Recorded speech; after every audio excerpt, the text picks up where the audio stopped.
Hey, yo, what's going on, guys? Welcome to the stream.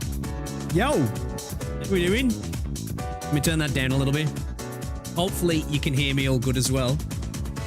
Welcome. It's been a couple of days. It has been a couple of days. I'm back. Sort of. Partially. I'm the walking wounded at the moment, but we're getting there. Actually, feeling much better than I thought I was going to be feeling.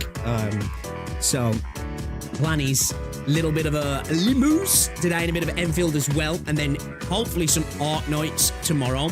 The plan is though, chat, I need to update my BIOS. Yeah, so we've got to get that sorted tomorrow because I've been running on an older BIOS for ages, and specifically with my 13th gen of Intel CPUs. It's not really a good BIOS to be on because of a Vim shift issue.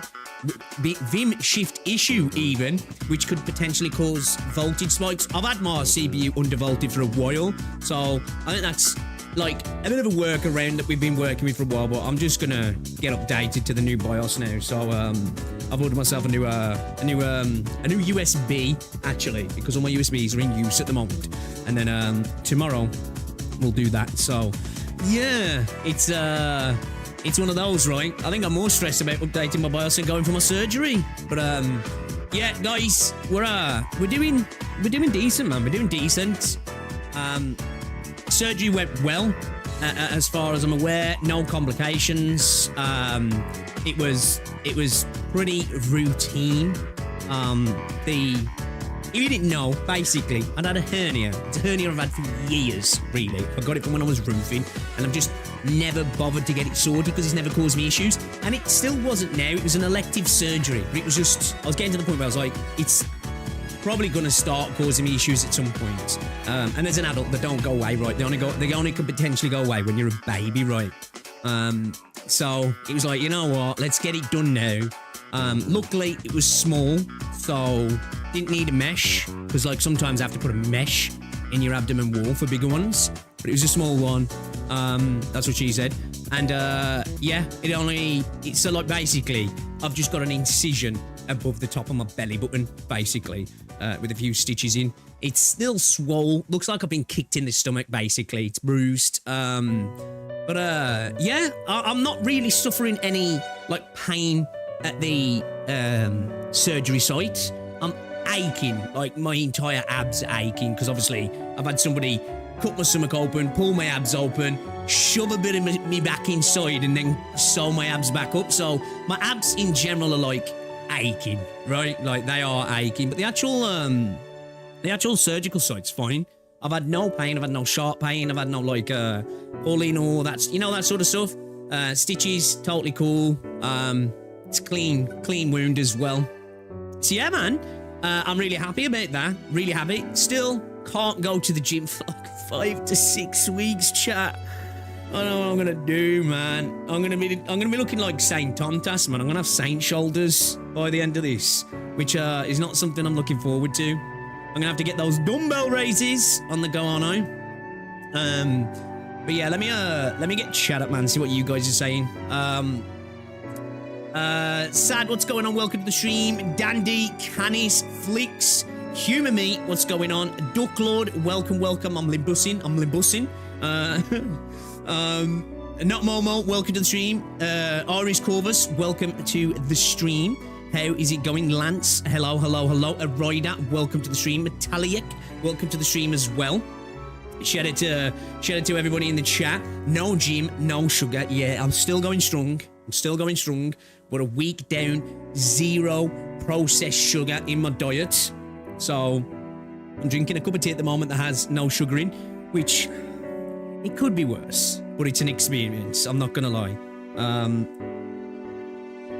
So yeah, I think it was the worst time to decide to go 0 sugar when I got surgery, because all I wanted to do after my surgery was like, I just want like some naughty food, right? I was just like, oh man, I could just eat crap right now, but you know, we're sticking to it. 30 days, then we get into an intermittent fasting setup.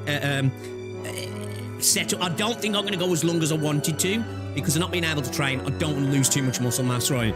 So we might do like 2 weeks of intermittent fasting, come off it, 2 weeks, kind of do it like that. I don't want to go for a long period of intermittent fasting because I'm going to end up looking like a crackhead if I do.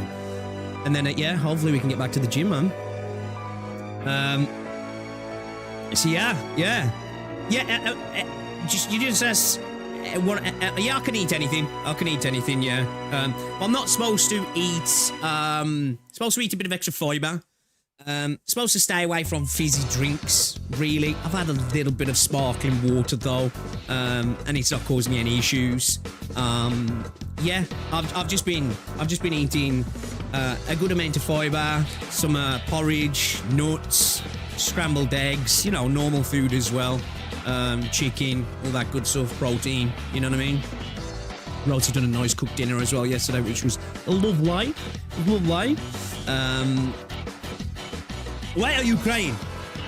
What's going on? Welcome to the stream. Sleepers assemble. I smell Limbus. So yeah, I'm eating a lot better than I thought I was going to, if I'm honest. Let me switch scenes a second. Get started. See, I think at the moment, like, hello as well, hi. Most difficulty I'm having the first couple of days. Check it. First couple of days, right? Because obviously, you know, it's just a bit awkward because obviously you don't realise how much you use your core for everything. So like, I went to the loo and got up, pulled my boxes up right, and then I was like, shit, I don't think I can pull my trousers up because I've got like thick baggy tracksuit bottoms on. I was like, they're too much, I can't pull them up. So I'm like, I had to open the bathroom door and I was like, Rosie, can you come help me? So she had to pull my trousers up for me. I can do that now though. But yeah, the first couple of times I go into the loo, she had to pull my trousers up for me. Getting I thought getting in and out of bed was going to be rough, you know, like lifting yourself up, because obviously that's when you really engage your core ball. I had no issues with it at all, actually. Yeah, I've been lucky so far. I was doing a little bit of hoovering just, and I bashed myself in the stomach. That hurt. But other than that, I've been doing good, man. I've been doing good. Bottomless stream. No, but I have got some, I've got some super light pajama bottoms on though. Just to make it a little bit easy for me. The sleeper agents have arrived. The beard is back. It's starting to come back in. Rosie prefers me clean shaven, but I hate it, man. I hate it. I just look weird when I'm clean shaven. Especially considering I'm a fat fuck at the minute, you know? Canto 3, I'm going to see my queen again. Yeah, I'm looking forward to it. I've really been enjoying Limbus. What I've watched so far. What I've played so far, sorry.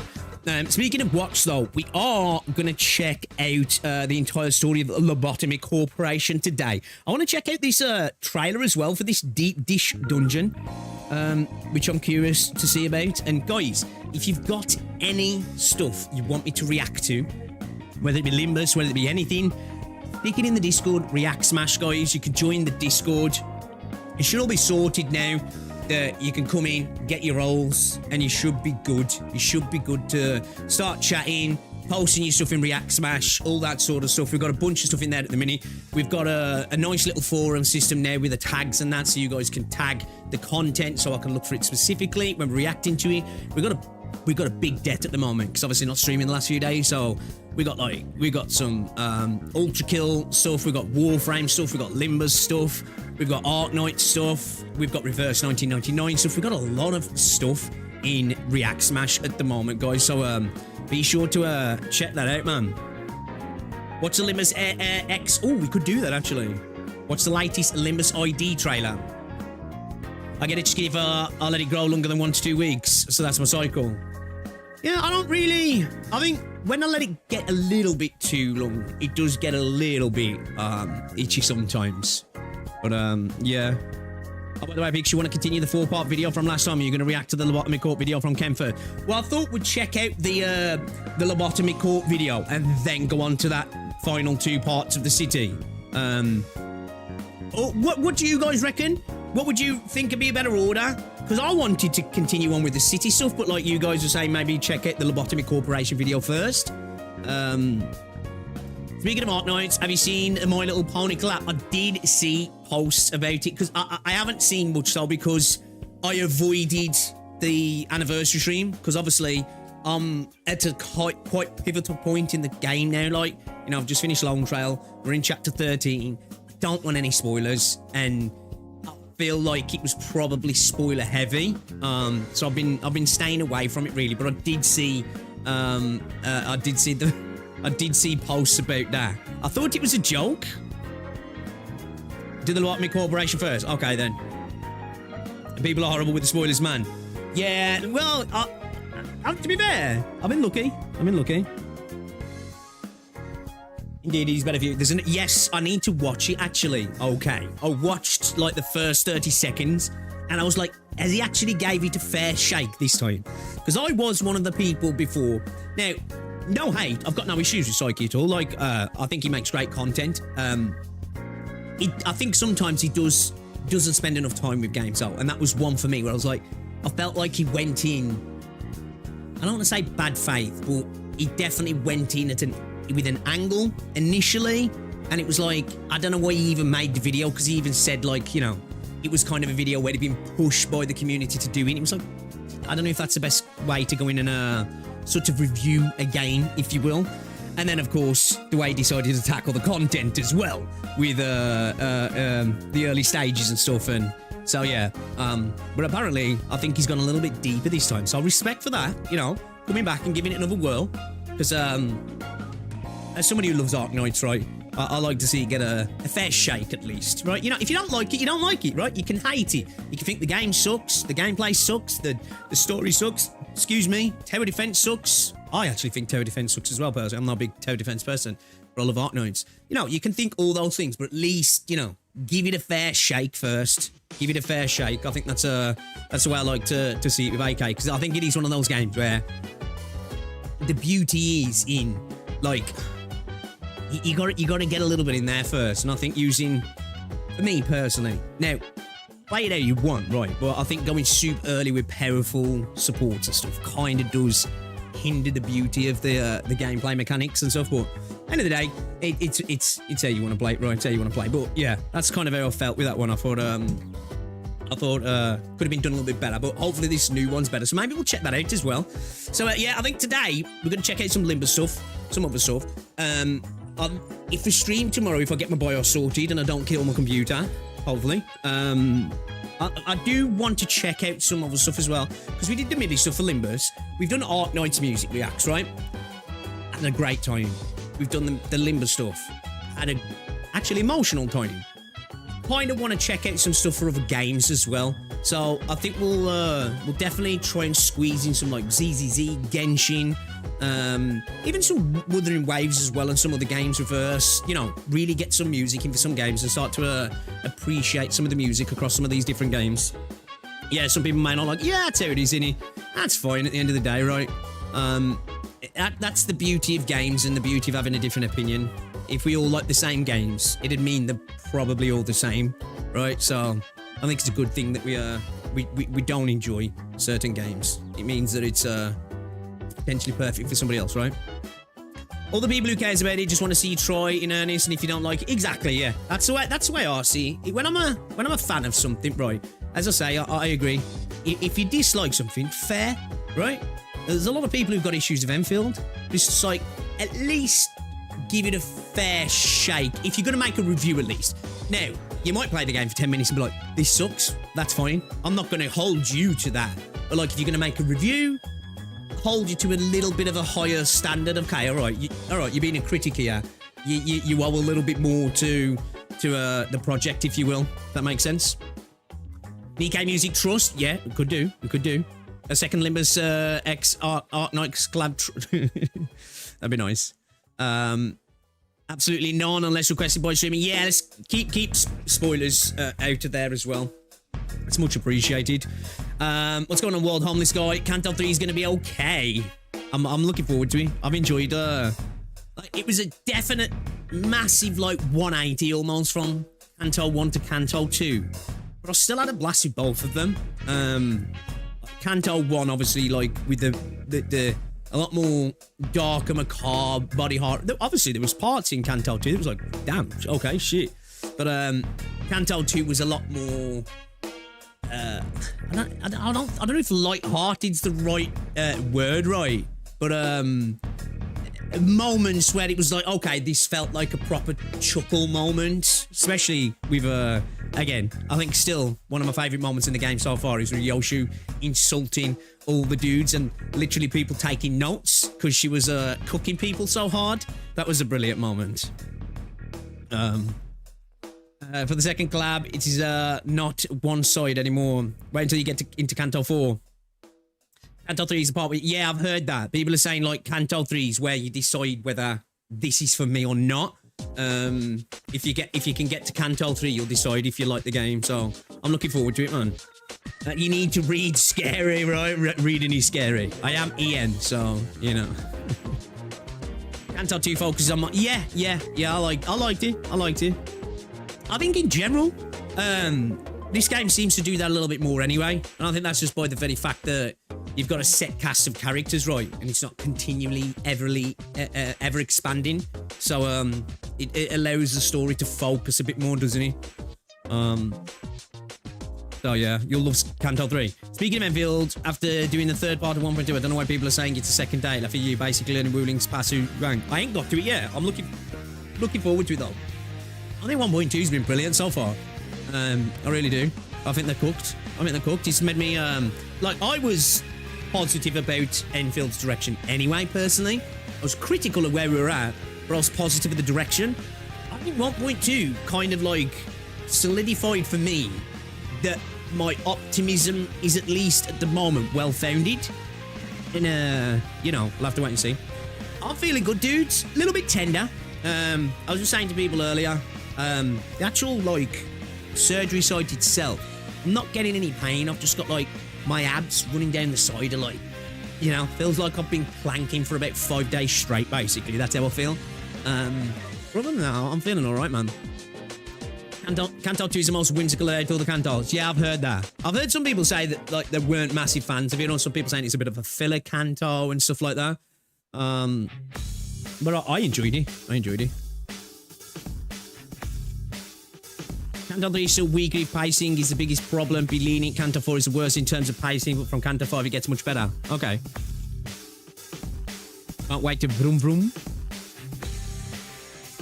I watched part of it through Chaotic, but I do need to watch it. I was watching a little bit of Chaotic do some of his runs for this tournament. Bro was losing his mind because he just couldn't figure out how people were doing, like, sub 1 minute clears on the first phase of the boss. Because I think Maggie did like a 2 minutes or 2 minutes 13 or something like that. Insane. Like, she's just insanely cracked on the game.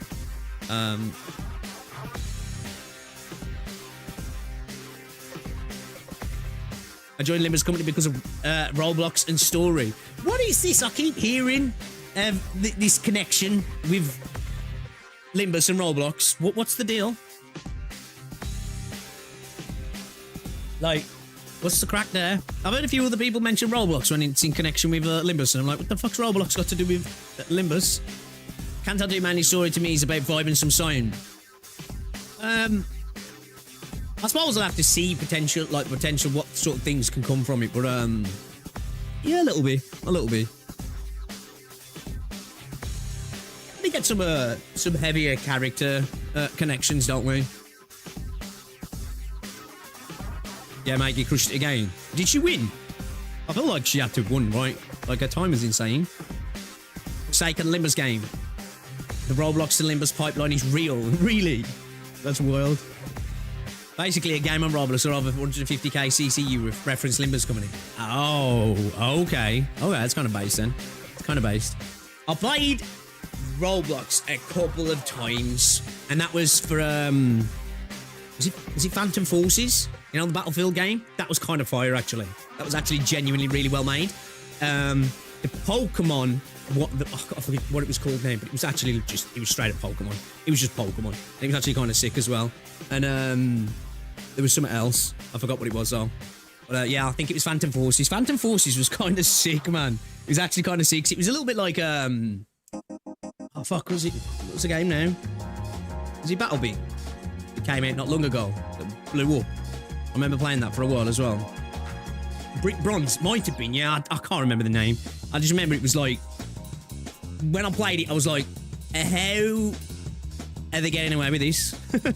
Like, how have Nintendo not hit them with a cease and desist? You know? I was like, I don't know how it hasn't happened. Limbus Game exists, which is literally just Limbus Battleground. Lumion Legacy. No, that doesn't ring a bell. I think it might have been that Brick Bronze, maybe. I don't know. It was just straight up Pokemon, though. Do you know what I mean? If you look at it generally, Limbus is totally the type of setting that kids would love to get into. It's just plain cool, like Transformers. Yo, Ken. Yeah, we got that one lined up, actually. What, the entire story of Lobotomy Corporation. I got that one lined up. Yo, me man, what's going on? Welcome. Nintendo. Oh, did they? I thought they would eventually, because, like, I streamed it, actually.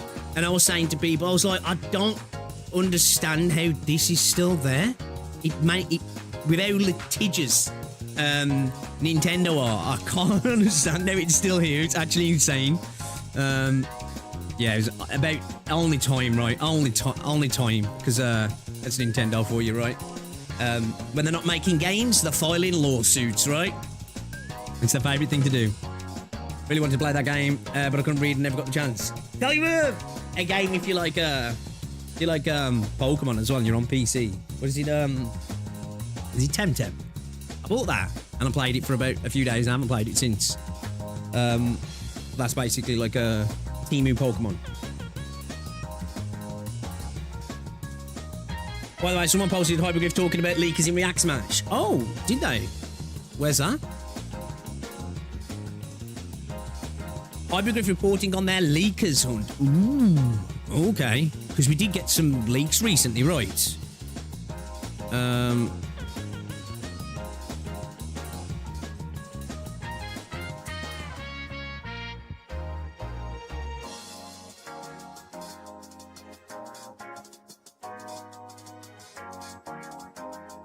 maybe we'll check that out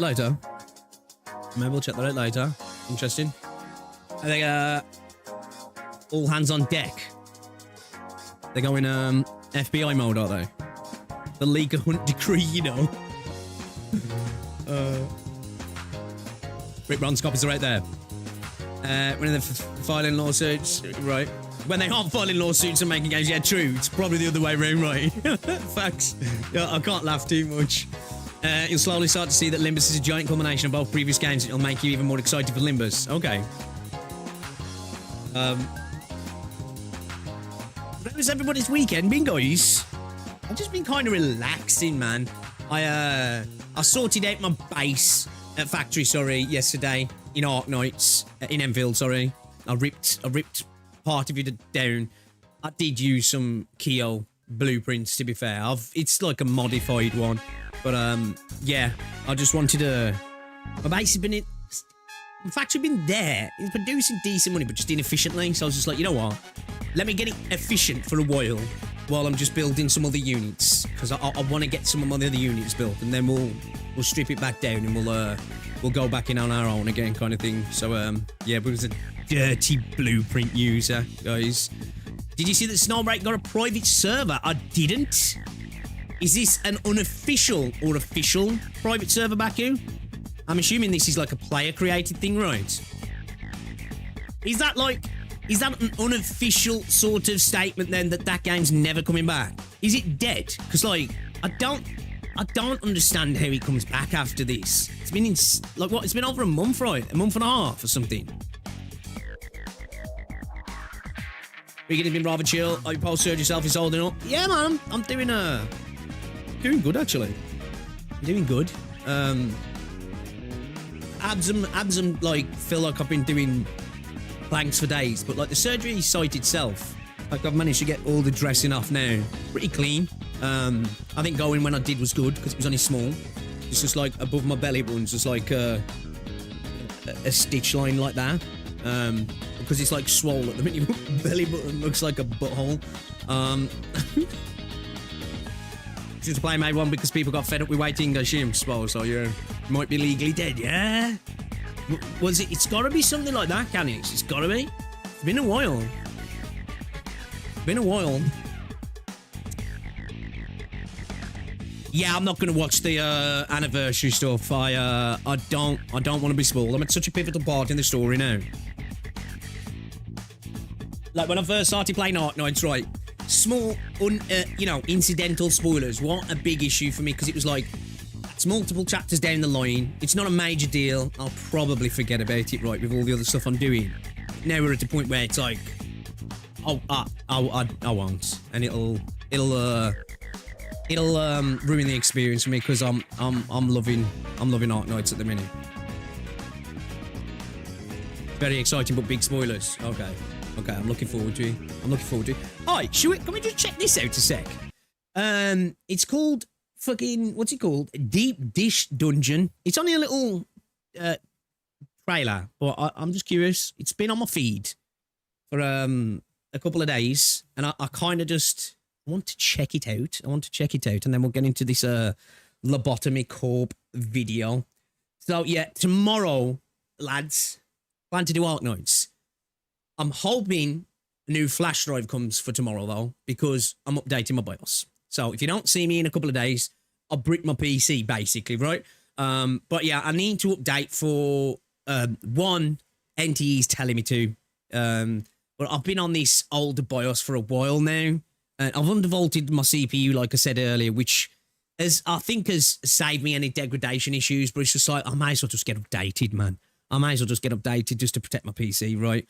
I don't really want to have to buy a new one just yet. If I'm honest, I'm hoping to wait for prices to come down before I do that. Or at least have to get a new CPU anyway. So yeah, that's the plan. Deep Dish Pizza. Who cares about spoiling the big 26? Nah, wait till Canto 8-9. Ryoshu, yes. Yeah, already I'm like, yeah, I'm a bit of a Ryoshu sim, definitely. Bit of a Ryoshu sim, man. All right then, let's have a look at this then, shall we? And then we're gonna get into this one. It's a big one. It's a fat one. It's a chunky one. And then we've got the part 3 and 4 of the Limbus City videos, which I'm looking forward to. So let's check this out, and then we'll dive straight in, man. Let's do it. Let's have a look at Deep Dish Dungeon official overview trailer. ID at Xbox April 2026 showcase. Just straight away, the visuals kind of caught me. I love this sort of style of it's not pixel art, but it's like that sort of retro sort of style, isn't it? I don't know if you guys have heard of a game as well called Beta Decay. That game looks fire. Hi, I'm Saulo Camerati, one out of 2 of the team behind Deep Dish Dungeon. Have you ever wondered what it's to feel like an adventure lost in a dungeon with your friends? No map, no hand-holding, tons of hidden secrets, and on top of that, you need to survive by collecting whatever ingredients you find in the dungeon? Deep Dish Dungeon is a multiplayer game. Is this like a darker version of Dungeon Mesh, is this what we're doing here? That you can play solo or with up to 2 other players. You and your friends start the game entering this huge interconnected dungeon with pretty much nothing in your bag. At first, you find a couple of apples and mushrooms, and you can roast them in the available campfire. As you explore the dungeon, you find other interesting places to set up camp. Whatever you cook is what defines your stats and abilities, so you'll find better ingredients as you progress, making stews, noodles, and many others. The camp service... Bro, this game needs to have like a cosmetic crossover with Dungeon Meshy, right? It needs it. You as a home base. You bring back resources to it, share it with your friends, and get to craft new gear and tools to further explore. Certain tools will be crucial for your advancement, like this hammer that can break through rusty metal bars. And there will be plenty of other tools. You'll be killing monsters, bosses, solving puzzles, looting, treasure hunting, big ass spiders through the dark places.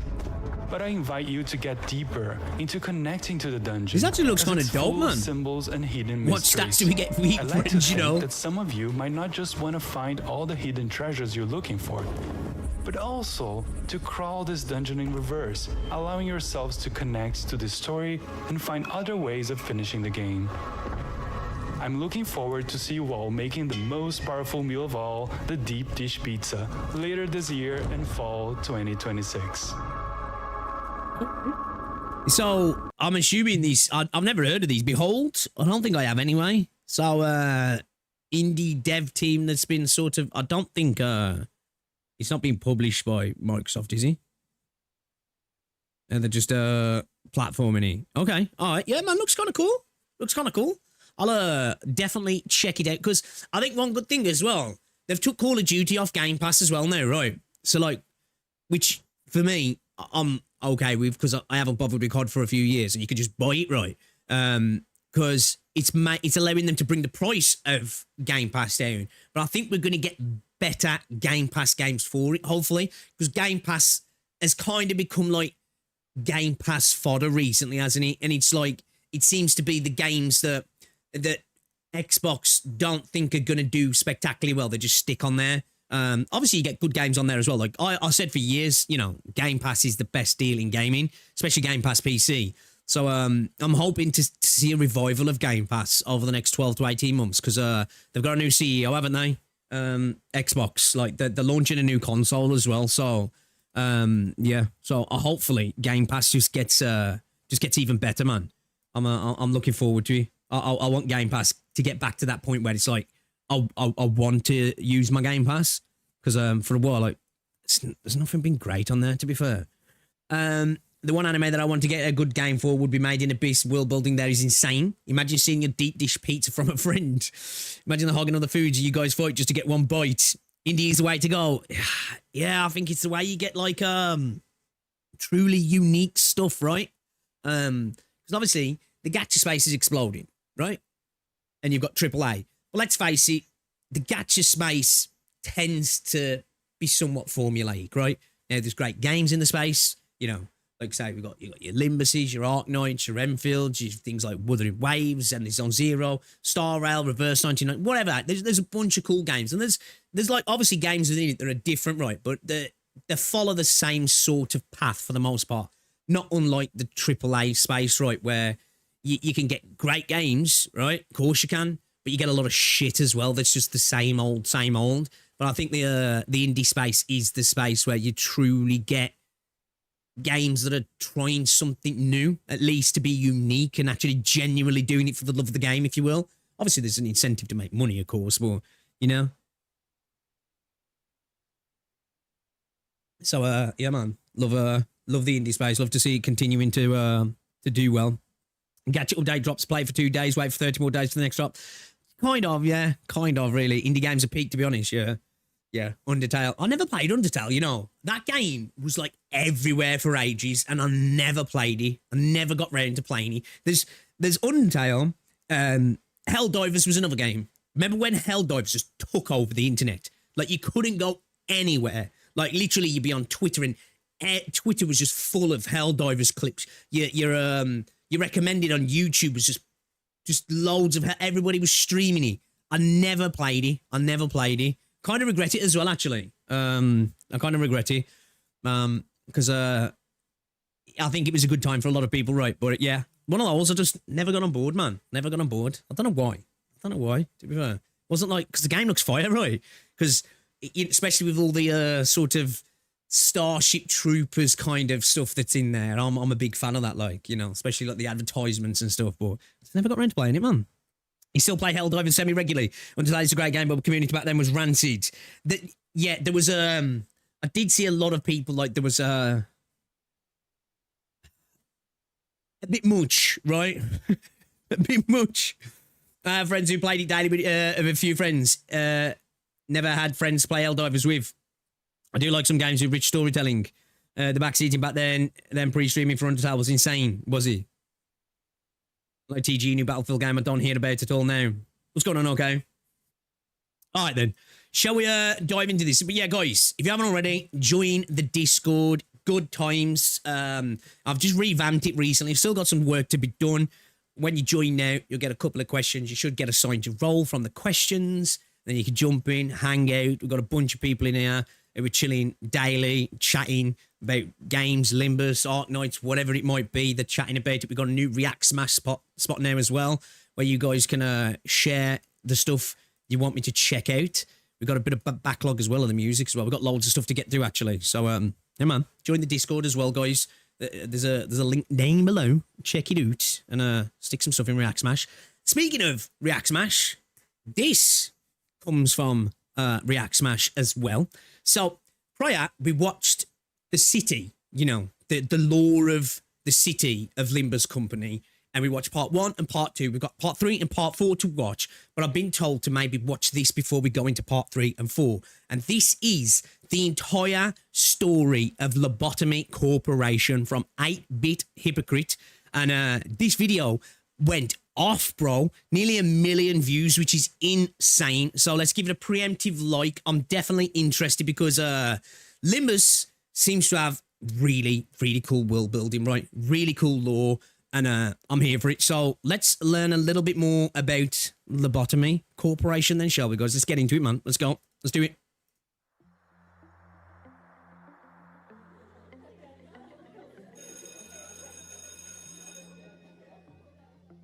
All right, looks like everyone is finally here. Welcome to the first we in day class? of class, Okay. everyone. I'll be your teacher for this semester. You can call me Professor Hypocrite.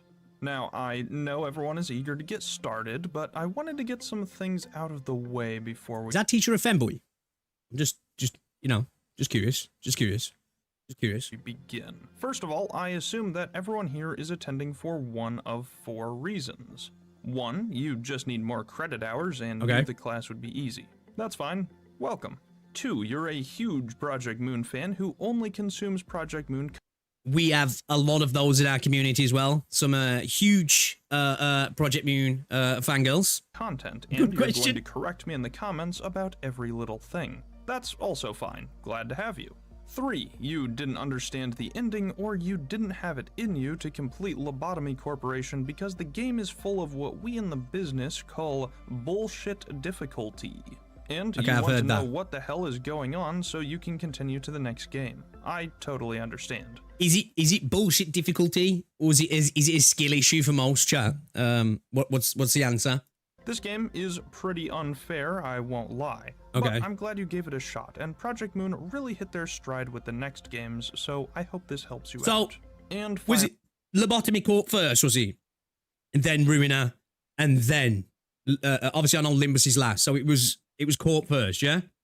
Bullshit. It's hell on earth. Okay, so he's talking facts then. Okay. finally, number 4. This class randomly popped into your recommended, or a friend sent it to you because they want you to get into the series. If that's the case, run far away, cut all ties with this person. They are lost. They So we have to ban Ken now then, chat. We got to ban him. cannot be Been a- saved.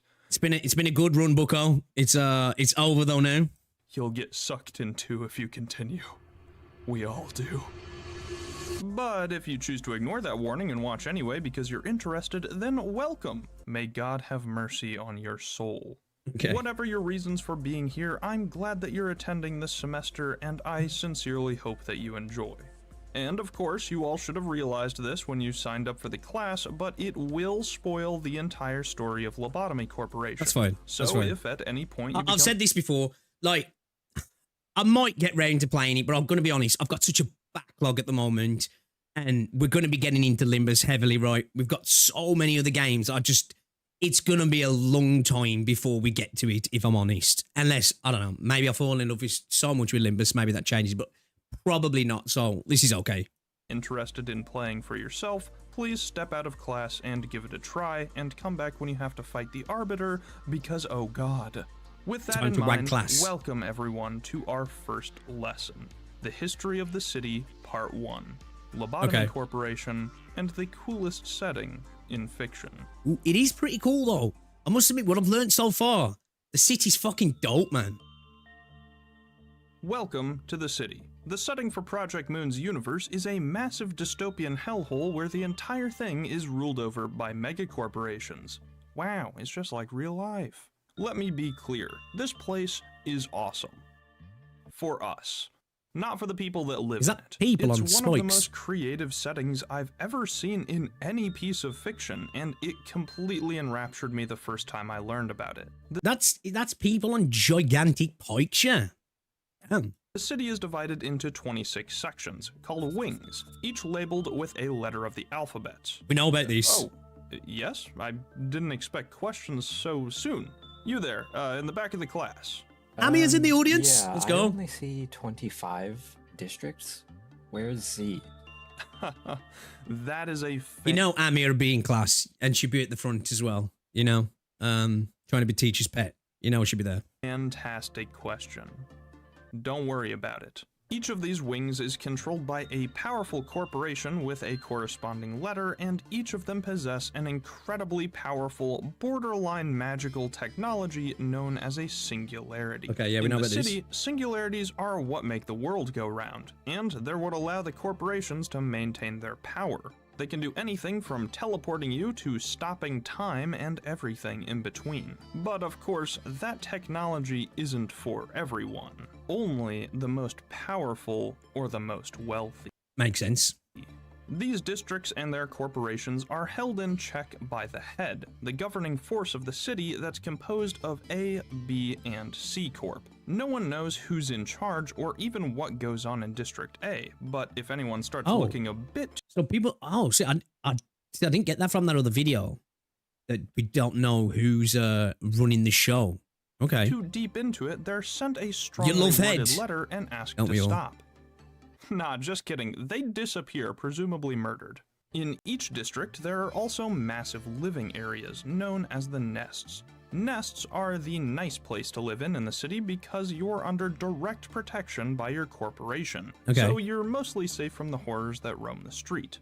However, that's no reason to relax. Even in the nests, you can become the target of extortion, be murdered by your neighbor, or more likely, be kidnapped by your corporation to be used in experimentation.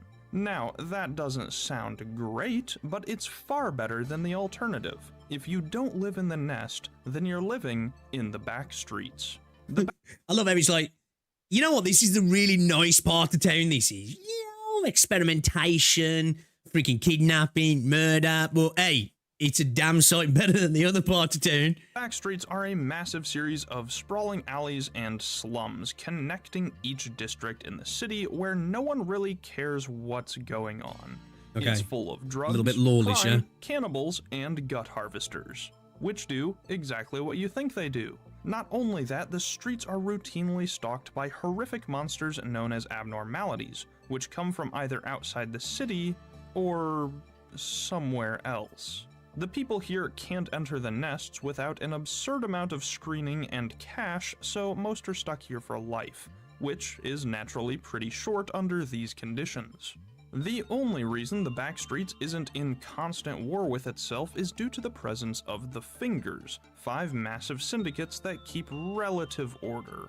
We'll talk more about them in the future, but even they can't fix the back streets completely. One of the only ways to remain relatively safe in most areas is to hire a fixer. Fixers are essentially mercenaries that... But the city as well, in a sense, kind of like, it reminds me a little bit of like Coruscant, and Warhammer Hive cities, you know what I mean? Where like, kind of every level's not exactly spectacular in terms of what we see as pleasant, but there's places where comparatively are much better, right? Like if you live at the very top, then you're doing okay. But obviously in the Warhammer universe, nobody's really doing okay, right? But like the Underhive and the lower levels, like it definitely, like you get that sort of vibe where it's like, you know, very lawless, if you will. Yeah, the lower levels, right, of Coruscant, yeah. Anyone can employ Hive to City do is a good odd call. jobs, like police work, protection, or killing your neighbor who keeps playing loud music at night. They're graded from 1 to 9, with 1 being the most powerful and 9 being the least. If you do something crazy impressive, What did that say? your Is it neighbor who keeps borderline, playing loud music at night. They're graded from 1 to 9, with 1 being the Borderline most God of powerful Fire. and 9 being Submissive femboy, not even as cute as me. the least. If you do something crazy impressive, like take a dangerous monster down on your own or put a stop to a massive plot, you may even be promoted to the rank of a color. Color fixers are legendary in the city, and are the most powerful and well-known figures outside of the corporations. Most of the time, Where did these guys live? Do these guys get to live in the nice parts of town for doing this sort of work then? And is it like, is it something that's well paid? fixers What do they do for the love of the either game? work for an office or an association. Offices are small private establishments run by individuals, who mostly take the odd jobs and requests of clients that contact them. Associations, on the other hand, are far larger and more professional. There are 12 associations, each covering a massive area of the city, and each specializes in a certain department. For example, the She Association specializes in assassinations and covert operations, while the Zwei Association specializes in police activities like bodyguard work and maintaining general peace. We'll talk more on associations when they pop up in the story, but just It's like we learned remember that before, they right? exist. Pretty much, there's no socialist apparatus in the city in terms of like, you know, a publicly funded police force or stuff like that. It's all by to order, pretty much, yeah? You need protection, you pay for protection. You need investigation, you pay for investigation, right? It's pretty much the deal. You got cash, you can get stuff sorted. Otherwise, pretty much like go fuck yourself, yeah? Oh, another question already. Yes, you there, with the bad microphone. Oh yeah, Teach? If the city's so bad, why don't people just leave? It's just a real big city, right?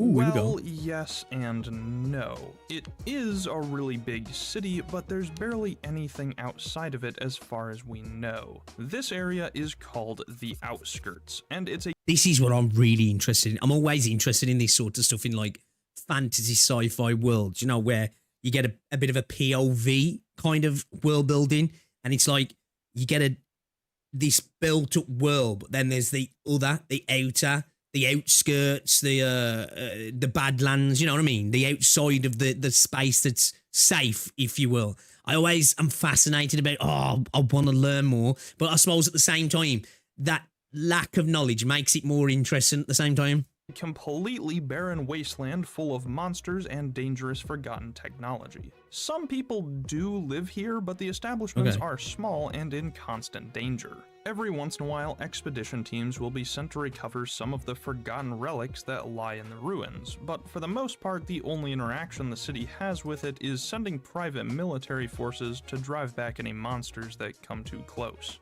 It's You get that also soon on home Limbus, to really? non-humans, mysterious beings who inhabited the city before the head arrived. There was apparently a huge war between the two, but most of that information has been scrubbed from the history books. All we know is that once the non-humans were driven out, the head implemented the AI ethics amendment, which forbade Okay, again, takes me back to like Warhammer stuff.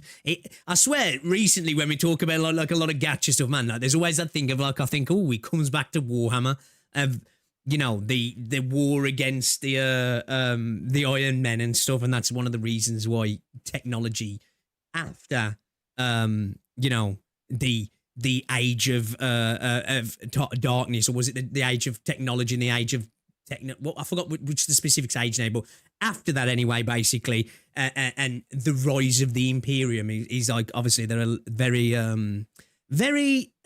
anti-AI, right? Very anti-AI. So it kind of reminds me of that kind of thing again, man. Okay, so there was some sort of a war with an other. Makes me think it's got to have been like human created, right? Surely. the creation of AI, The dark age as of technology, well as that's any it, yeah. machines that were designed to look human. So, they were probably robots. For now, that's all that you need to know about the power structure of the city. We'll talk more on it later, but for Lobotomy Corporation, that's more than enough info. So let's get into the events leading up to the game. All right, let's go. As you might imagine, people in the city are not very happy. One might even go as far as to say that they are really unhappy, actually. But everyone just kind of accepts it. This Being is put on a spike, you know, definitely tends to ruin one's day. Definitely tends to ruin one's day. referred to as the disease Yeah, the of golden mind. age, yeah. And while it's not a literal disease, some people decide that it needs to be cured. These people are Carmen, a young woman who dreams of Praise a the world where Omnissiah. people can live their lives without horrible oppression, achieving the dreams they didn't know they had, and Ian, a man obsessed with results who will sacrifice anything for his goal. Carmen is kind, thoughtful, and would never become the main antagonist of the series. And Ian is here because he bottoms. The two of them begin recruiting Submissive and breedable, you know. Okay. researchers for the Seed of Light project, a massive undertaking to return the light to the souls of people and eventually turn the city into a paradise.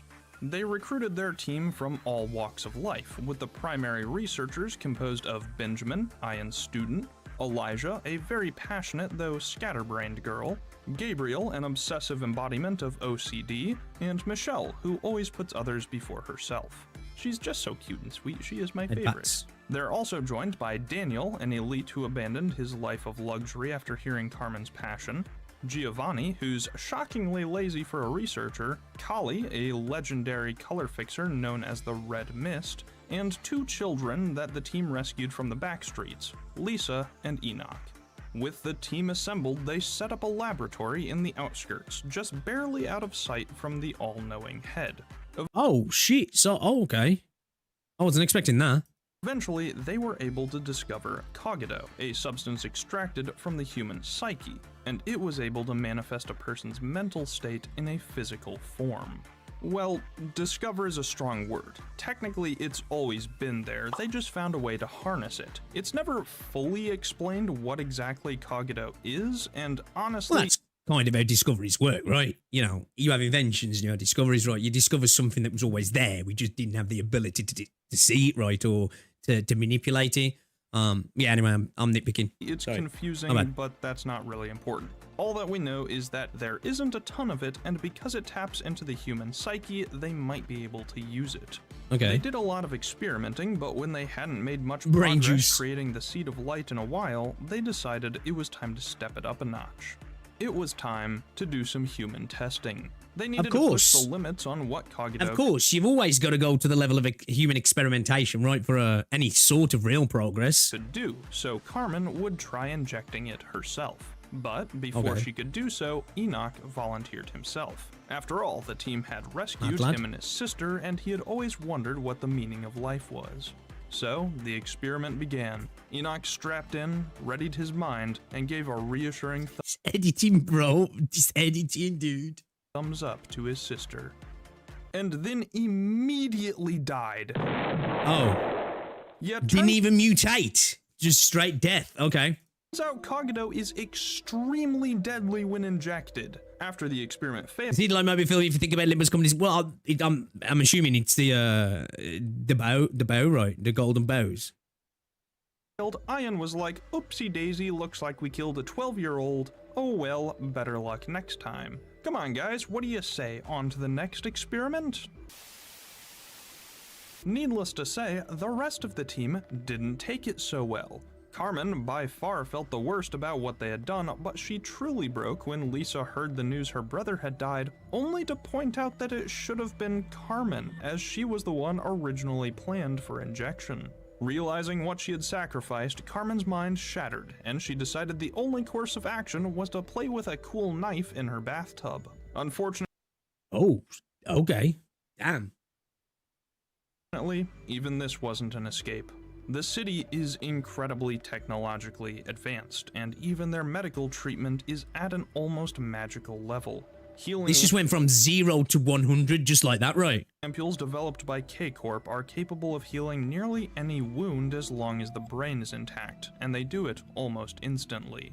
So naturally, when Ian found Carmen bleeding out in the tub on the verge of death, he didn't use any of that shit and instead ripped out her nervous system, shoved it in a big tank, and used it as the new source of Cogito. Yay! Now they Damn. Bro was like fucking Dear Diary jackpot. Right. Most people have walked in there and thought, fuck shit, we got to help. He was just like, sweet. Fucking perfect. You can't even argue now, right? He's served up on a platter. Holy shit, dude. had as Bro's much got problems. as they wanted. This kind of sucked for everyone. losing not just a member of the team that everyone cared for, but also driving Lisa practically insane and turning their primary research into a living vending machine was not great for team morale. But Ian still pressed forward, and while Carmen wouldn't hurt a fly, he needed to see results after losing his waifu like this. And so, the true human trials began. Ian was experimenting on everyone he could find, and made some incredible breakthroughs in the process. Kagado essentially works like a bucket, drawing out a person's desires, dreams, and fears from the well that is their being. Okay. Rarely injecting a And human that can physically manifest, yeah? resulted in the creation of ego, an incredibly powerful extension of a person, manifesting in the form of gear or weapons with supernatural effects. Oh, so that's where it comes from then. Okay. But that required an incredibly strong will, and for most people in the city, their desires would simply overwhelm them, instead resulting in the creation of an abnormality. These are basically SCPs, beings or objects with strange properties, with those around them needing to obey their rules or risk immediate death. They are confusing, difficult to manage, and incredibly dangerous. While this is unfortunate for the subject of experimentation, it actually worked out great for Ian, who discovered that abnormalities could be harnessed to produce enkephalin, a hyper-potent energy source. So if they had enough, they might be able to create their seed of light. But just when he Okay, alright. I'm connecting the dots now. Well, he's connecting the dots for me, but you know, I'm there. finally made this breakthrough, shit hit the fan. In fact, the fan was covered in shit. The fan was made of shit. The team broke down. Elijah, wanting to make herself useful, took an unauthorized Kagado injection. This is what we in the business refer to as a silly, goofy move. While dying in horrific agony, she crawled her way to Ian and was like, "Oh God, it hurts so bad. Please kill me. Please put me down. This is the most suffering I've felt in my entire life." and Ian responded, "Most suffering in your life so far." Wait, what the fuck does that Anyway, I'm not Bro hit her with the Homer Simpson meme. Like, damn. This motherfucker is diabolical. Needs to be stopped. Holy shit. going to kill you. Your experience is important for our research. Have fun melting from the inside out. Meanwhile, Gabriel saw the effects of Kagado and, because of his obsessive nature, became completely horrified that it may be affecting him in the lab. He was like, "Yeah, I really don't like the look of that," and began to scratch and claw at any exposed skin he had until he eventually found his throat a little too itchy and decided to remove it. Giovanni was barely doing any work at all by this point, so Ian made use of him as well, telling Giovanni that if he took a Kagado injection, that it could save Carmen. Ian's pants. Damn, man. What the fuck? This guy's a menace. Actual menace. It just gets worse and worse. It's like, oh, the kid died. I was like, damn, that got pretty bad. Oh, okay, she decided to attempt to, re-roll. Then bro's like, actually, I'm not going to let you re-roll. I'm going to harvest your fucking essence, pretty much. And then we go on to where we're at now. Jesus, then man. Immediately caught fire because that was a big fat lie. But it was all Giovanni needed to hear. And as he lied dying on the experimentation table, he looked up at Ian. So this is it. I'm just glad to help. You know, as lazy as I was, I really cared about her dream. It might cost me my life, but at least it'll save her. Right, Ian? Lol, said Ian. Lamau. Finally, with all the death and horrific experiments going on, Michelle broke. She contacted the head and revealed everything that Ian was doing. The head took this information very well and was very understanding. Just kidding, they sent the human equivalent of a nuclear blast to massacre everyone in the facility. This is Garion. Garion is a power scaling tool. She is what is known as an arbiter. Singularity we learned a little bit about these. We learned a little bit about the arbiters before, didn't we? Agents sent directly from A-Corp. I've made this handy diagram for everyone to properly understand the difference in strength. Hydrogen bomb versus coughing babies. Okay, got it? She slaughters most of the employees and forces Daniel to open the abnormality containment. Daniel goes, Okay, but I'm going to do it really, really slow so that everyone can escape.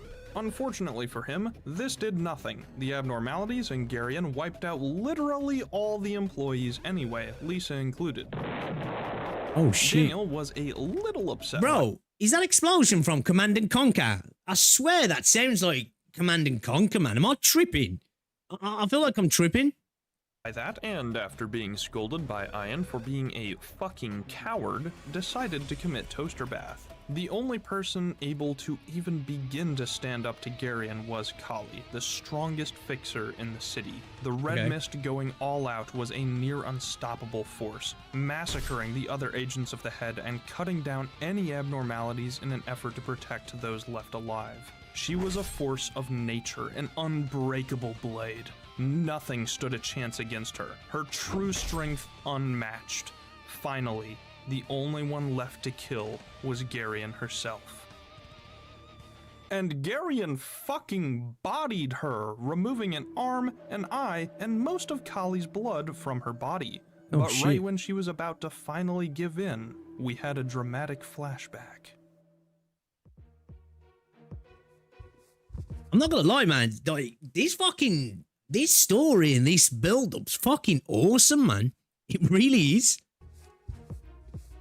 Are the Arbiters stronger than you, Kyle? Like, holy shit, man. Like, this is I'm not to like pit games against each other, right? But you know when you constantly hear people with specific gacha games talk about like the world building and the characters and the setting and the premise and the ideas being top tier, best new gacha man, best story patching gacha man, and then like, you know, you experience like what I'm starting to experience now, and obviously what I've experienced with Arknights. It's just like there is levels, really, isn't there? And of course, it's all subjective and individual opinions and stuff. But man, this shit is fucking cool, man. I'm here for this. Good question. If they're protected by some claws, or the Abno's breached, they might give me a little trouble. But would you lose? Nah, I'd win. Mid-diff. With her dying breath, Kali managed to impale Garion to the wall of the facility, mortally wounding her. Kali fell. Oh, nice world building. You know what? Hey, you know, each their own. I disagree massively, but each their own. But she succeeded. The only survivors were Ian and Benjamin. Oh yeah, and Michelle, but once she found out what she caused to happen at the facility, she decided she wanted to roleplay as a tire swing. Ian and Benjamin were able to recover the Arbiter's nearly dead body and extracted all the information they could from her brain, learning how to avoid the watchful eye of the Head. In this case, the biggest problem was that they needed to become a wing, one of the 26 corporations in the city. Now, there can't be 27 wings because they would run out of letters. I don't know what to tell you, that just makes sense. So in order to make room for themselves, the two began formulating a plan to take down one of the wings. But they would need more resources. Okay, we learned a little bit about this, yeah. They wanted to depose one of the wings, right? One of the corpos. It was a failed Kickstarter, was he? Oh, was he? Okay. Ian, we need something to promise those that work with us. Without something in return, no one is going to want to take our side. And we barely have any assets at the moment, besides Cogito, and we can't be shelling that out. After all, it's supposed to be our corporation's singularity. Don't worry, Ben 10. That's not my name. I've already got this problem solved. I've opened a Patreon. A what now? It's a way for people to support the work I do. This video took a ton of effort after all, and it'll probably get demonetized because YouTube The lad section. does not like the themes that Project Moon puts forward. Ian, it's a taboo. Really? I don't know if it's maybe a thing that like YouTube's quite chill with a lot of stuff on YouTube now in terms of content, unless you're really pushing it. It's just copyright stuff, right? To Before you record get in hit. District 14. I only have a single tier set up because I don't have much to offer right now. But Local if they internet decide to fangirl. join, they'll at least get their name in the credits of every video. You're going to get us killed. Any extra support goes to getting better equipment and more resources to create even better videos. So if they're willing to help out, they can find a link in the description below. Okay, if you're going to keep talking, I'm setting... There you go, guys. If you want to show some love to your boy as well, his Patreon's down here somewhere. Where is he? Has he even got it down below? Yeah, there he is. Not got a direct link, but yeah. It's not a hyperlink, but still. Down the Arbiter Brain, it's getting kind of mushy. I really appreciate Is Bro everyone still for making, watching, so don't feel like content you need now? to give anything for the show to go on. I won't suddenly disappear because someone didn't donate. We're not the 8 o'clock circus after all. Ian, that doesn't happen until the next game. Yeah. made a Anyway, video I 8 months think that ago. we should target L Corp, the Energy Production Corporation. Everyone already hates them because they cause an insane amount of pollution. This was fantastic for them. Since abnormalities generated Let me go back. I I missed that there. My bad. disappear because someone didn't donate. We're not the 8 o'clock circus after all. Ian, that doesn't happen until the next game. Yeah. Anyway, I think that we should target L Corp, the Energy Production Corporation. Everyone already hates them because they cause an insane amount of pollution. This was fantastic for them. Since abnormalities generated enkephalin, they could be used to generate energy for the whole city, with no disgusting black smoke to speak of. So, Ian and Benjamin hooked up with this super cool gal named Diaz. She runs a group known as the Udjot, and while she's barely mentioned in the whole series, she's kind of a puppet master who works behind the scenes. We basically have no information on her right now, but she's one of the most powerful driving forces in the whole setting, and we'll hear more about her later.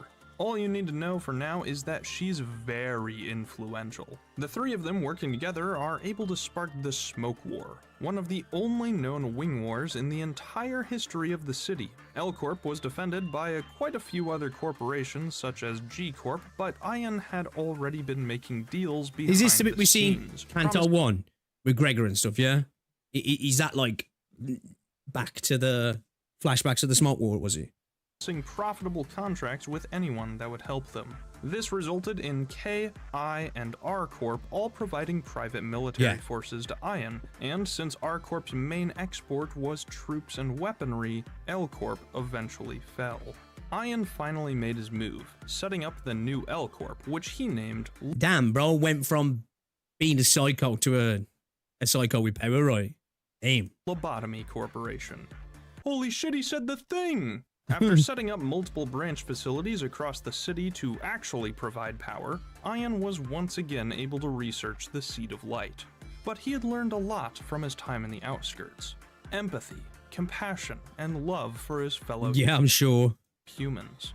This time, he would do it the right way.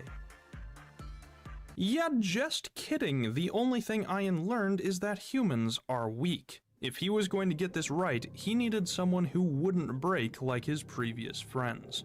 Someone able to operate until the end of time. Able to react to the worst scenarios with cold efficiency, but still able to make changes to the protocol if necessary. So, he went to Benjamin. Hey Ben, I think we need to make an AI. Ian, listen. I have followed you this That's a big no-no, right? That's a big no-no. entire time. And I'll absolutely continue to do so. I basically see you as a god. I agree with all of your methods, but you have to know that this is insane.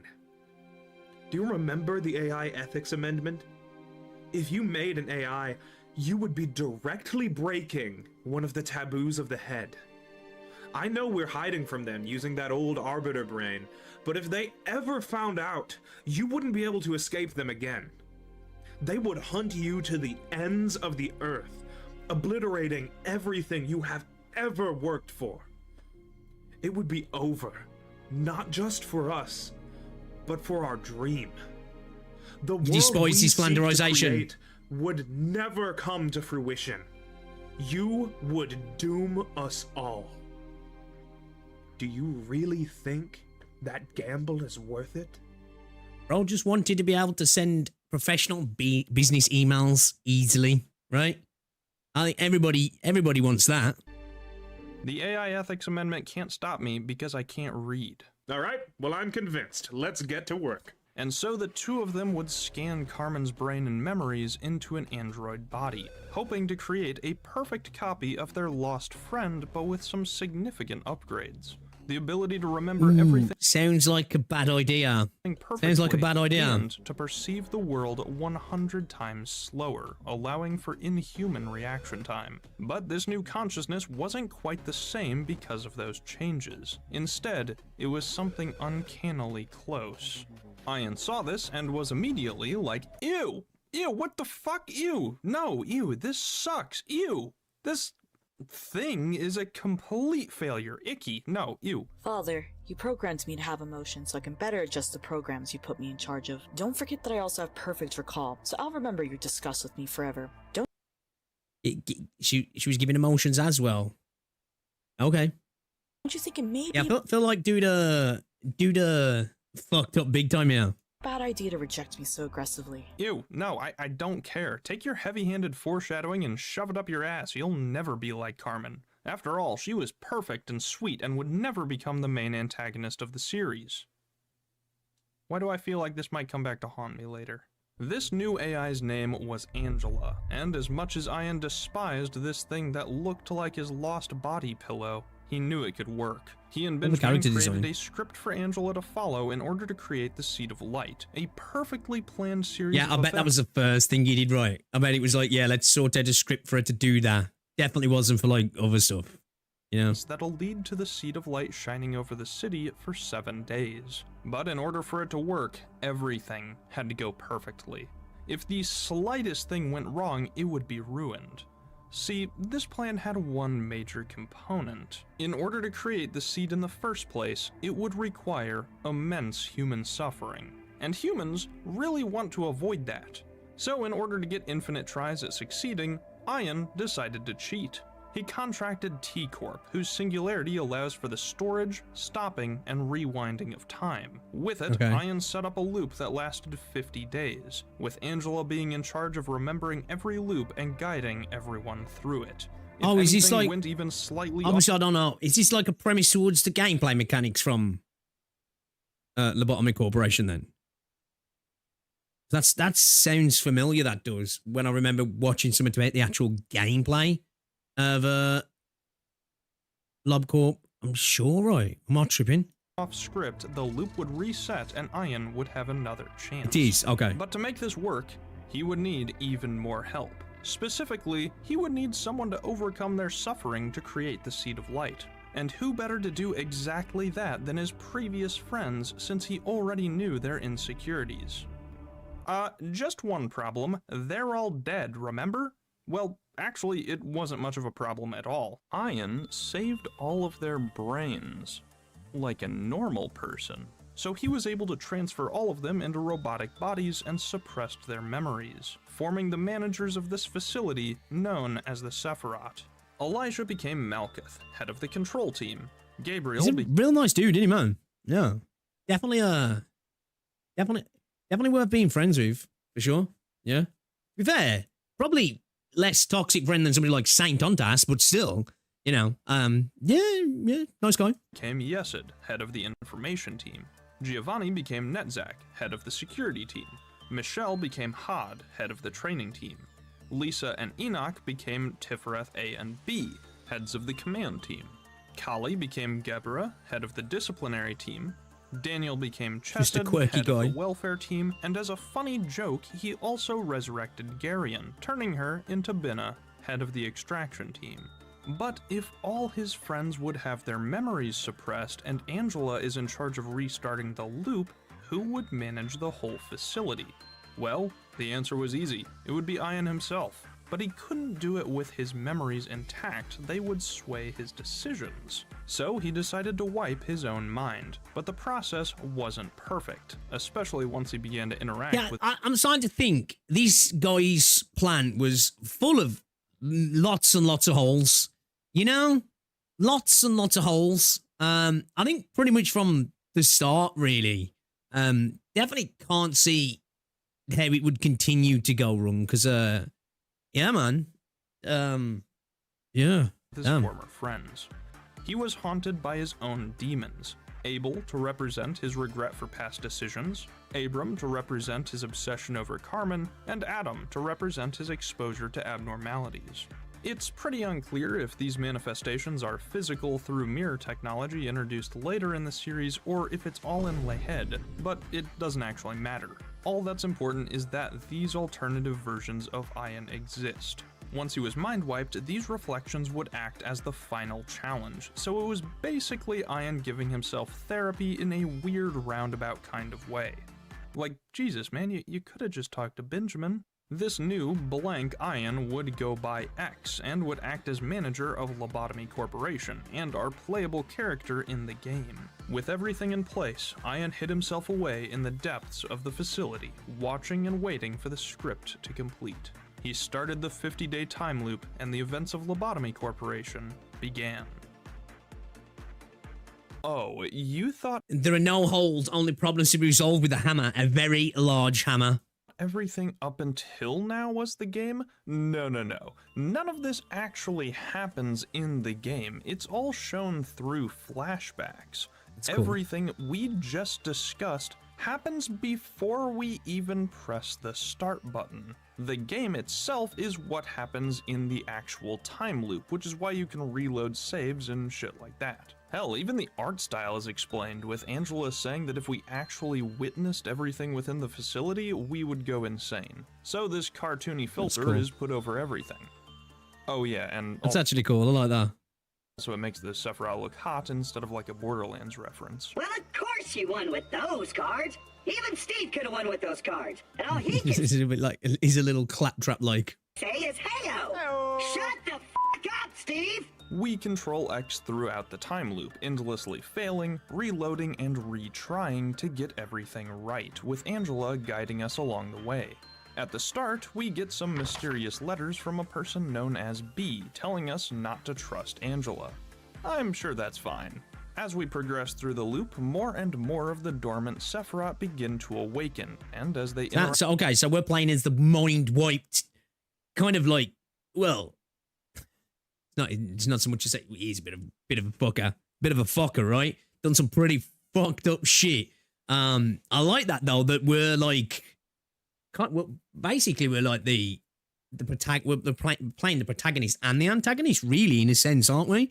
Because we are like the arbiter, the creator of all of this happening. Like we're the one that started everything down this path in regards to this game. I don't like that. X, Angela, and each other, they slowly begin to regain their memory. Damn, she looking kind of thick there. This begins to cause issues. The first problem that actively makes itself known is with Tifereth. As said early, Tifereth A and B are Lisa and Enoch.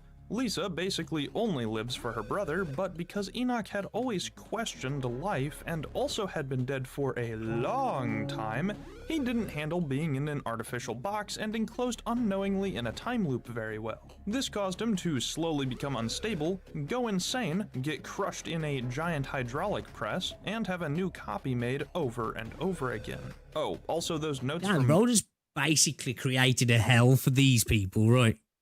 Just put them in a repeating hell that they don't even remember, but they're just experiencing over and over and over and over again.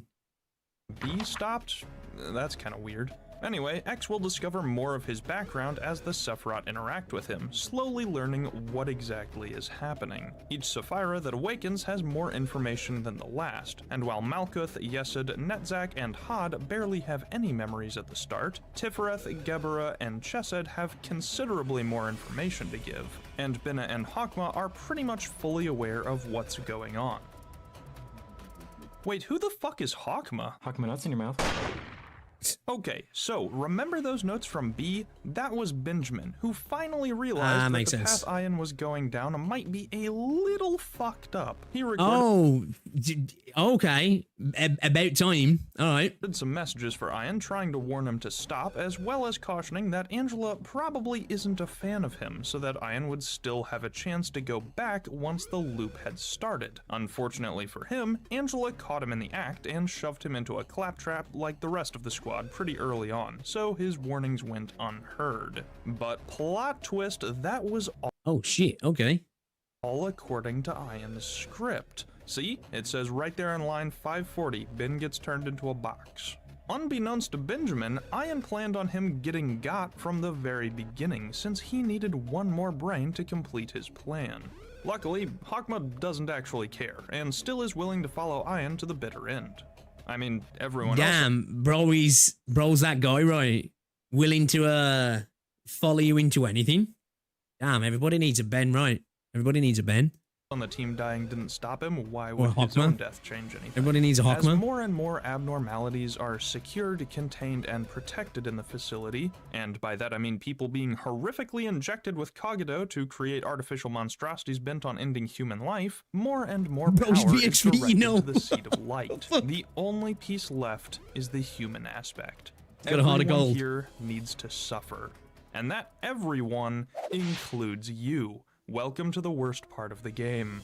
As Okay. the Sephiroth begin to realize who you are, what exactly you did to them, and what they've done to a bunch of innocent people, they become a little upset.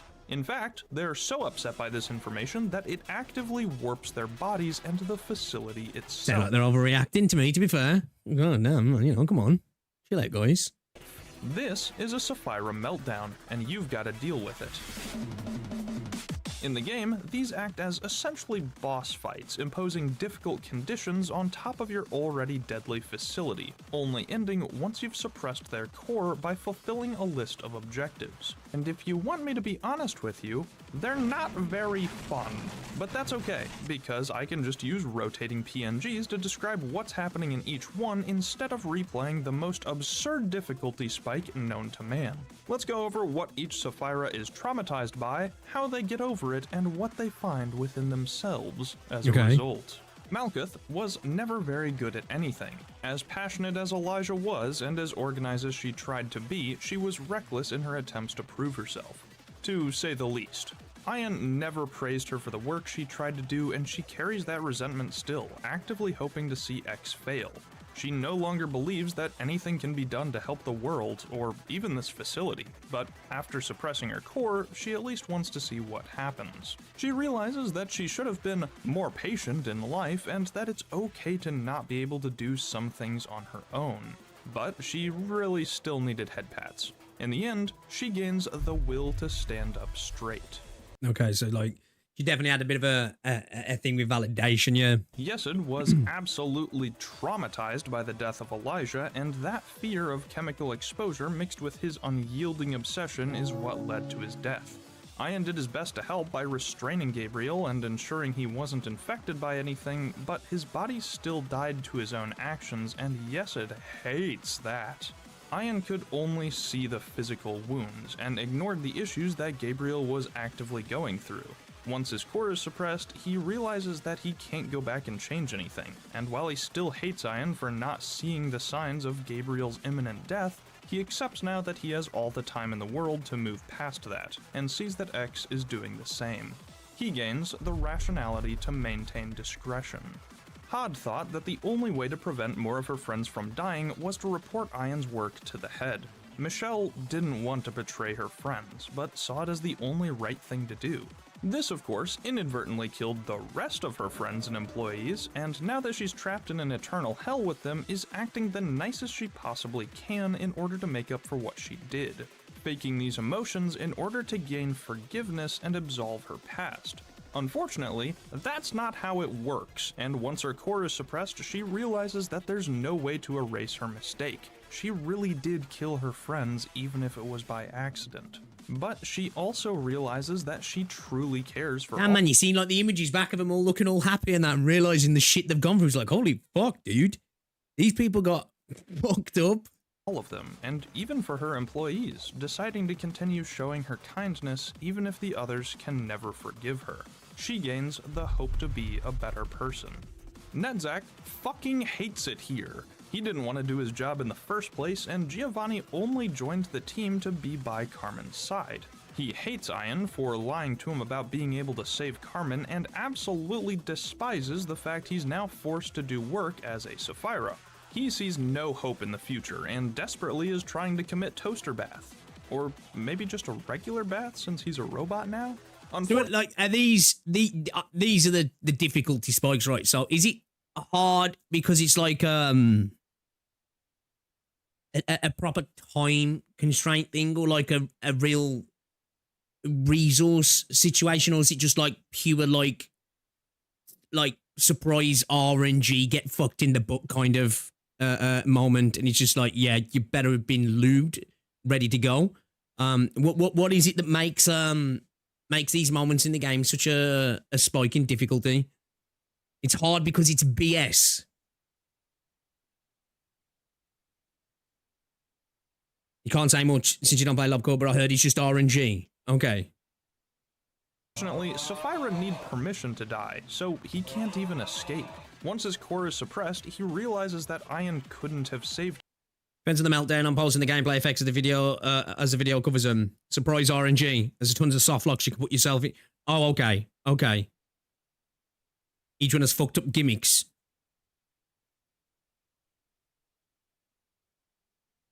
Imagine having to defuse 5 different bombs every 60 seconds. Okay. What's going on here, Dio? Some of the bullshit that happens to take away key information makes you unable to pause and other kind of debuffs while playing. Okay, alright. Him from the Kagado experiments and only lied about being able to save Carmen. The gameplay mechanics completely changed for each fight. He wanted to keep Giovanni's dream alive until the very end. This made me interested to try it out, man. This whole situation, but decides to no longer target the bathtub because they might be able to make real change in the world. He gains the fearlessness to keep on living. Tiferet A and B have a shared meltdown, with Lisa blaming Ian and Carmen for Enoch's death at the original facility, and now being forced to watch her brother PTSD. suffer and be reset endlessly in their new bodies. For their core suppression, X truly destroys Tiferet B, finally ending the horrific cycle that Enoch was trapped in.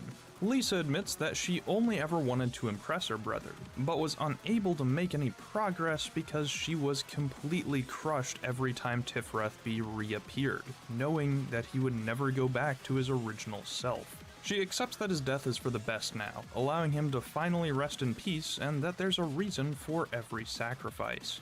She gains the expectation of the meaning of existence. In contrast to this complex relationship we've just gone over, Gebra's meltdown is very simple. Kali grew up in the backstreets and became a legendary fixer there, protecting the weak from abnormalities that roamed the area. She joined Carmen in order to protect the research team because she truly believed that the Seed of Light would make the world a better place. But she failed. Even the Red Mist fell before Garion. Unable to protect her friends, even if she massacred abnormalities and claws alike in the attempt.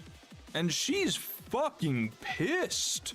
Because of the mind wipe, Gebra doesn't know why she hates abnormalities, only that her singular purpose is to completely destroy them. When she remembers what these creatures did in the past, she decides it's time to bring down the whole facility. For this suppression, you need to defeat the Red Mist.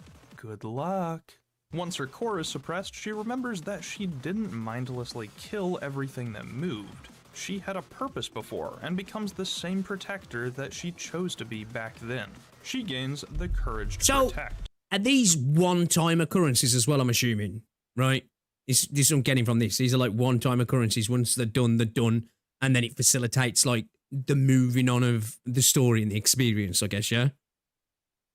Chesed is a goddamn coward, but I love him. Coming from the elite of society, and Daniel never... Or can they repeatedly happen on the resets? Like with the reset happening? Faced much hardship before joining the research team, but he was always willing to work to push forward and continue the research they were striving to complete. Except for when his life was at risk. Suppressions only happen once and stayed through all the resets, right? Okay. He's haunted by the fact he gave in to Garion's demands in the facility, and now is ashamed he's willingly become a pawn to X and Angela in the same way, forced to watch his employees die every day. Bars. His meltdown is his own little rebellion, finally standing up to those that would coerce him into doing things he regrets.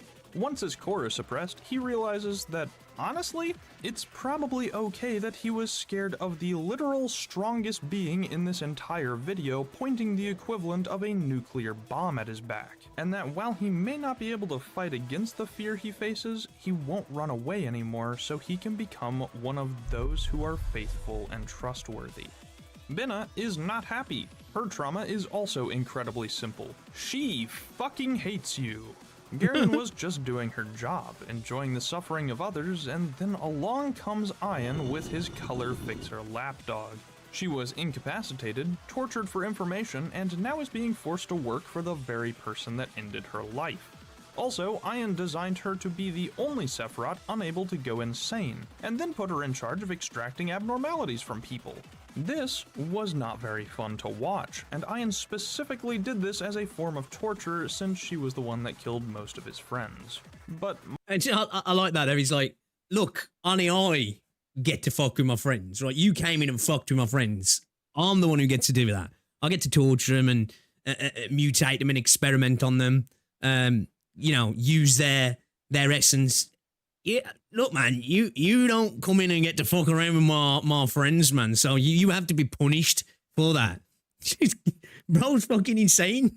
I love it though. more than that, the reason Garion was so dead set on destroying Ian's original facility in the first place was because she didn't believe the cycle of destruction in the city could be broken.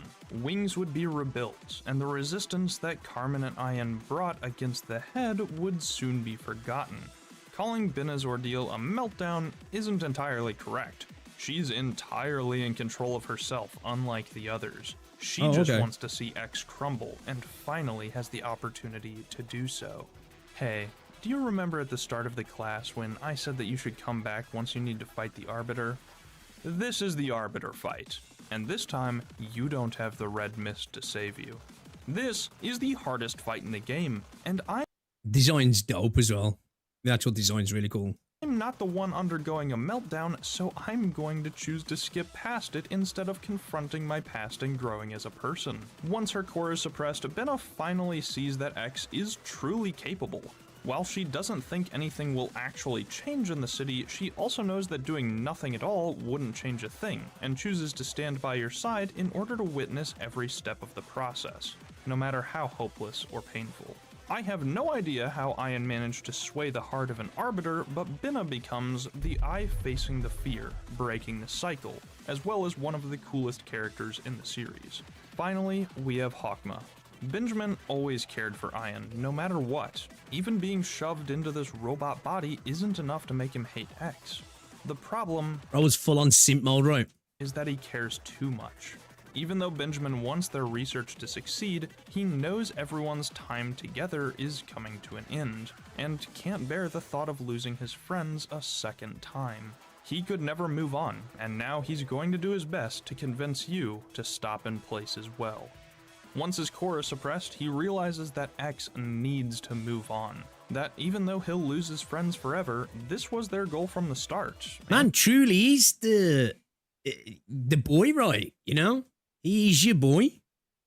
It would be selfish of him to keep Benjamin wish he was Carmen. everyone from fulfilling their dreams just so that he can remain by their side a bit longer. He accepts that it's finally time to give everyone their proper end, and becomes the eye embracing the past, building the future.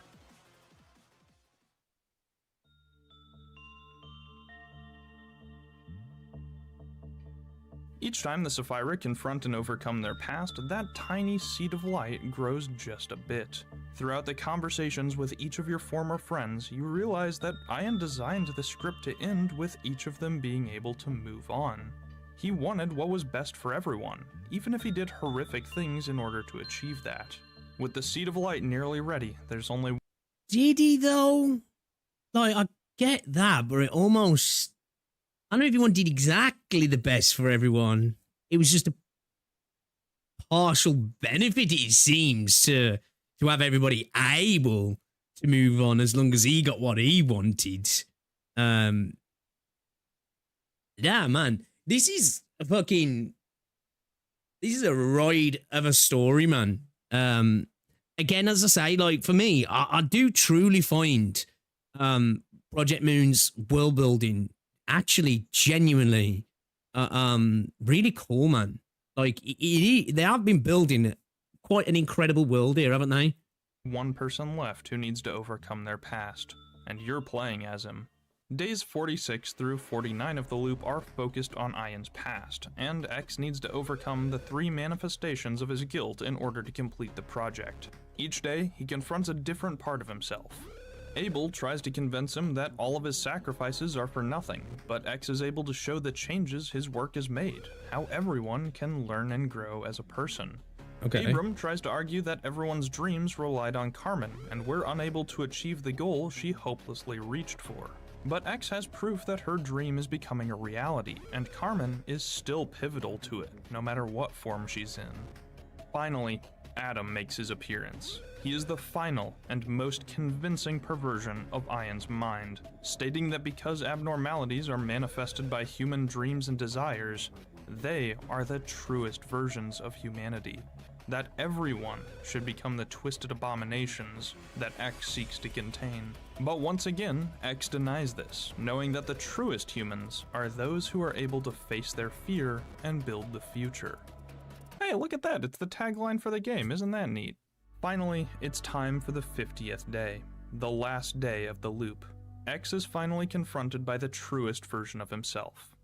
Ian, who is filled with regret. Ian, who is filled with hatred. Ian, who never believed he was fit to continue Carmen's dream. And now, X, who is able to push through it all.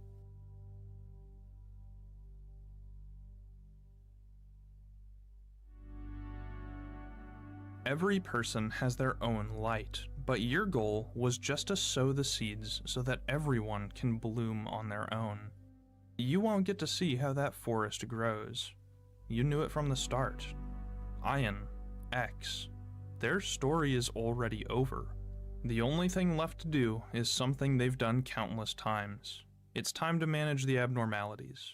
This will be their final day as manager. As the final bits of Enkefallen are gathering, the facility rises to the surface. A great beam of light, a fully blossomed pillar, bursts from the rooftop, enveloping the city in its beautiful glow. This event later became known as the White Knights, as every bit of darkness in the city was lit up. The hearts of the people began to soften and care for the others near them. Their work finally complete, Ian and Carmen are both consumed in the light, becoming a part of every person and helping them to achieve their dreams. The process may not be instant, but they've granted the city a chance to grow, a chance to change for the better. The Sephiroth can finally rest as well.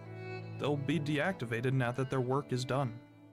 And Lobotomy Corporation will be sealed away forever, its purpose completed at last.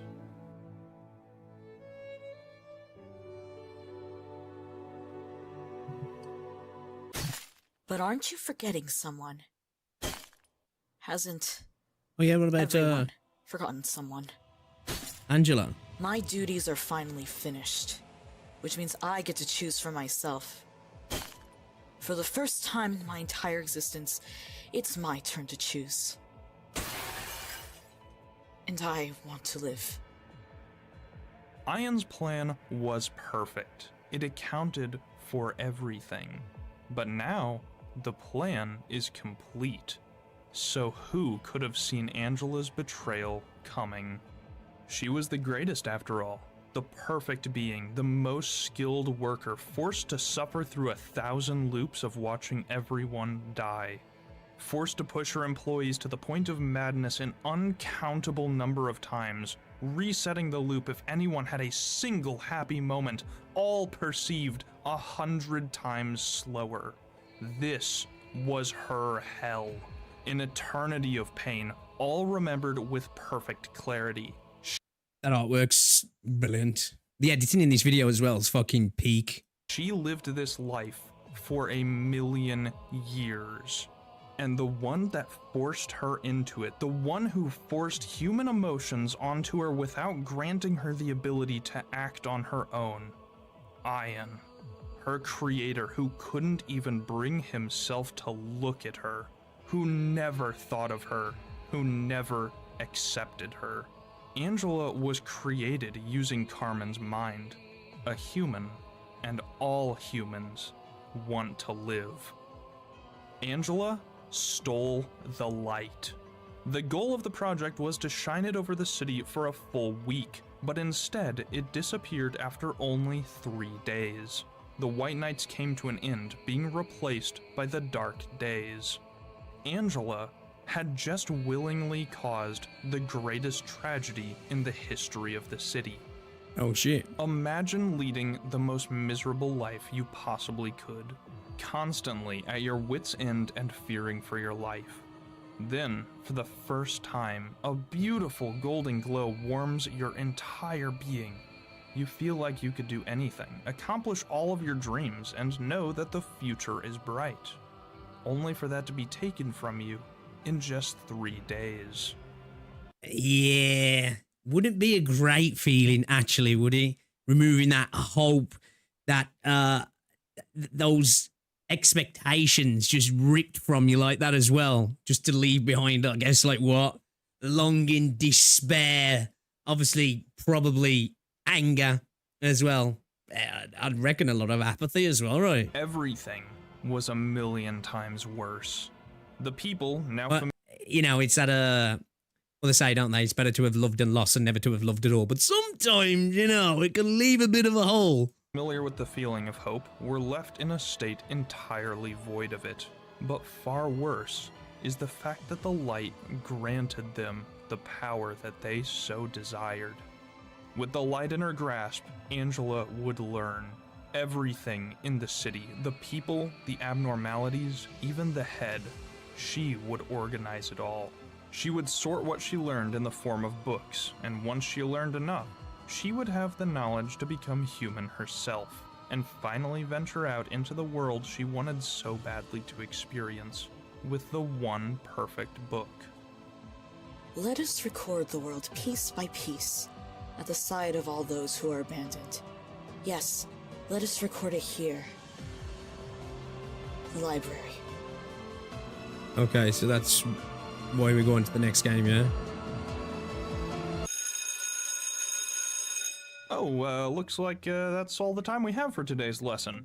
I'll see you all soon during our next class. Don't worry, I'll explain what all that foreshadowing was with Carmen being... I'm not even gonna lie, man. I honestly don't have time to start this game at the moment, but this has made me really want to play through fucking both. Because dude did a really good job of cooking up this video, editing it. You know, a little bit of a humor in there and everything, but like, set everything up so well. I ain't got time though, man. Damn, Project Moon cooked with this universe. Being the villain soon and answer all kinds of other questions I brought up here. But how was this a failed Kickstarter? Does anyone have any other questions? Ah, you know what? That's fair.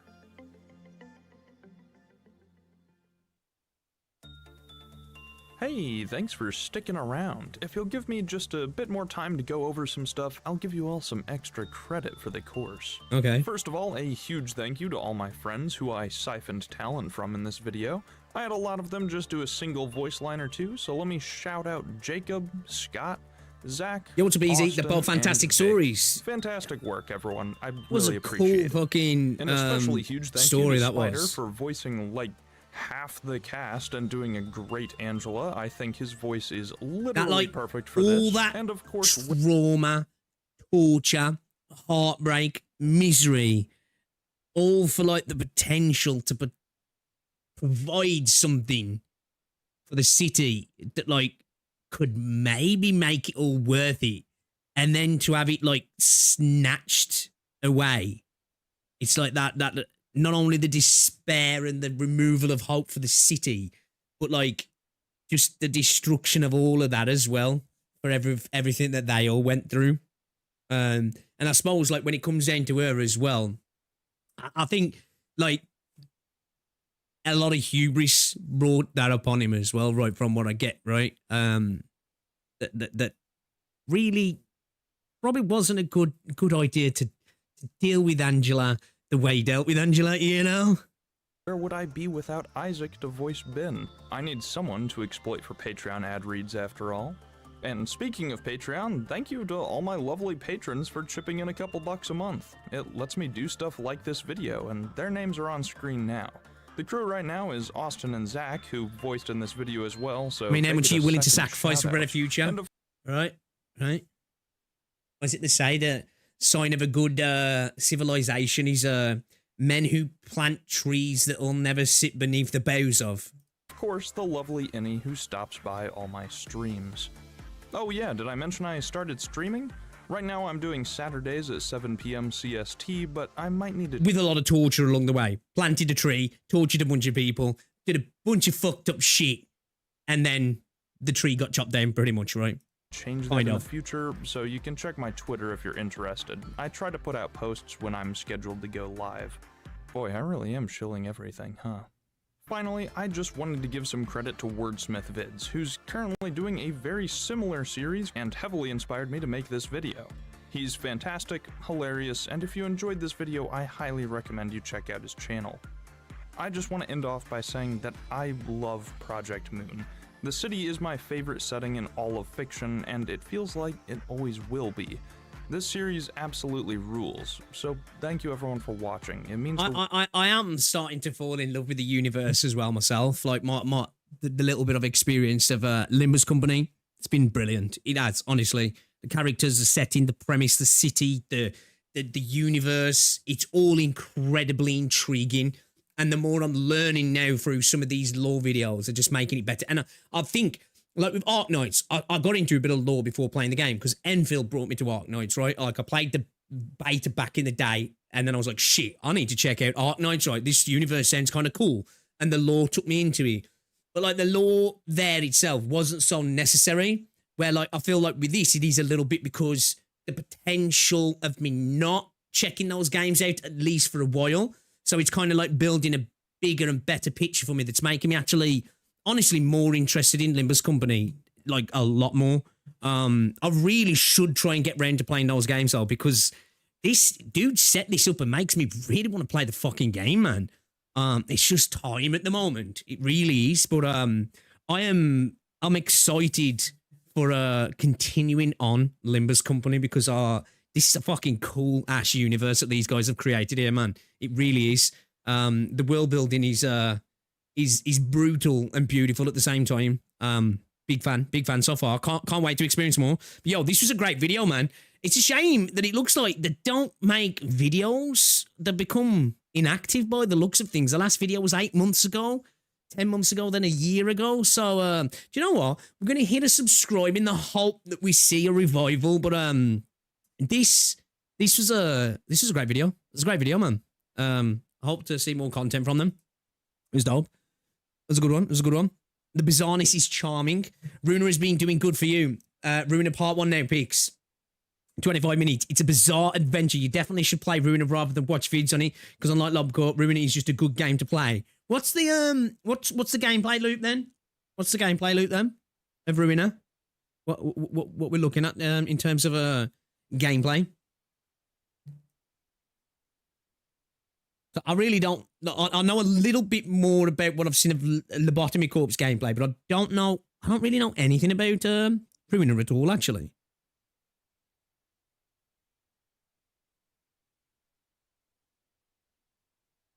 The deck builder. Deck build. Okay. Oh, it's a JRPG card game. Ooh. That's definitely a little bit more up my street than what Lobotomy Corp looks like, to be fair.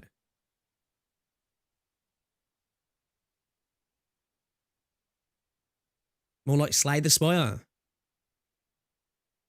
Oh, that sounds kind of cool, actually. Kind of like Limbus gameplay, but more complex. Deck building, more complicated Limbus.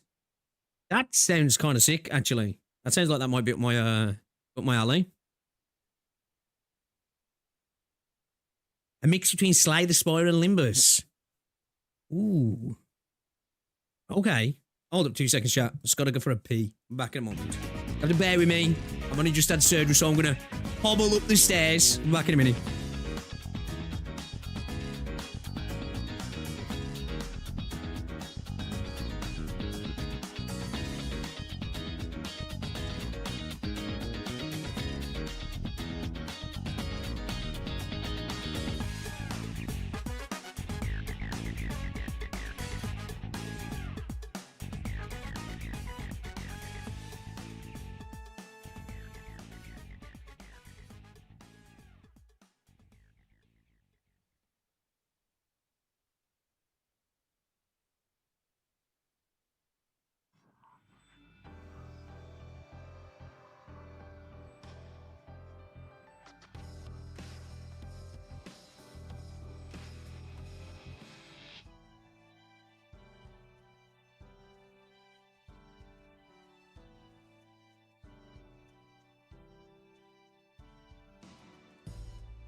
Whoa. Right, I'm back. Yeah, a little bit slow going up the stairs at the minute. A little bit slow. What we got in here? Let's just have a quick look at this. What is this, man?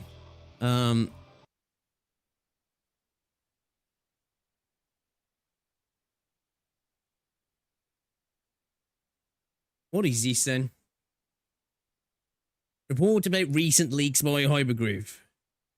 So what?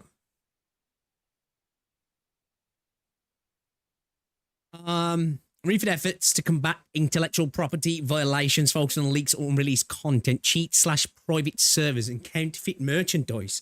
Damn, people out here with the counterfeit merchandise as well. I suppose kind of makes sense in places like CM, right? Because game's big, right? The most significant case involved the 2025 Summer Carnival, where unreleased character artwork was widely leaked before the event. The investigation revealed that the leak originated from an employee of a partner company who violated confidentiality agreements and was then spread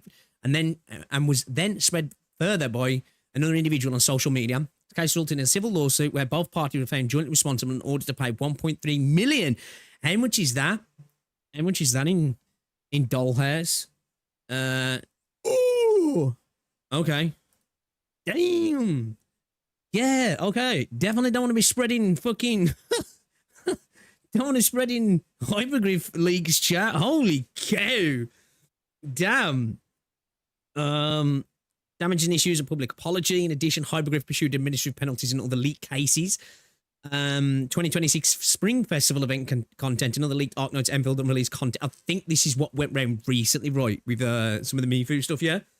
Both are investigated by authorities, recognised as trade secret violations. Leaks related to the 7th anniversary. Cheats and private servers. Hypergriff worked with authorities to dismantle groups in producing and selling hacks involving over 1.2. For what?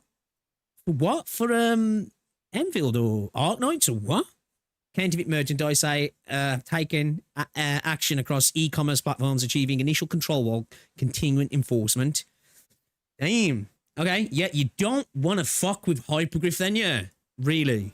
You don't want to mess with Hypergriff? If I'm honest, looks like a bad time. Guys, better just watch Story of Roland.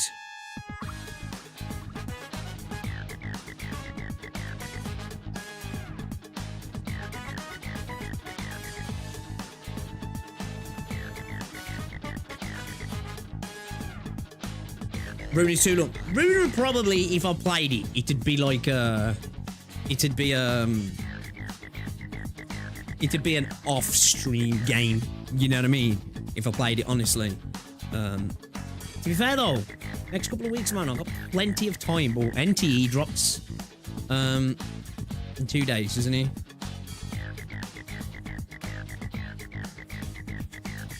Library. Oh, there we go.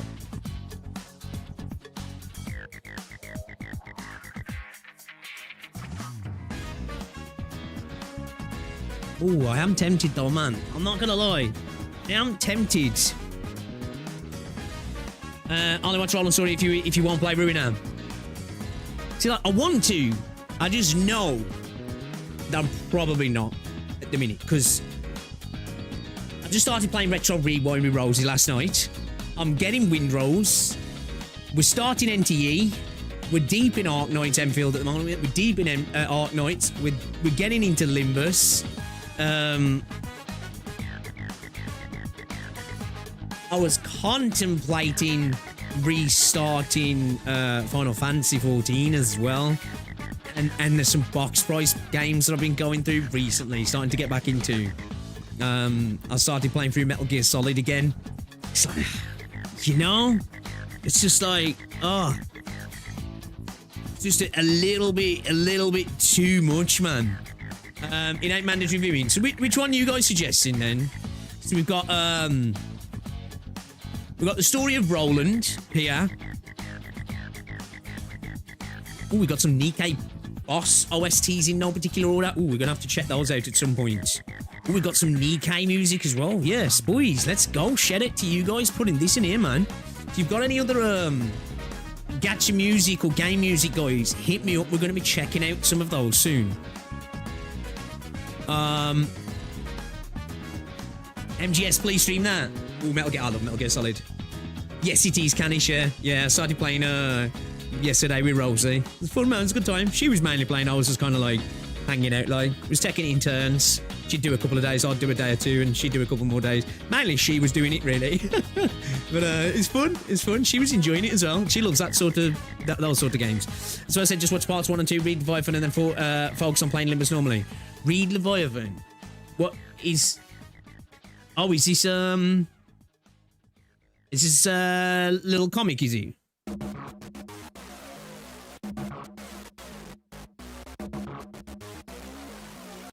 It's very long, is it? Dwellers as well. Why am I apparently 49 minutes into this video?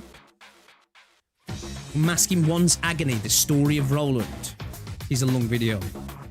He's a long ass video.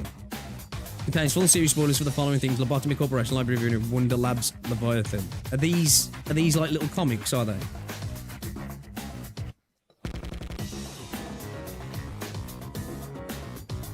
Virgilius' backstory. Leviathan's great. It's a problem from me. I think it was, yeah. I think it was.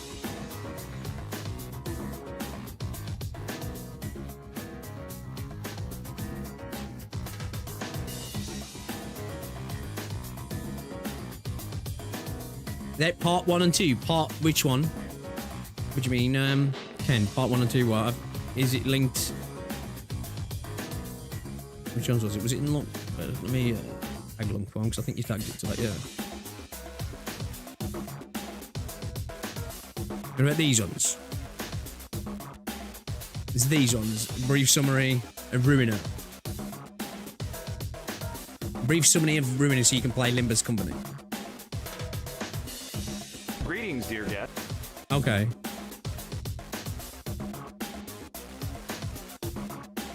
Hey, this is part 2 of my ongoing... These ones, yeah?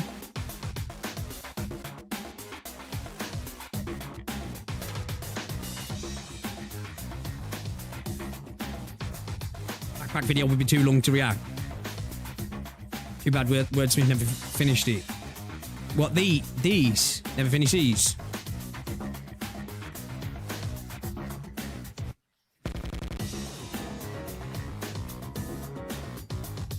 Alright, what time is it? So it's 1 o'clock. Should we watch this part 1 then? Should we watch part 1? And then hop into the game? Because I do want to play the game as well. Do all this watching other people talk about playing it. Let's Wonderlab got copyrighted out of canon. Wonderlab is non-canon. Leviathan is a web comic / web novel prequel. Right, okay. Okay then. Alright, let's watch this one then. Let's watch this one then. And then we can maybe get round to watching part 2 as well, which we'll do another day, because I've got to update my BIOS, which I'm probably going to do tomorrow. I'm waiting for a new flash drive to come. So I don't know what we're going to do tomorrow, man. I do plan to try and do Arknights. I want to try and get my BIOS updated for NTE, because NTE is already telling me it wants me to update it. And, you know, again, I've undervolted my CPU, but still, I'd rather try and get it updated because I need to, because I'm 2 BIOS updates behind now, which I really should get updated. But yeah, all right, then let's do part 1 then. Let's do part 1 then. Let's do it. Yo, Neil, what's up, dude? do 3 hours of stalling before Arknights. I'm going to buy it for him, but it's okay. Updating BIOS is scary, man, yeah. It's like that one thing, right? That's I'm more nervous about updating my BIOS than I was going into surgery, man. But yeah, I'm just waiting for because I've got a couple of flash drives, but I specifically need them for other stuff. So I've ordered another one off Amazon. Hopefully it comes tomorrow early, so I can get that done. Shouldn't take too long. I need to update to, I think it's 0x12B or something, because I'm on 10F at the moment. Like, don't get me wrong, I've had no issues with stability. Like, even games that let me know, oh, you might need to update, have been fine. But, like, it's just getting to that point now where I'm like, even with undervolting my CPU, it can still be risky, because you can just get power draw that can still happen, that can degrade the CPU. I think I'm kind of okay, but I'd rather just get the BIOS updated, man. I really, like I say, at this minute, don't want to have to fork out for a new CPU. It's just not something I want to be doing at the minute. But might as well, get it done, man. We'll run the gambit right. We'll see if we win our 50-50, I guess. But all right then.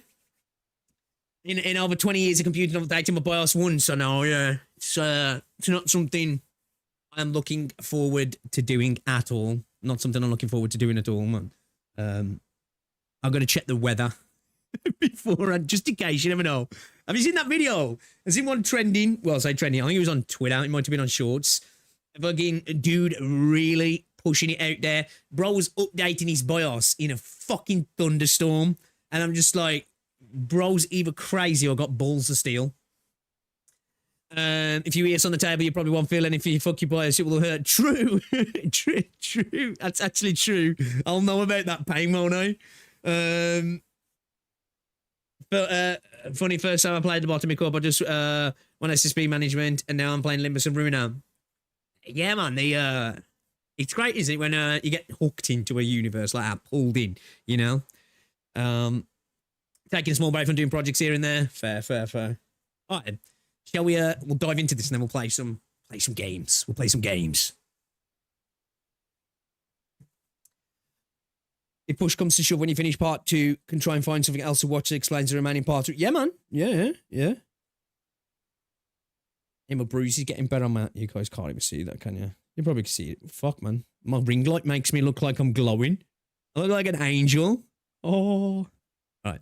Okay. All right, let's watch this then, shall we? Let's watch this one then. So we've just learnt more about Lobotomy Corporation. Let's get into Ruiner now, shall we? Let's expand our horizons even more with the world, the universe that Project Moon has created. A brief summary of Library of Ruiner so you can play Limbus Company Part 1 as somebody who has recently just started playing Limbus Company.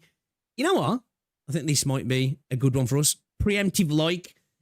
347k views. Insane. Let's go. Let's learn more about Project Moon's world then, shall we? All right, I know what the title of the video says, but I'm... Greetings, dear guests. All right, I know what the title of the video says, but I'm no longer asking go play Library of Ruina. It's one of the best games I've ever played. It's not some billion-hour grind fest full of microtransactions and player spite, and while the community says the difficulty curve is vertical, it's not unfairly so if you spend some time figuring out some decent decks. Yeah, okay then. So it seems to be... So far, obviously, I don't know about the difficulty of Limbus.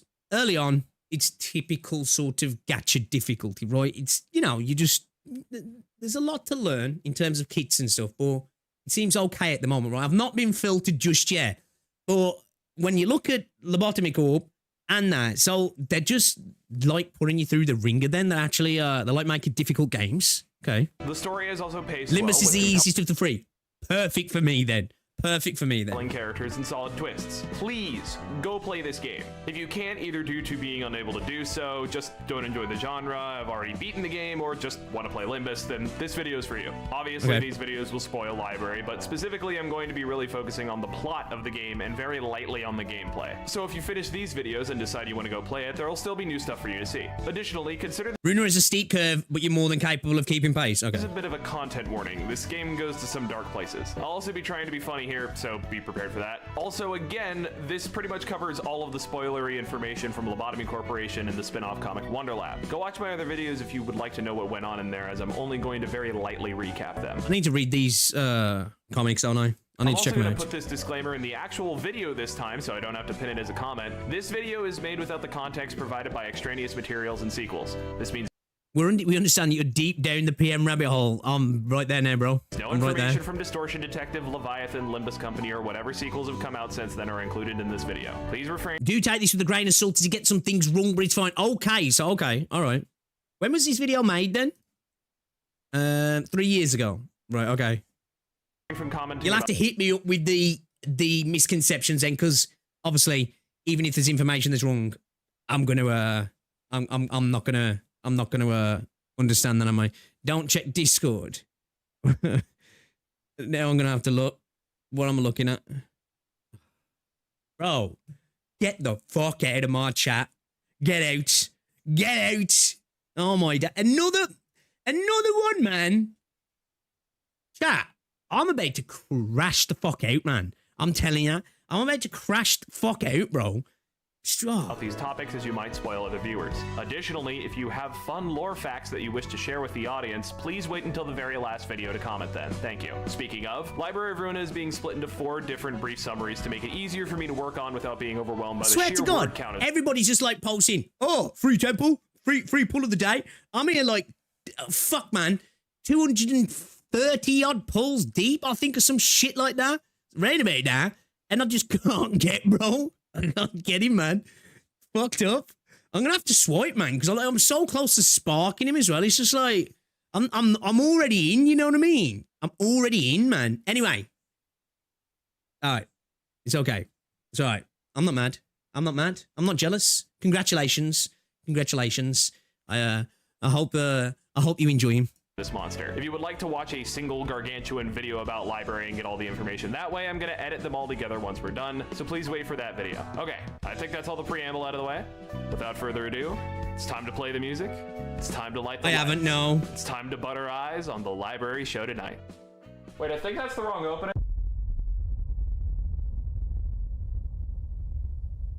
The abyss of time has swallowed me, or at least I wish it would. I have not been afforded the mercy of forgetfulness, for I am painfully aware of exactly how long I have dwelt in this You meant time, the abyss of time. void. 2,483 years, 182 days, 16 hours, 57 minutes, and 4 seconds. Or, from a human perspective, a little under 3 months. Yet, in all that time, I have yet to find the one thing that has been hidden from me. Perhaps that man included this as an additional, cruel punishment, but I will not give in. I will find that damn sequel. I've read this series up to tangos with Tarrasques like 10 times now, yet no matter how hard I look in this I can't find that damn conclusion. Looks like we're gonna have to draft up some invitations. Oh God, she wasn't lying. That feels like how a sleeper smells. Oh well, guess that's another agony to add to the pile. Where the hell am I now? Is anyone around? Who the fuck are you and how'd you get into my book club? Oh God, I was just trying to get a sandwich and found myself here. Please stop. How much did you hear? I didn't hear anything. I just got here. Please. What is this editing? Please. Oh wow, no more pain. And actually, wait, this Is this Angela? feels nice. First time that's happened in a while. Yeah, sorry about the whole dismemberment thing. I've just been alone for so long that any kind of external simulation was kind of a shock. I gave you your limbs back as an apology and also cleaned up your internal organs a bit. Speaking of, who are you and how did you get here? Name's Roland, ma'am. I'm just your average grade 9 fixer and absolutely nothing else. I was going for a nice walk in the dank slum I live in, trying to get to my local sandwich shop with as few fatalities as possible, when all of a sudden I popped up here. Also, what? Just in general. Fair enough. You're currently in my library, of which I am the head librarian. My name is Angela, Team Edward Ravenclaw District 12. I don't know what a fixer is, but I take it you're kind of down on your luck recently?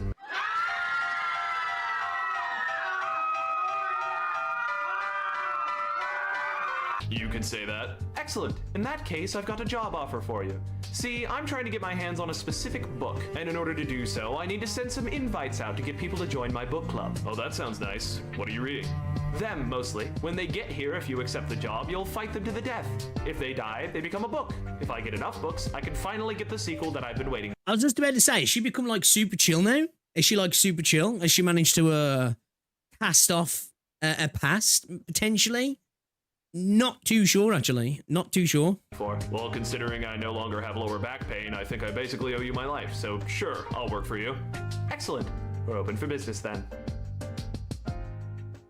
That was the opening scene to Library, adjusted with my own goofy writing. I hope you enjoyed it. There will be a few more later on. To even more briefly summarize our previous game, there was this dude named A and his girlfriend who committed crimes against humanity to cure depression and got bonked for it. A went on to make a power company that turned these humans into monsters and then pet those monsters to generate power. Overseeing this was Angela, an artificial copy of A's waifu who is nothing like said waifu. A then reanimated his friends and then helped him commit crimes against humanity as robots to man his main facility, but it was all a plan to get them to go through enough character growth to grow the plot seed that cures depression. They succeed after much agony, but Angela flicks the light switch after a few days into— You could just, like, go for a run as well. This could have all been solved with just saying, go touch grass, man. You know, go to the gym, go for a run.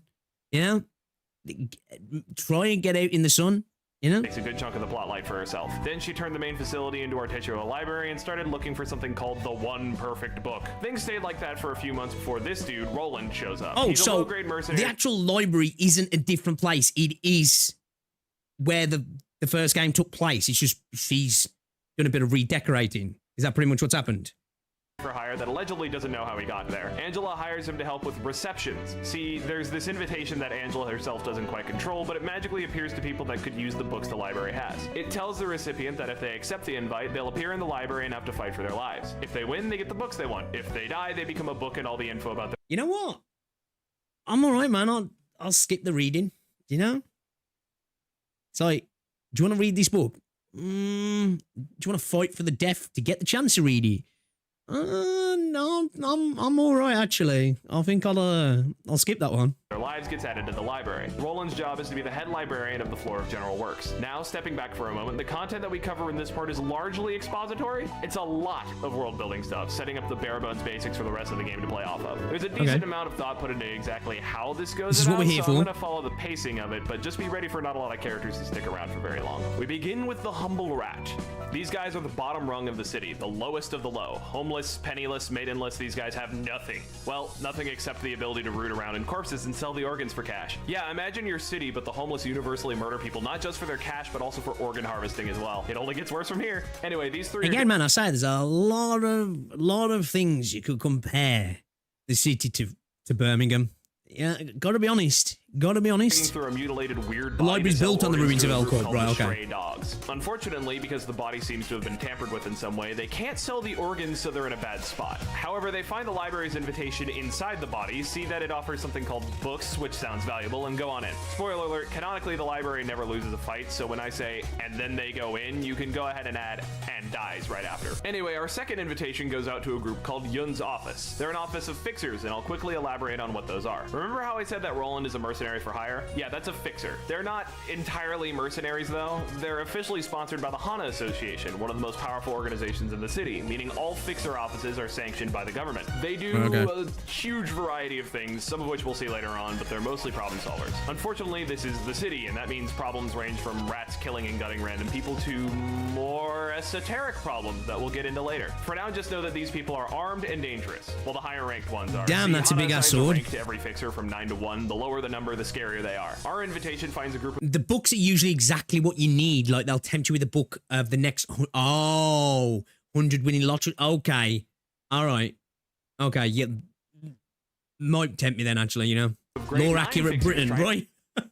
to rescue a cat. One of them, a boy named Finn that can't be more than a young teenager, is smart enough to report the invitation to his home office, while the others accept and die. Yun, the owner, senses that the library might be a more dangerous threat than his office normally deals with and asks for assistance, but he needs to scout it out to make sure it's worth the cash. So he sends Finn in to scout and die. After Finn bites the dust, we get introduced to a curious system in the library. As you complete invitations and get access to more books, the floors of the library start to open up a bit more. Each floor houses a number of abnormalities. Those previously mentioned.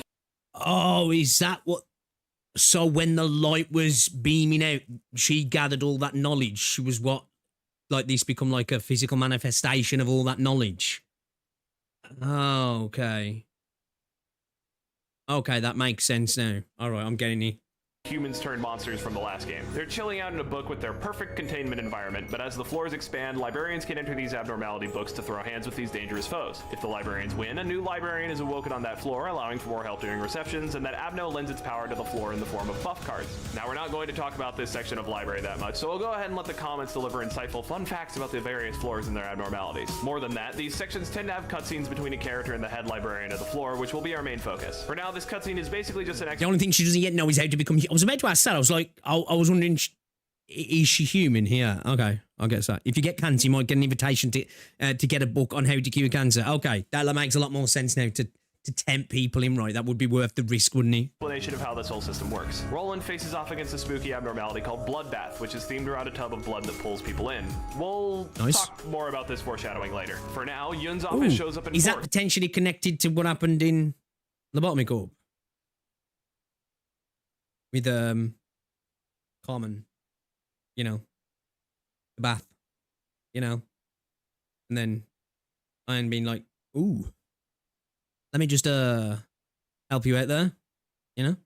They've even got a grade 8 fixer along with them. Wowzers! Anyway, when they show up, Angela calls Yun out for sending Finn to die for basically no reason. Yun defends himself, saying that Finn would have been exploited at some point by someone else. That's just how the city works after all. Angela says, damn, alright, and then they all get turned into books. This is where we get introduced to our first other head librarian. See, as the library expands, new floors will open up, and these floors are run by the Sapphira from Lobotomy Corporation. I kind of skimmed over their personalities during LobCorp because space was tight, but here I'll flesh them out a bit more. Just like in Lobotomy Corporation, our first friend is Malkuth. I'll go ahead and let her introduce herself. So these got Greetings, shit. manager. Or, well, I guess there isn't a manager anymore. Anyway, hi, I'm Malkuth, head librarian of the Floor of History. I'll be... So what form are they in then? Are they in a... actually in like a human form? I guess then... Well, yeah, what form are they in? Have they got their bodies back or what? What's the deal here?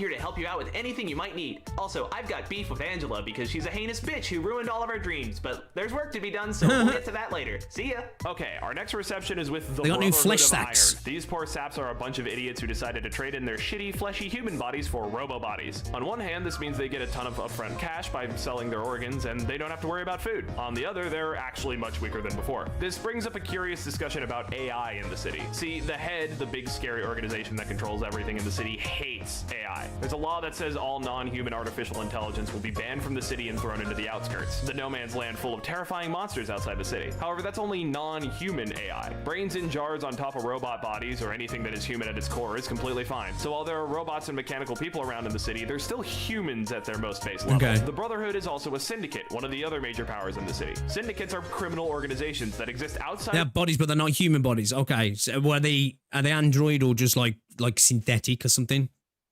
The HANA Association and the rest of the government's purview. You might notice that this implies that they're able to go against the head, but all I can say on that right now is that's not the case. To go any more in-depth would get away from the point, and we're already tangenting super hard as it is. Anyway, they roll to the library and get bodied like the rest. This unlocks our second cutscene on Malk's floor. These cutscenes between the lower floor librarians are just them recapping bits that happened in Lobotomy Corporation, so we're gonna be going a bit general for them. For example, here Malk Employed talks to be about made this of being her light. third try at Oh, life, okay. reminding the audience that these guys were human, then brain and jar robots, and are now human again. Our next reception is the Hook Office. These guys are the dark side of fixers. While some fixers are decent people trying to do something good for the people around them and make money while doing so, there are also fixers like Hook Office. These guys are wetwork specialists. If you're not familiar with the term, it's a polite corporate way of saying murder. They're assassins and decently Synthetic that can't exist outside of the library. Oh, okay. All right, good okay. at it too. They'll even break into other fixer offices and kill people there if it gives them something worthwhile. They're not nice people, to the point that when they go into the library and Angela greets them, they actually take a swing at her. Naturally, due to her being a super advanced robot AI, the blow tanks off her without doing any damage. They comment on this, and it prompts a conversation about the whole AI thing I mentioned before. Anyway, they get done up like the rest. This spooky reception opens up the next librarian, who will introduce himself.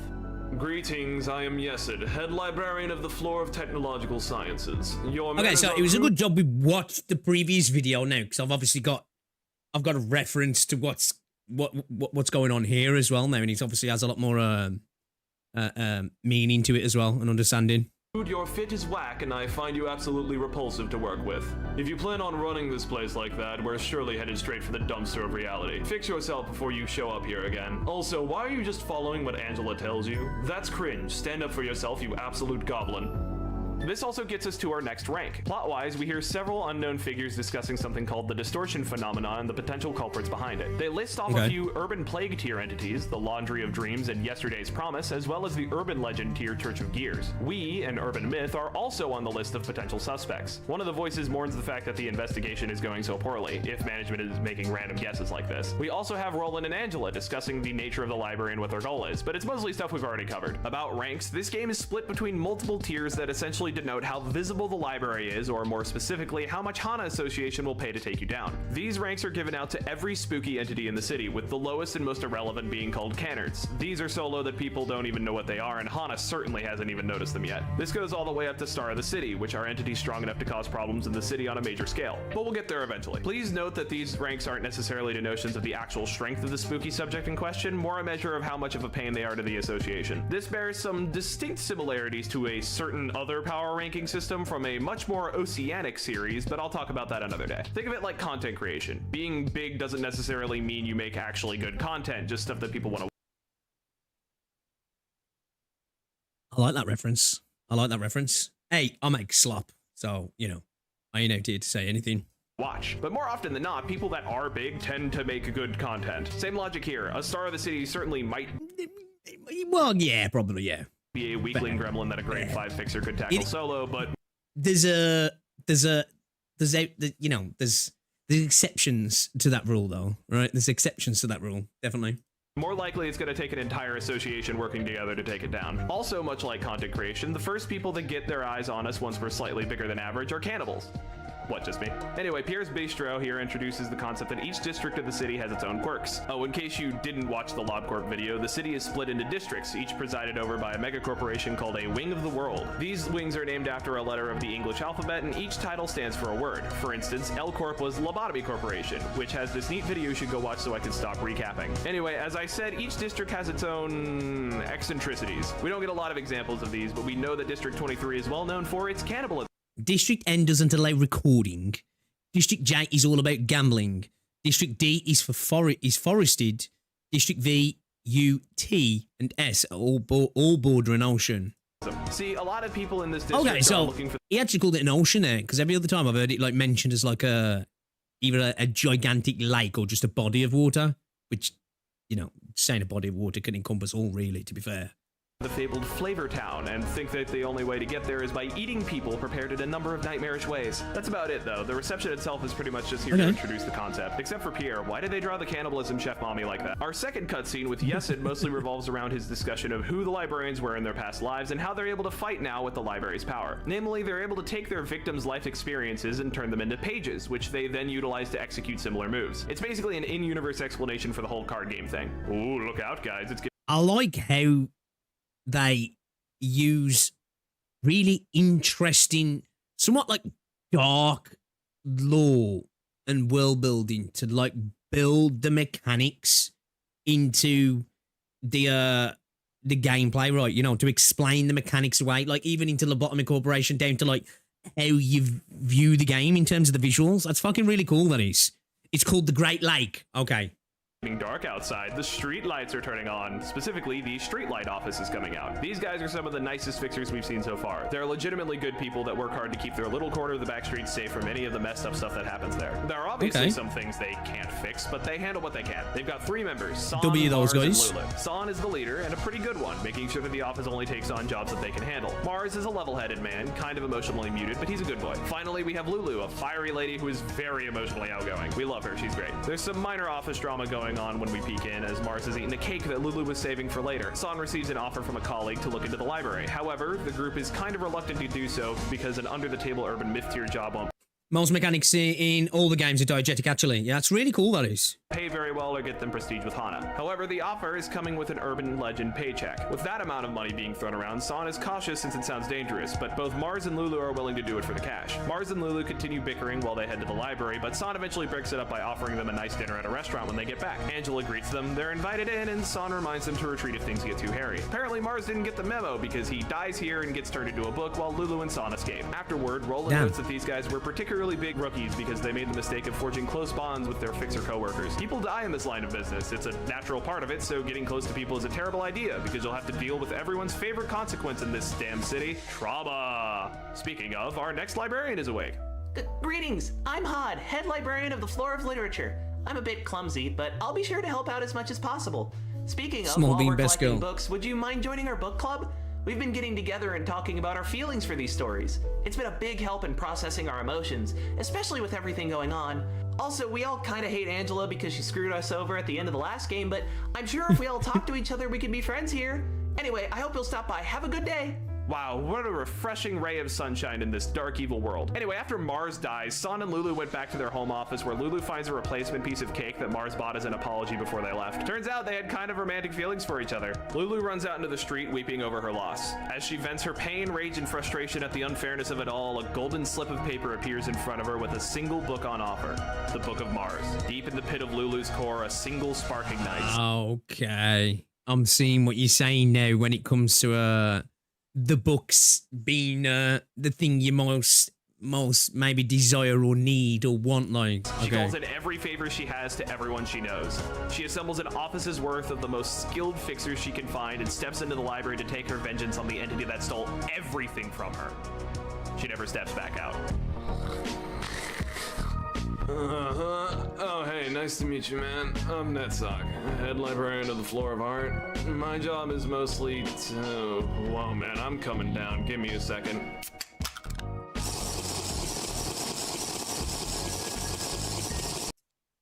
That was a Bud Light drinker? Damn. That's a generational aura loss right there. Sorry. Sorry, Bucko. Sorry, Bucko. Perpetually inebriated with Bud Light. Damn. Hey, Roland, thanks for delivering more books. Also, I'm feeling kind of bad about working here because we literally killed those streetlight people who kind of just wanted to live their lives. Oh, I've got a saying for that. See, the city sucks and we can't do anything about it, so, you know, this is this and that is that. Do what you can for your own shit and leave the rest well enough alone. Roland, have you ever heard the phrase copium? With that conversation, we have reached the urban legend tier, which comes with yet another vague and spooky conversation between people that we won't see for quite a while. It's some dude that's apparently an underboss talking to people about fingers, specifically dealing with the index and making sure that they don't claim something through the fog at the heart of a nest. They also bring up us, the library. Assuming they're talking about like the 5 fingers there, yeah. And the fact that we're urban legends now, so clearly there must be some kind of fans. Well, boss, we finally hit urban legend level. Okay, but what does that actually mean for us? More powerful and interesting guests that might know stuff. Oh, that's good. Yeah, I remember during my backstory when my grandmama told me all about the cool urban legends in the city. There's plenty of myths, but legends are pretty much guaranteed to be real. Well, I'm glad we've made it. So like, are we the guys in the game just bodying people who get brought in here for like genuinely just trying to acquire things that could really help them out? We're just there just to body them. Oh, you made the mistake of wanting to solve that situation. Time to get fucked, Bucko. Is that basically what we're doing? Okay, you're everyone's boss, right? Kind of sick, actually. What's that about a gramophone or whatever you said? Oh yeah, my parents just up and died somehow, and my grandmama raised me. Then she just up and vanished one day too, and then stuff happened. The library canonically never lost a fight. Damn. So we are what Saint Tontas thinks he is, then, yeah. Okay. All right. Been a completely normal grade 9 fixer ever since. Oh yeah, a completely low tier nobody that understands. In game, you fight on the right side of the street. Oh really? That's cool. Fixer would. Enough about me. Let's talk about you. What's your end goal in all this? Oh, I want a book, specifically a sequel. I've been a huge fan of this series, A Tune of Frost and Flame. Have you heard of it? Yeah, I heard the ending was kind of up. No spoilers. Anyway, I've got a ridiculous amount of books in here, but the only way I can find the sequel is getting guidance from those invitations. Oh, I also want to become human and get out more. Well, I've heard of a few good dating sites you can check out. Oh, not that. I mean, I literally cannot leave this building if I wanted to. I'd also like to tear down everything one of my dads built because he was a manipulative monster that put me through uncountable years of suffering and didn't even bother to give me a happy ending like he did for literally all of humanity. So I'm a little bit spiteful about that. On a scale of passive-aggressive comment to burn down the city, how spiteful are we talking? Oh, I'd crack this city like an egg and burn the oak to ashes if that meant I got one instant of relief. I was going to say, like, surely. Now, when she says she can't step outside, that's, I'm assuming, purely just because she's illegal, pretty much, right? She steps outside, she's cooked. It's not like she can't literally step out, if that makes sense, you know what I mean? She'll just get ganked by the head and the rest of the city, right? Because of her being what she is.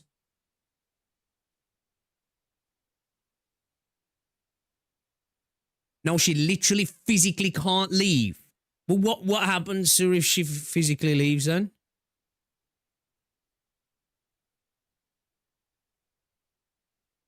Obviously, I know she's not like there's nothing like physically can't leave. Physically, she cannot too. Oh,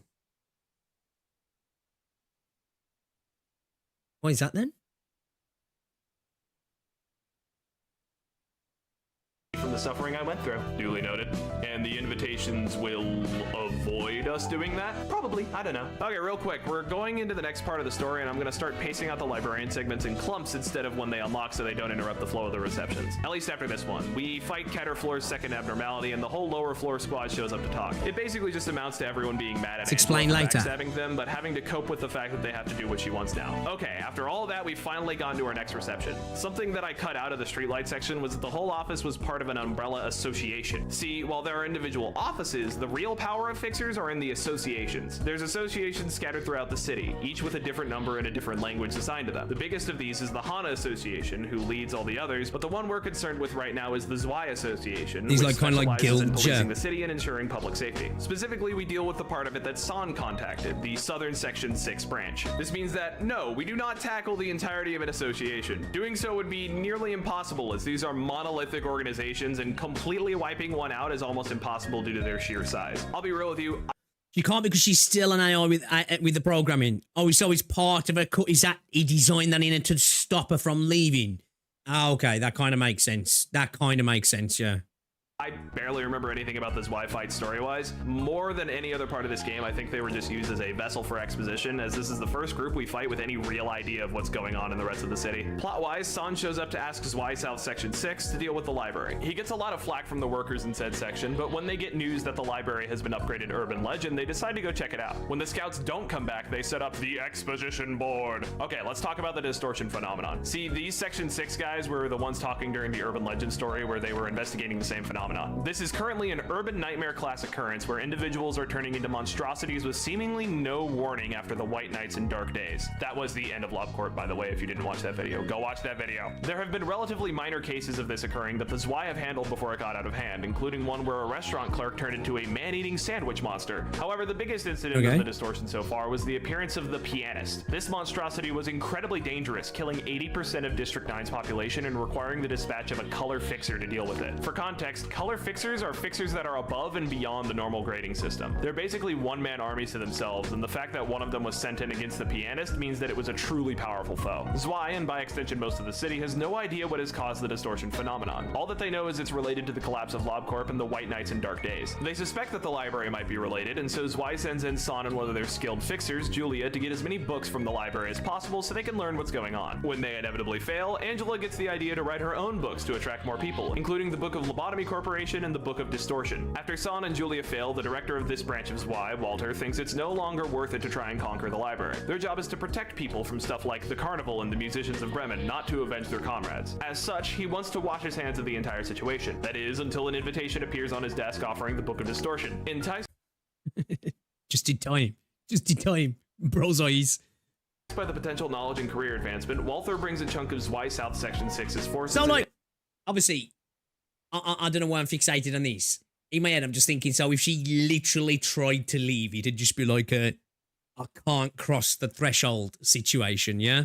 She'd be desperately trying to, but she just wouldn't be able to. Or she's got the desire to want to, but not the, you know, ability to even attempt it, maybe. I don't know why I'm so wrapped up on that. Where he and all of them become books. Also, thank God I don't ever have to say Zwei South Section 6's forces again, because that's a tongue twister. Here we reach the split. Up until now, the story was progressing in a linear manner. There was only one fight to do at any given time, maybe an Abno fight to break things up. But from here on out, there will be multiple fights available at a time. We'll talk more about this in the next episode since it splits further then, but for now, we'll talk about the current two routes available to us, starting with Molar Office. This is an office of fixers who, shockingly, aren't just walking right into the library like every other office we've seen up until this point. They've been hired by Mio of the Rabbit Team to investigate the nest of L-Corp, and to get there quickly, they take a warp train, a miracle form of travel from W-Corp that can get anywhere in the city in a mere 10 seconds. They sit next to a couple, strap in their seatbelts. This is the one where, actually, unless you're in first class, right, you're on there for, like, a long-ass time, right? And then, like, you return back to your previous state, even if that meant you were, like, mutilated or whatever, and your mind's wiped, right? Which is weird because this is only a 10-second trip and set off. Olga, the incredibly drunk leader of this office, decides to take a nap despite the short length of the trip. 1 hour into the ride, and the train hasn't arrived. 6 hours into the ride, they're still sitting and waiting to see if something will resolve the problem. They complain that Warp Oh, so this is where you first introduced to the warp trains. Okay. Corp hasn't had any incidents in 10 years, so this must be a huge problem for them that they'll quickly fix. Olga is bored and wants to try to cut open the doors, but that would suck her and everyone else out into space. 17 hours into the ride, and everyone is getting agitated. Olga cuts her and the rest of her group's seatbelts off, and they start trying to figure a way out. 31 hours into the ride, and Olga can't even cut the doors open. It seems like no one is even feeling hunger or thirst despite the passing of time. Olga offers her compatriots a gamble, revealing an invitation she received from Mio. They sign it and enter the library. Afterward, Roland asks Angela why the hell R-Corp would be interested in the library. That'd be the perfect people to entice him, right? Because, you would be. You'd be in panic mode right there, wouldn't you? R Corp, L Corp, and W Corp all had a collaborative contract with each other in the past, so it makes sense that First class is there that long as well. First class, though, that don't they like get put into like stasis so they don't experience it, right? Even though your mind gets wiped, they don't experience the journey either, do they?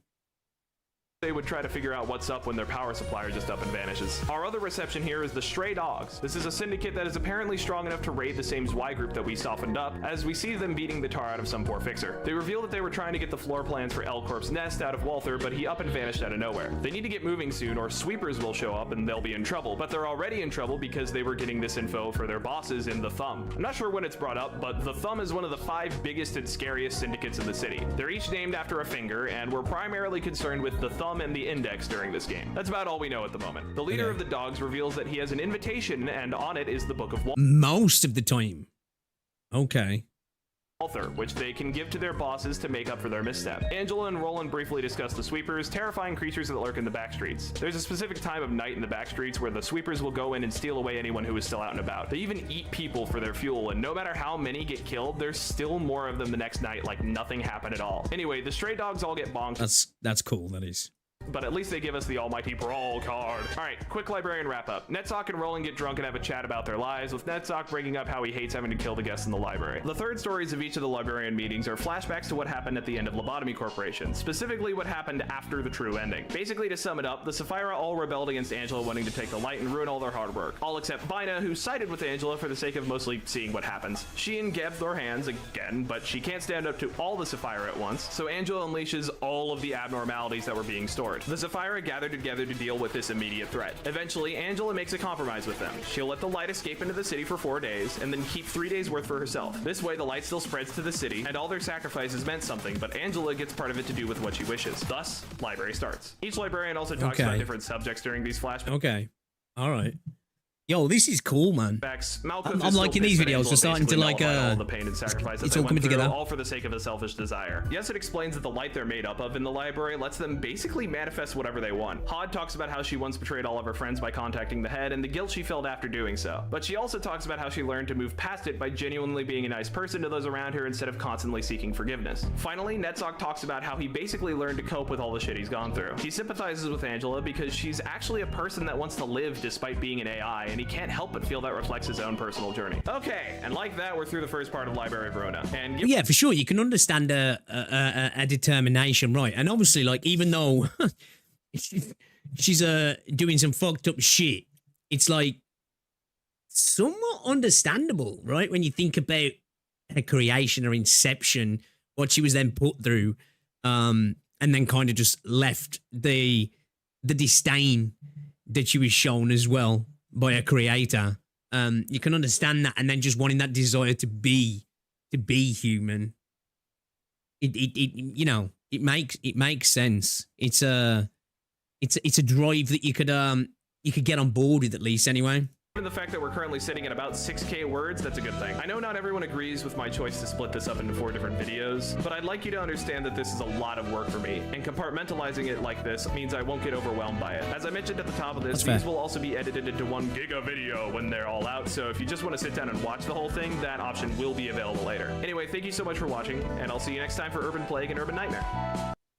Okay, yeah, all right then. We will follow up with part 2. We'll definitely check that out. Because, wow, it's been a journey, man. Going from Lobotomy Corporation story into Ruina. Obviously learning a little bit about Limbus as well and starting Limbus. It's like I'm being showered with all of this awesome lore.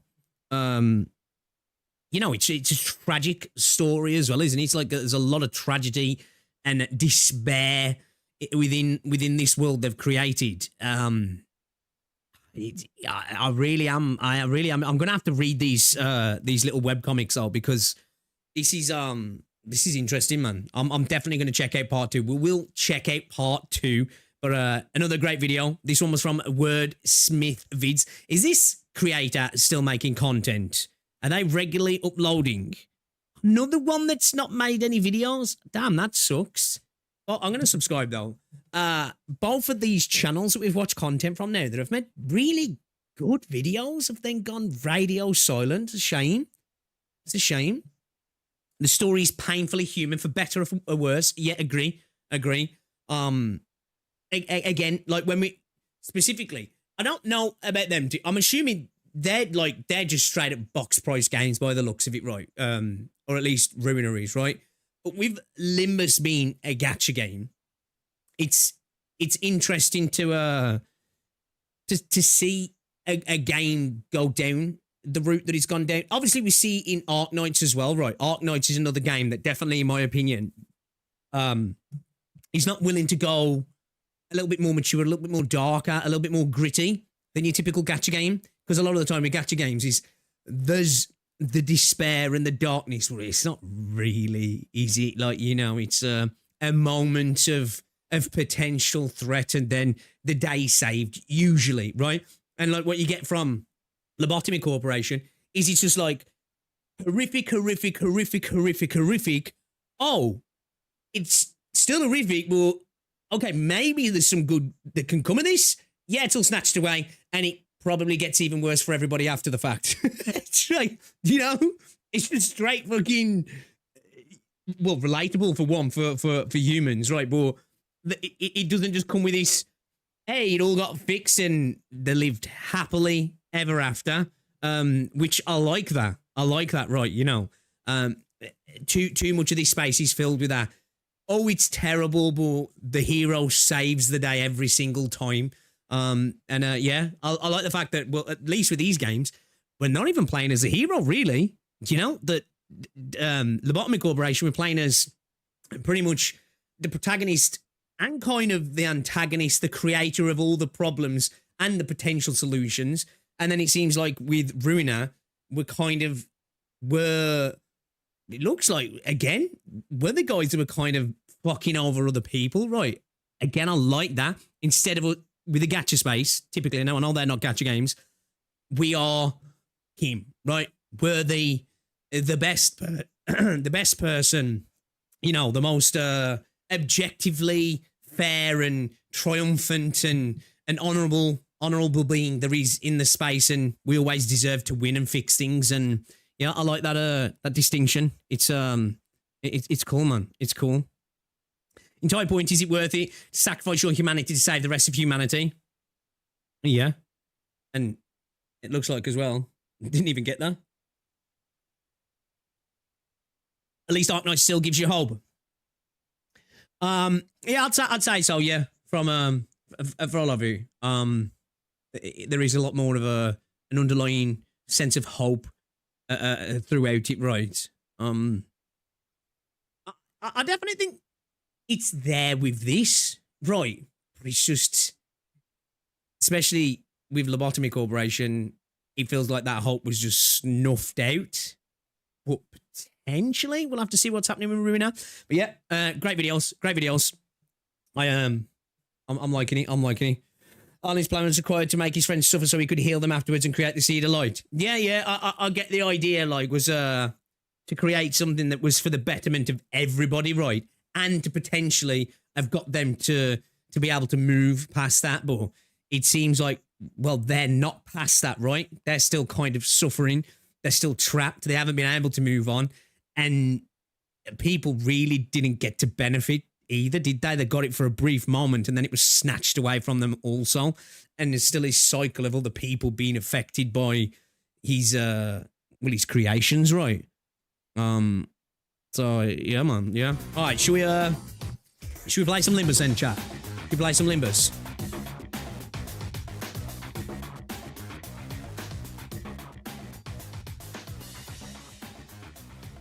Let's play some Limbus. Limbus and Arknights above, kind of just the belief of hope in hopeless situations. Dante doesn't feel like self-insert. I would be like walking technological nukes, right? Vroom, vroom. That has to be kind of the case for hope to even have its power, right?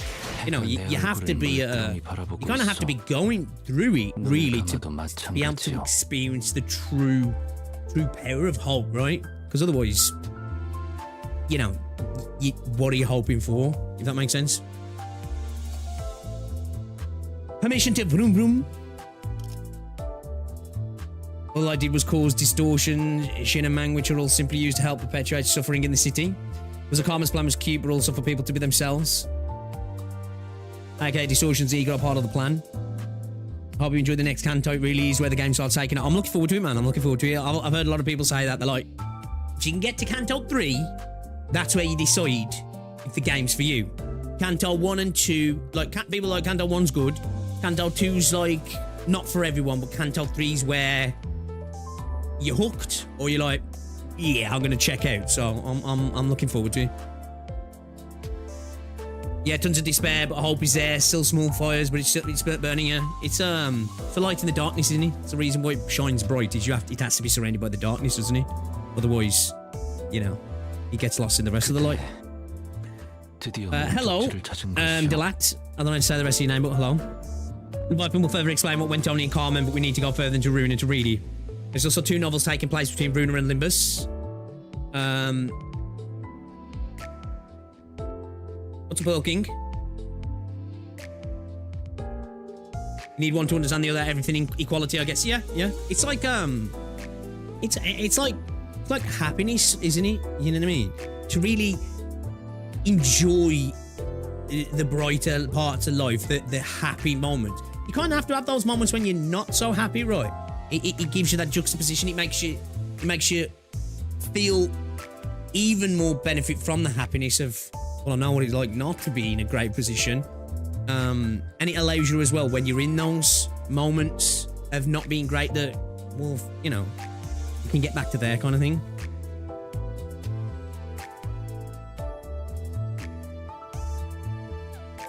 Opium, right? 2 seconds shot.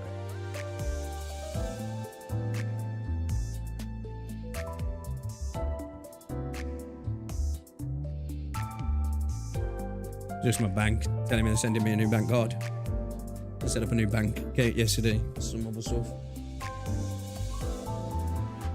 There's a very high chance the culmination of the Project Moon story is to reignite the light and move to defeat the head.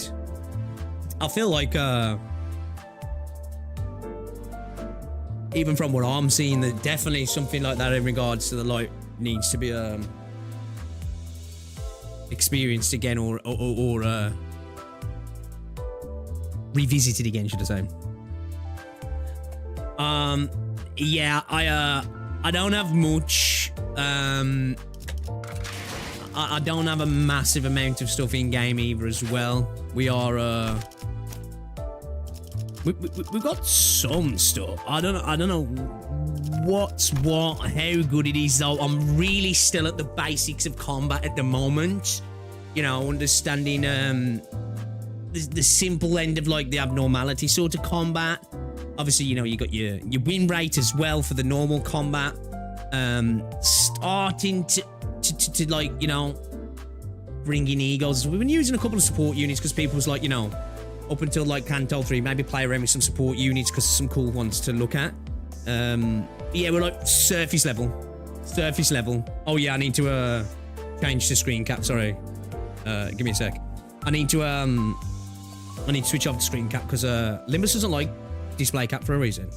Yeah, I'm just getting to that point where I say, like, you know, starting to scratch the surface. Still a lot to learn about like the kits, and really starting to get, you know, using things like, you know, like weight and that to my advantage, you know, like for AoEs, and, you know, getting into the weeds, if you will. But I'm enjoying it so far, man. I'm enjoying it so far. 7 Association, my beloved. Let's go, Limbus. Sleepers, where you at? But yeah, shout out to everybody in chat, guys. If you haven't already as well, drop a like on the stream. Let's get into it then, shall we? Because we are starting Canto 3. We finished Canto 2 last time we were playing. So this is the unconfronting. Okay, I'm intrigued. People telling me this is where you decide if you're a Limbusy enjoyer. So as somebody who's kind of finding myself a big enjoyer at the moment, I'm interested to see what's what's going to happen here then? Can't use Yisang. I suggest you use base for his support.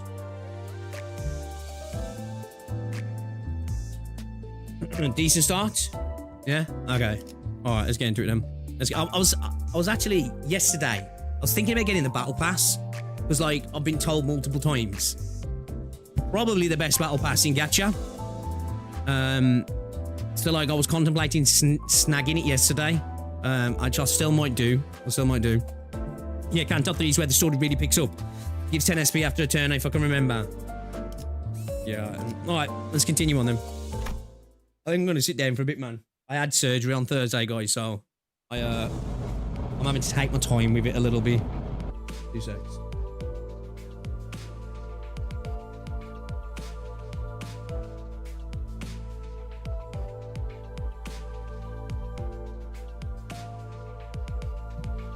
They ripped me guts out on Thursday, so I'm still recovering. Okay. Alright, then we're aboard the Mephistopheles, even. Get it out. The sun is almost set, leaving the bus to be shrouded in dusk. We love Karen.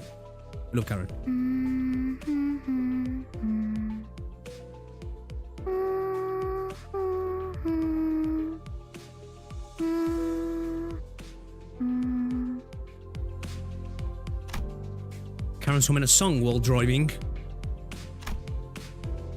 I found myself singing along in my head to that strange and familiar tune. Christmas up in here, man.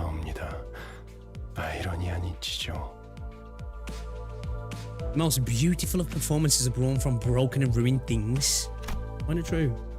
Virgilius spoke, having noticed that I was looking at the driver's seat. 온전히 음유를 느낄 수 있는 것은 정작 그들의 몫이 아니니. Damn, that's a bar. 이 얼마나 억울합니까? That is a bar, actually, isn't he? Not gonna lie.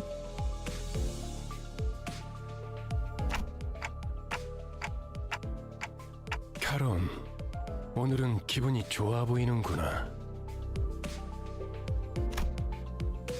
Karen nodded. 기분 좋으면 노래를 부르는 거야. 그래. 하지만 너는 오히려 울적할 때 그 노래를 흥얼거렸던 것 같은데. 카론, 그런 기억 없어. Still can't get over how tight Bro's trousers are. 카론은 즐거울 때만 노래해. She sings when she's happy.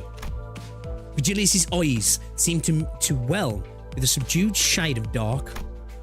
The kind of hue that would be picked right away if one wanted to express solitude as a colour. But it only lasted for a brief moment. So I decided to dismiss it as the vivid sunset playing tricks with the light. 이제 카론이 흥얼거리는 세상은 고요한 무채색입니다. 길고 긴 터널 속을 헤어나오지 못하고 있으니. I'm sure that just like the history of my own life that I've forgotten, Karen and Virgilius must have their own threads of cruel reminders. 이런 너무 개인적인 이야기는 그만하기로 하죠, 단테.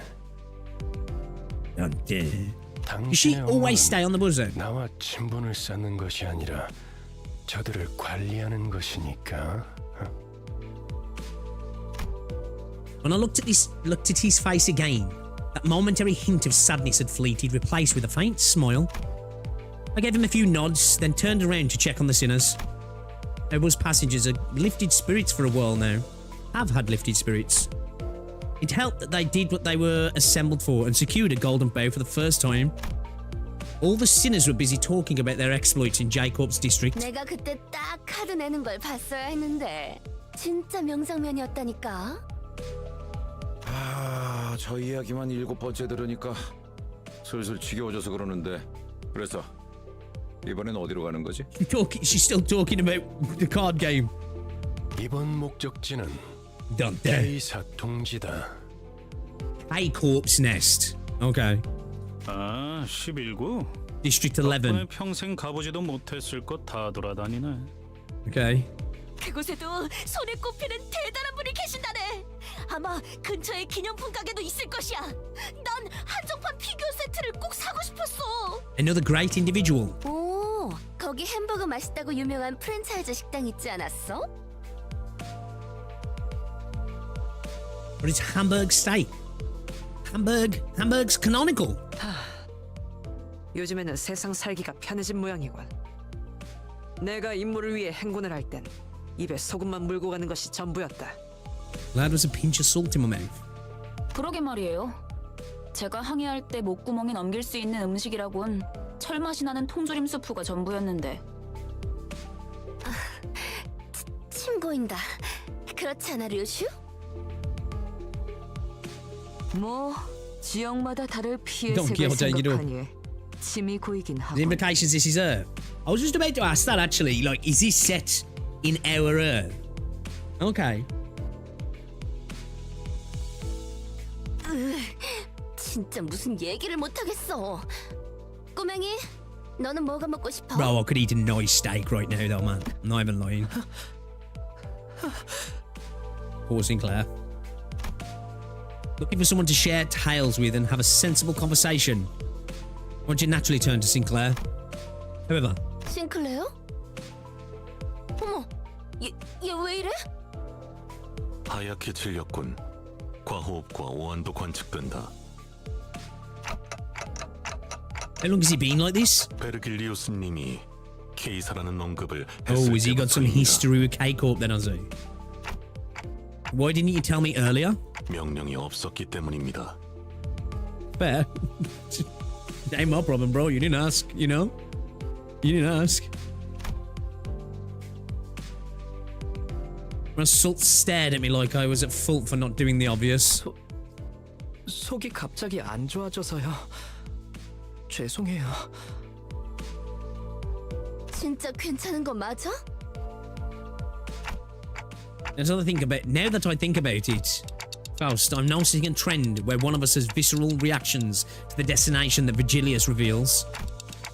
Well, with our experience of what the fuck's going on in this world, that doesn't surprise me really that there's some part of the city there's somebody be like, I don't even want to go there, to be fair. Additionally, when we arrive, it turns out that the place does have a history with the person in question. Does that have something to do with the reason we joined the company? 우리라고 칭하시는군요. You just referred to the team as we. Huh? 미묘한 변화의 차이를 감지하는 것도 저의 주 임무라서요. 그리고 수감자들의 입사 이유에 대해서는 상세히 알려드릴 수 없지만 저희가 가야 할 행선지와 수감자 각각의 신변이 어느 정도 관련이 있다는 사실은 부정할 필요가 없겠죠. Okay, that makes sense. Makes sense that, you know, there's a reason. 시다 아니다부터 말하면 될걸. 쓸데없이 혓바닥을 길게 누리는 건 배운 놈들 특기인가? True, Heathcliff. 두갈적 발화가 언제나 옳지는 않아요. 파우스트는 그때그때의 가장 효과적인 방식을 선택할 뿐이랍니다. Is our Faust not glowing as well now? Yeah. Now think of these pics. How was the seed of light created and the process creating? Now think of what Limbus is doing.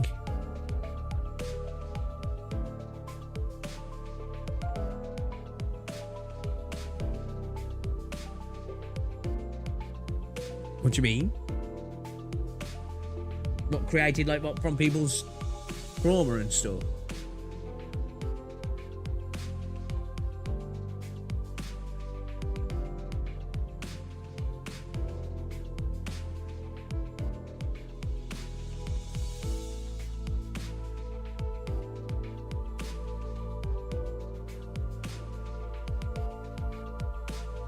We had to fix that trauma.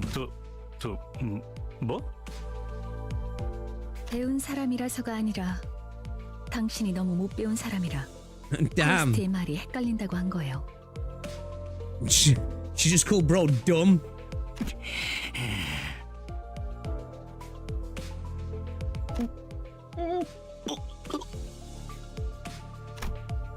Just as Heathcliff approached Faust with his bat shaking in fury, Sinclair suddenly started throwing up on the floor. The bus finally quieted down after that.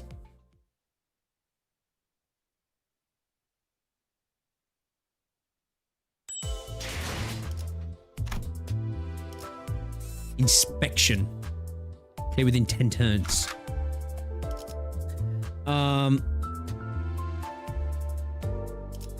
Okay, you guys said this is where we'll start to feel some. Should I level up some of these units?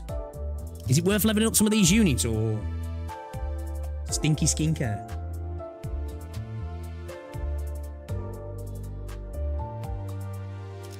Maybe leave that for a later Canto.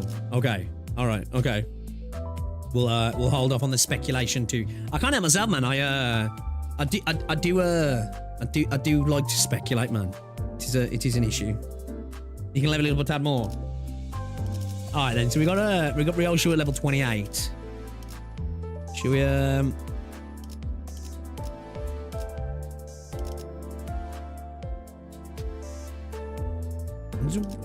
whip into the I might drop Ishmael, man. 최선은 다해볼게. Heads hit inflict rupture. What does rupture do now? When hit by an attack, take fixed damage by the effect's potency and reduces count by 1. Take more damage from peer skills.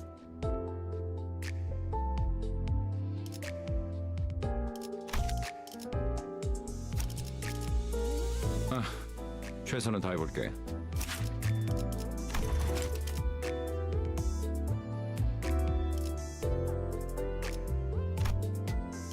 Take it straight to level 17. Now, I should just go 20. I don't want to waste too much because I don't have a lot of mats. It's like true damage, right? Okay.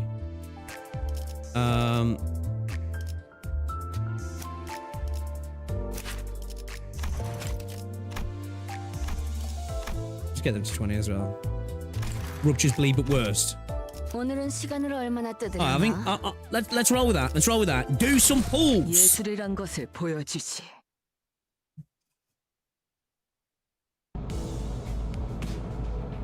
Shortly after the situation with Sinclair was dealt with. 그나저나 아까는 11구 뒷골목으로 간다는 걸 K사라고 잘못 말한 거지?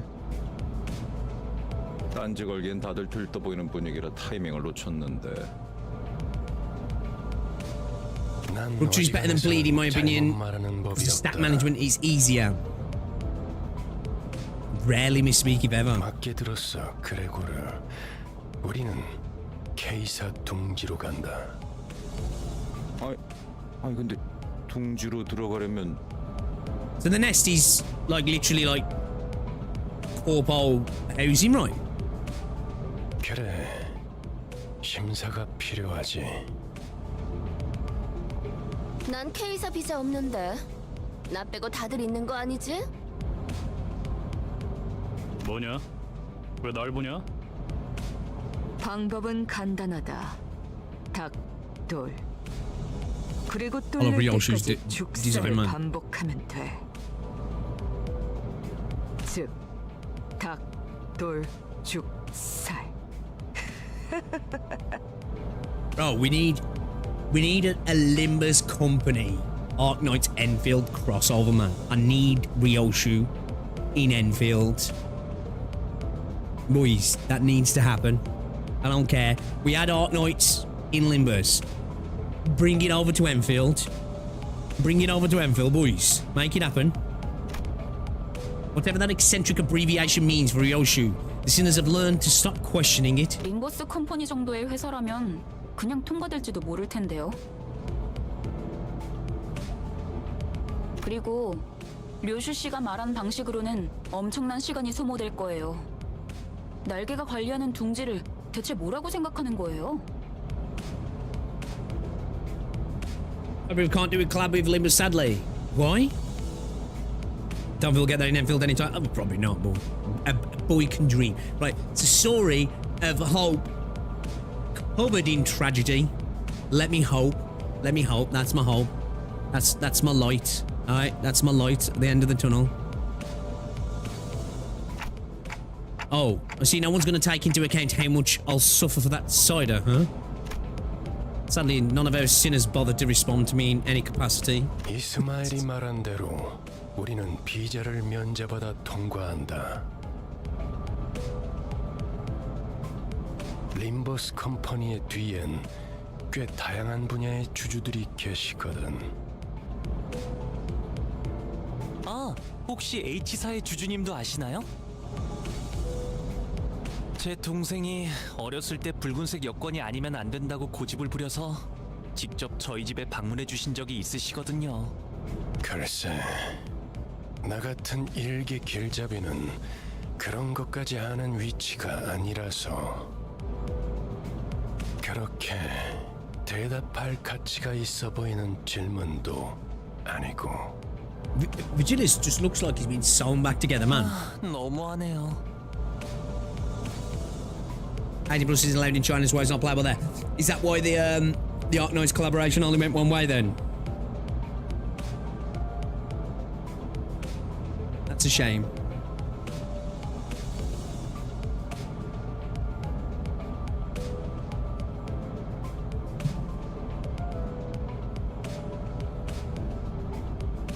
그보다 중요한 건 검문소까지 가는 길목이다. 검문소의 심사가 까다롭다는 건 통행권을 노리는 자들이 지천으로 널려 있다는 뜻이기도 하지. Okay, so there's risk of people trying to take it from us. 버스 근처에 불청객의 소리가 많다. Well, have bus will battle. Yeah, agree. Agreed. Done. Do.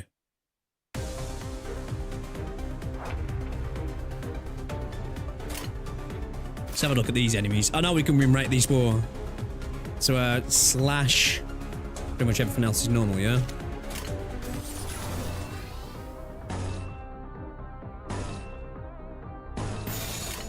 I don't want. You don't need to drag it all the way, do you? I don't want to do that. Can I be? Mitch is staggered. That's right.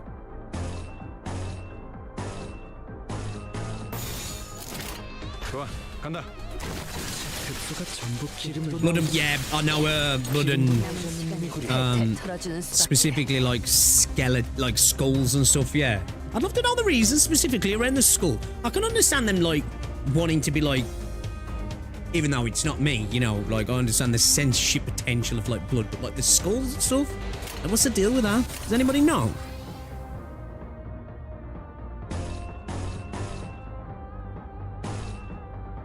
We want as many slashes as possible, don't we, really, bro? 내가 시범을 보이지.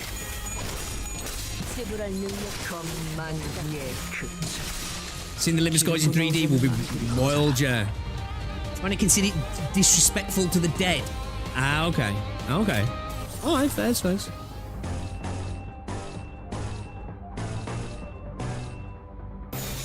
좋아, 간다.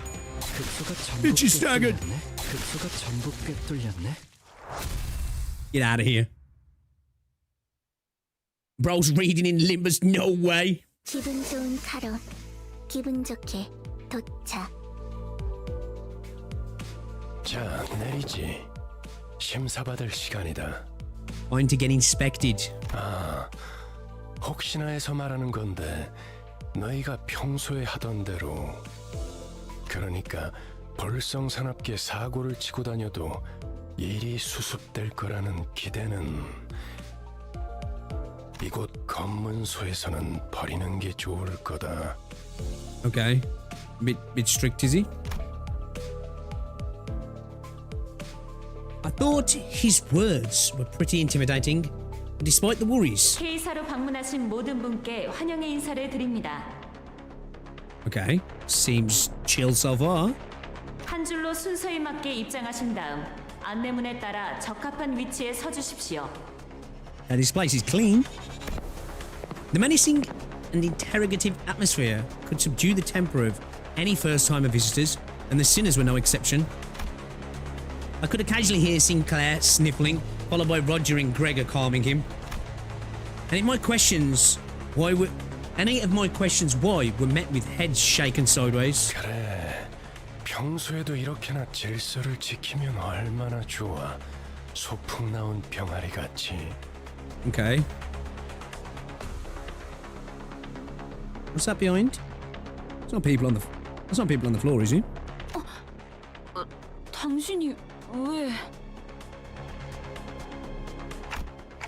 What made you follow us outside the bus this time? Noticing my flustered reaction at the unexpected company, Vigilius opened his mouth. 이곳이 둥지이기 때문입니다, 단테. 혹여나 이곳에서 예상 못한 사고라도 치는 순간, 단테, 당신이 전부 책임지기는 어려워질 테니까. Oh, we need the big guns. Okay. When Vigilius put it like that, it sounded as if he was saying, you're not reliable enough to be sent without supervision. To be fair, we did get a bit excited by the casino machines, you know? We couldn't help but gamble. But I knew to be wise to keep this to myself. Which in the end did come back to help us. 아직 모자라. 여러분들, 왜 그렇게 뒷걸음질을 하시는 건가요? He moved Van here, you caught my attention. Well, hello, welcome.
Definitely moving much better, please. That's when I feel it the most. Sitting down and standing up, because that's when you engage your core quite a bit, don't you? Oh, I'm good. Anybody's wondering, you knew, I had surgery on Thursday. So, if you hear me talking about stuff like that or moving like an 80-year-old, that's why.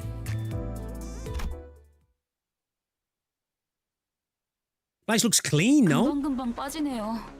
10분 정도만 기다리면 저희 차례가 오겠어요. 통과 질문은 저희 13명이 다 해야 하나요?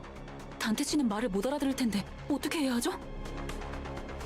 Now we've got to speak to immigration. Ooh. Here to say hi. All right, I'm a go now. All right, no worries, someone. Well, hello and goodbye. Ishmael seemed to have a habit of speaking quickly and being more inquisitive when she got anxious. To be fair, that's normal. I'm like that. How you guys find you do that? I start asking loads of questions. 잘 들어. K사 직원은 이쪽 줄에 서 있는 사람들에게는 매우 간단한 질문만 할 거다. Only simple questions, okay. Perfect for me. 너희들 또한 매우 간단한 대답만 하면 되는 거야. Short and sweet. Okay. 신문소 직원이 어떤 목적으로 왔냐고 물어보면 림버스 컴퍼니 업무상으로 왔습니다. 업무 비자를 확인해 주세요. I'm here for business on behalf of Limbus Company. Please refer to my work visa. 라고 대답을 하면 된다. 토시 하나 빼먹지 말고 그대로 외워. Okay. 그 밖에는 내가 알아서 할 테니 그저 문제를 일으키지 않을 사람이라는 것만 증명하면 돼. 혹시나 저 말을 외우지 못하겠다면 차라리 입을 다물고 있으세요. Okay. 그저 갖고 계시는 사원증을 내밀기만 해도 되니까요. Keep quiet and don't cause trouble. Easiest task in the world. I don't know about for this group, you know. I don't know about for this group. I sneakily mumbled a sarcastic remark. I was worried that Faust might rat me out, but thankfully, Vigilius was idly staring off into space, sparing me from this scathing commentary. 자, 그럼 질문이 있는 사람은 내가 정말 가치 있는 질문을 생각했는가에 대한 고민을 해본 후에 Should we let Don Quixote speak? I don't know if it's a good idea. Or Heathcliff, to be fair. Several hands were lifted, including mine. 로지온. 업무 목적이니까 무기는 들고 들어가도 되지? 그렇다. 다음. 그럼 그렉의 기기괴기한 팔이나 단테의 근사한 시계머리도 상관없겠네? 맞아요. 참고로 관리자님의 머리는 무기가 아니라 의체로 분류되기 때문에 관광 비자여도 허용은 돼요. 비록 불사의 능력을 지니고 있더라도요. Considered prosthetic. Ishmael took the role of the model student and answered in Vigilus's stead. It feels like something changed about Ishmael's attitude since the casino job. She seems to have decided to take matters into her own hands after I betrayed her expectations of my capabilities as a leader. 정확해. See, I like that sort of stuff that happens in this game. It's not unique to this game, but like again, you have to kind of like look at things in the vacuum, or not the vacuum, the space of the gacha space. Look at the other contemporaries. You don't often get that right. Usually the MC, you are the guy. You know, not all games, right? But like we definitely, you know, there's a lot more interesting interpersonal relationships that seem to happen rather than your typical, you know, let me just glaze the MC kind of situation. Greg and I put our hands down at the same time. 그리고 리오슈, 담배는 끄고 Break your cigarette before you speak. 난 손 안 들었다만.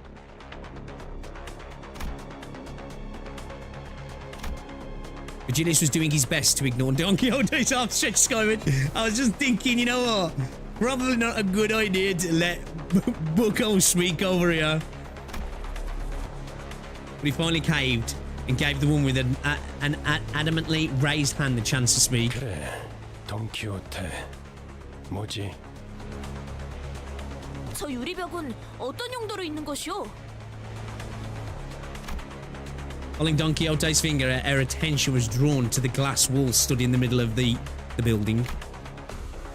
On the other side of that clear dividing wall were countless people waiting in line. 저쪽은 기다린다기보다는 아예 사람들이 바닥에 앉아 있군. Oh, they're sat on the floor. 줄을 Okay. 서지 꽤 시간이 지난 모양이야. 무장 경호원도 많군. 이곳 인원의 3배.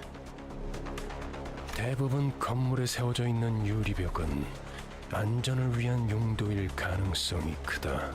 Okay. 뭐 쉽게 말하자면 뒷골목 사람들 전용 구역이지. 둥지마다 방식은 다르지만 어쨌든 제대로 된 비자가 없이 다른 둥지로 가는 건 진짜 까다롭거든. Okay, they're more the lower class then, I guess, yeah. More working class peeps there. 왜 검문소 근처에서 목숨까지 걸고 우리를 습격하려고 했겠어? 비자를 강제로 빼앗아서라도 둥지에 가려고 했던 거지. Okay, so there the Brits try to get into the EU. We're getting our EU fast pass entry, right? Okay. 우리가 해결해 줄 수 없는 문제이기도 하지. However, the answer didn't satisfy Don Quixote. Whether it was the fault of the gloomy yet oppressive atmosphere of the area beyond the wall, or the disturbance happening in there, couldn't say. 관리자님, 저희 차례입니다.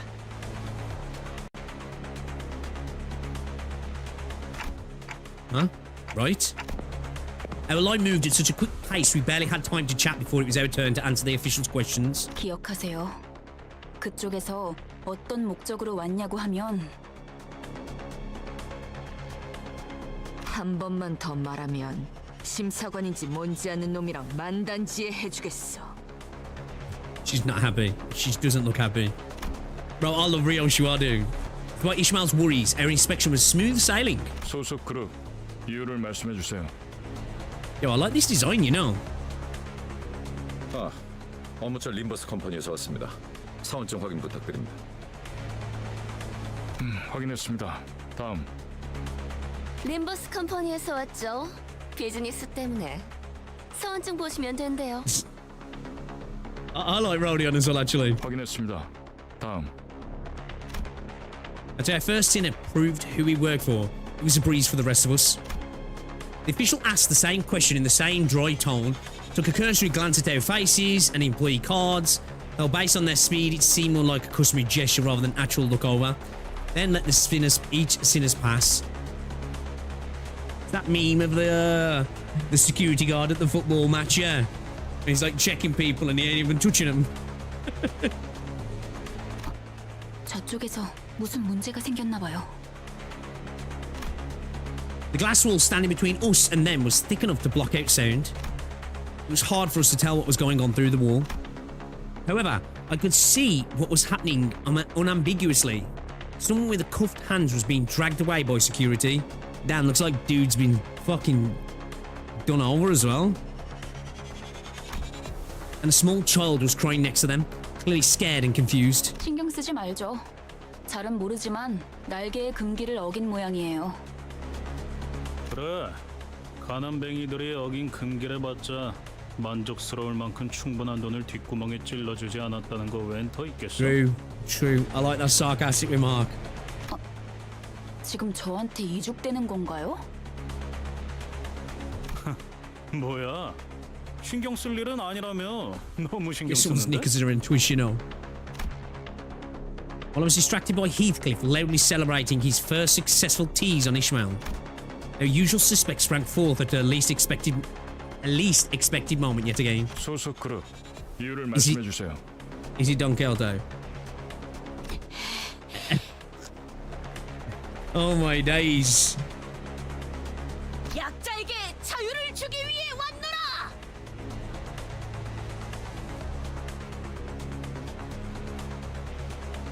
Bro. Not even for a second, man. Not even for a second can you leave Dawn to her own fucking devices, man. Like, what the fuck? Press plus 999, right?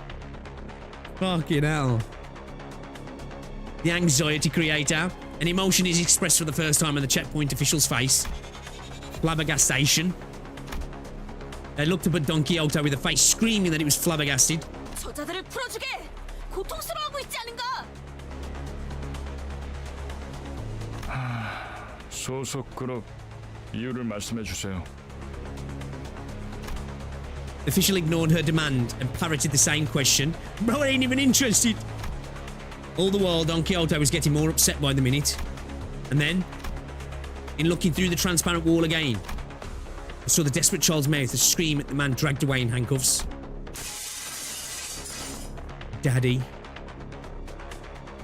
Oh my days, bro.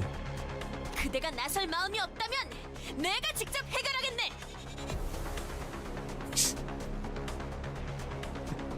Look at that derpy fucking face, man. What the fuck? 코드 퍼플. 금기 K185 위반 발생.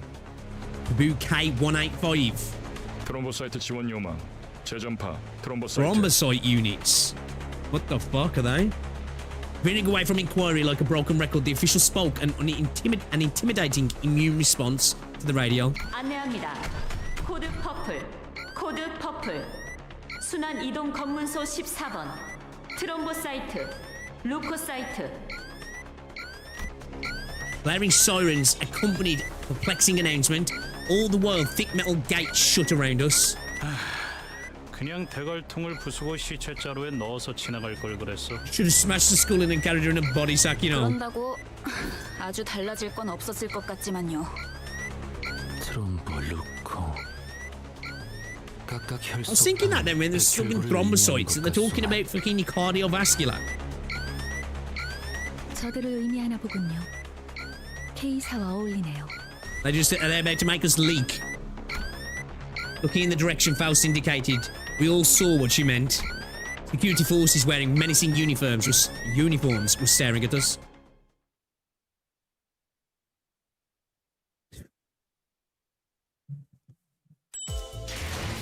Second-hand cringe at everything Don does.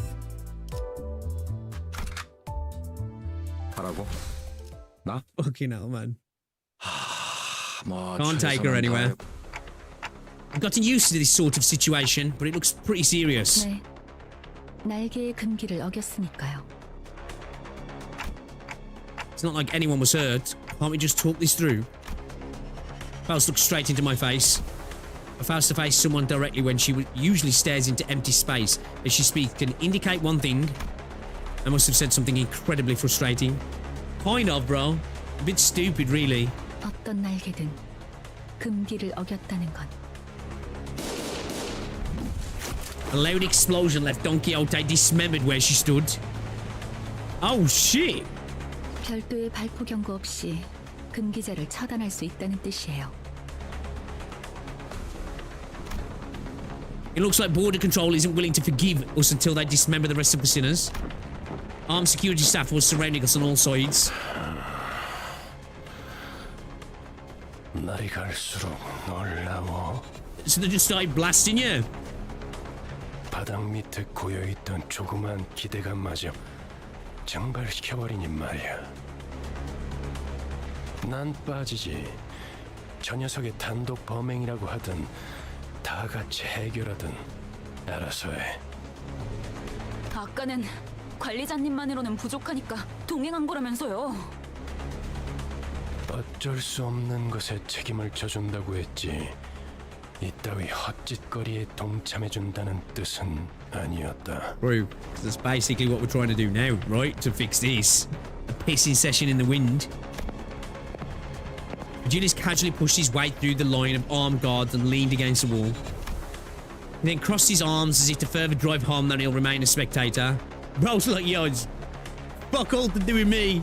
It's got fuck all to do with me.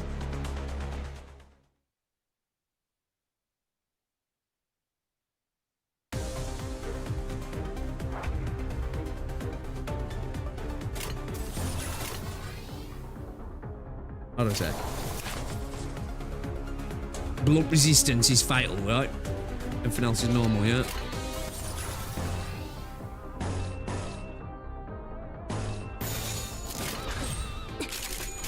얼마 안 걸릴 거야.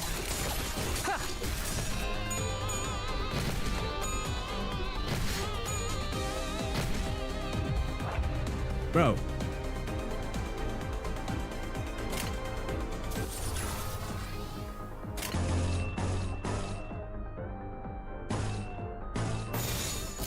처리할 시간이야, 머저리들. Bro. Am I getting cooked? 이런.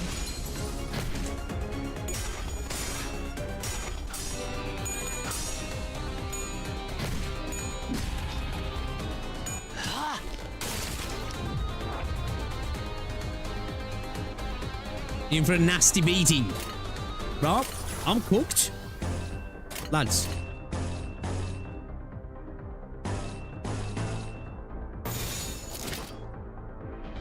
Fucking staggered. 내가 시범을 보이지.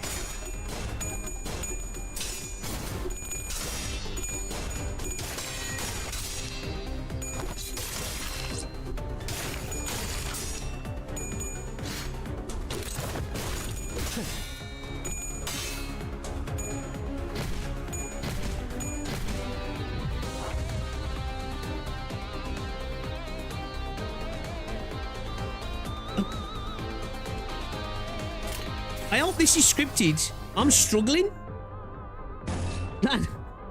Lads, I'm struggling.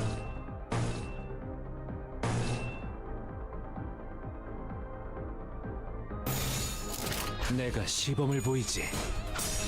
Police brutality. For real?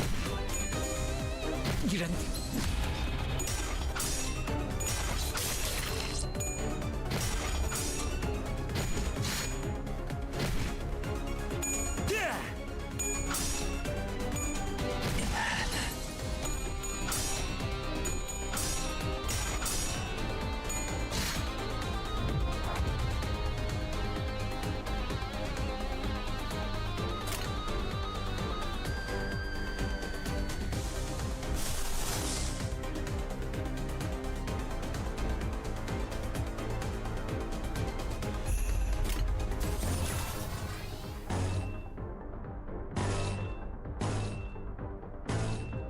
That's Bro, that said hopeless.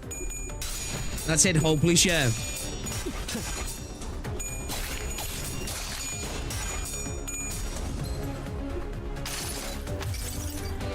나의 손으로 잘라낼 수 있다면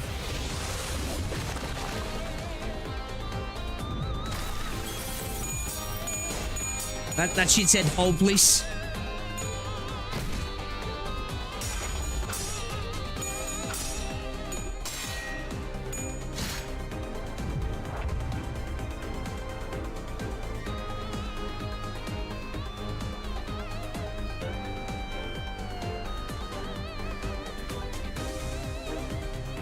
Try ego with hopeless strat. Oh shit! What the fuck?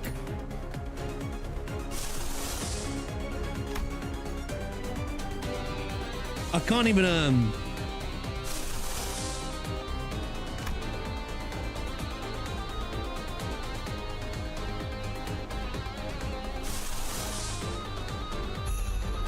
Look, I was fucked.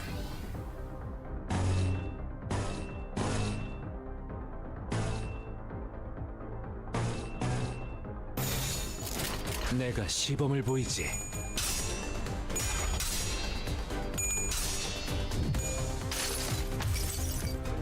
나의 손으로 잘라낼 수 있다면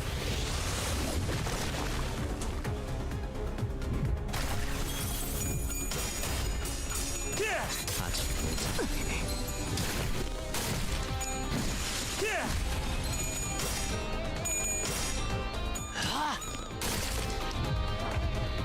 Bro's out here trying.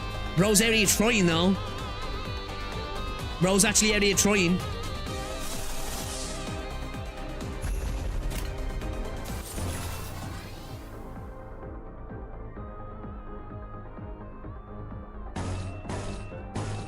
Right, hopeless, bro. Just straight hopeless. 얼마 안 걸릴 거야.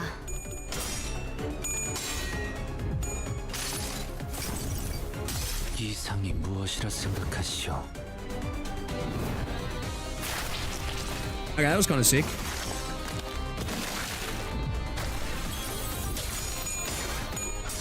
급소가 전부 꿰뚫렸네. Oh, bro, I was about to get staggered, yeah. Oh.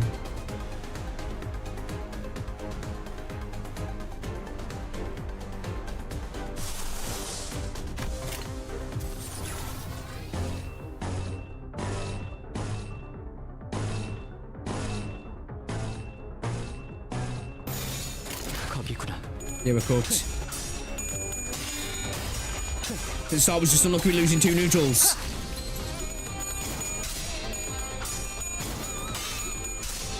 약점은 파악했어. 아직 모자라. Bro, I'm getting pressed. Yeah, he got fucked.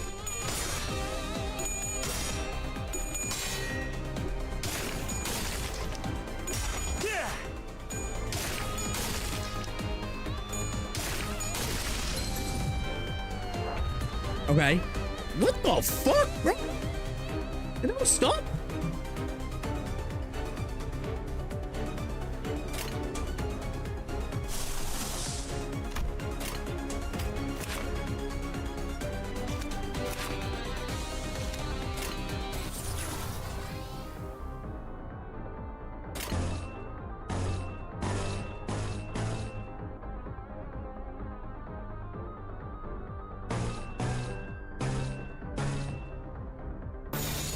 내가 시범을 보이지.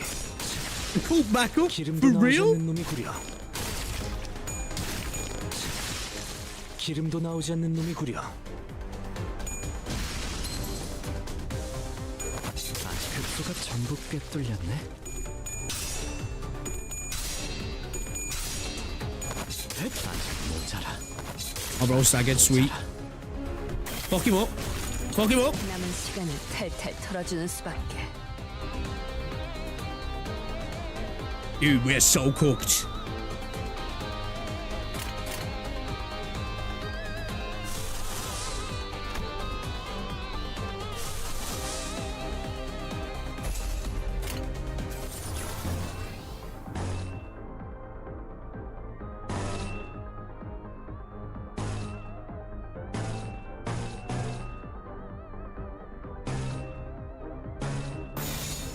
여기구나.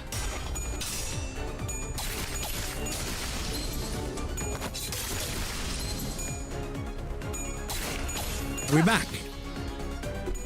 I don't know. Hey.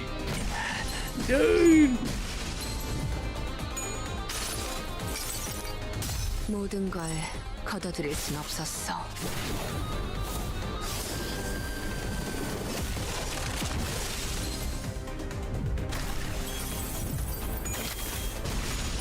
남은 시간을 탈탈 털어주는 수밖에.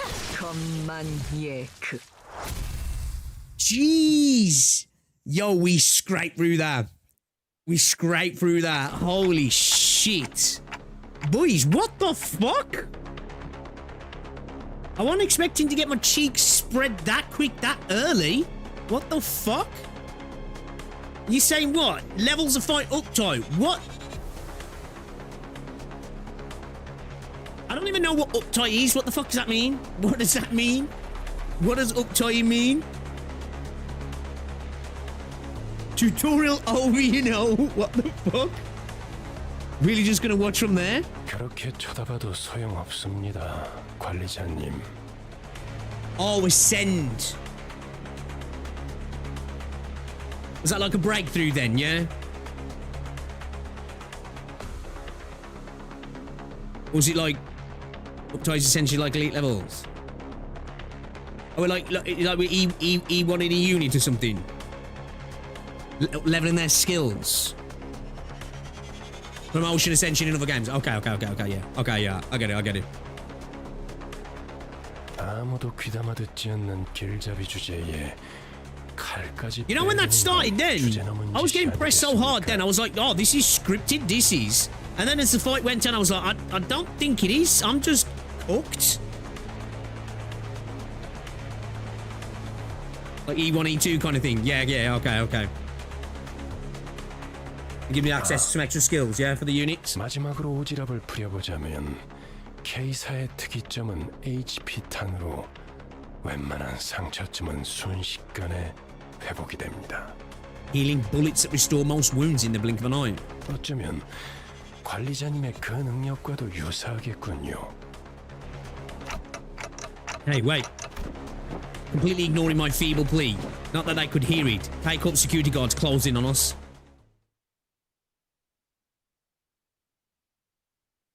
So it gives you better rolls, more conditionals. So is that like better rolls on your coin flips, you mean, yeah? 여러분들, 왜 그렇게 뒷걸음질을 하시는 Remember, I got 건가요? destroyed here when Canto 4 was just updated.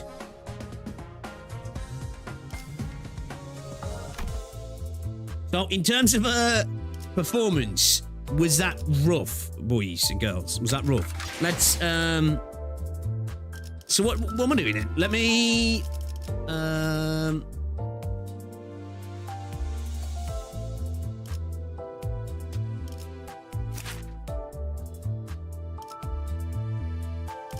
well, here we go. Uptie. Do I need to level up to uptie or just uptie? It was very rough. Frogs and uptie. Sinclair first.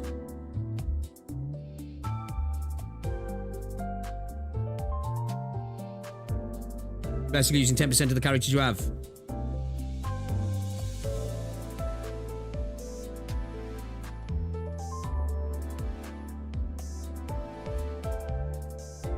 Separate from leveling. Okay. So what?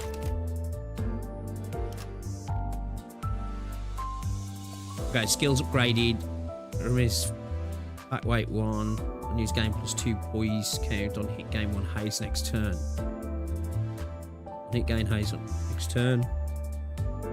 This unit speed is faster than the targets by 2 or more gain. Point power plus 1. Clash win game plus 2 poise count. Passive unlocked. Turn end game plus 2 max speed next turn for every 5 poise count. On hit gain, opponent's base chance to deal critical damage. Reduce the count by 1 if successful at the end of the turn. Reduce the count by 1. Okay, so a bit of crit. Okay. One of the highlighted yellow parts are changed. Right, okay. Right, so pop bro, yeah? Best to start off with him, you reckon? Yellow text is the new stuff.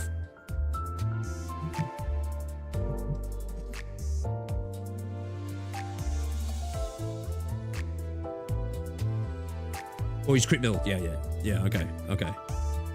Oh, yeah, no, with the underlines are new. Yeah, right, okay. Okay, then it's uptight bro then, yeah? Identity uptight.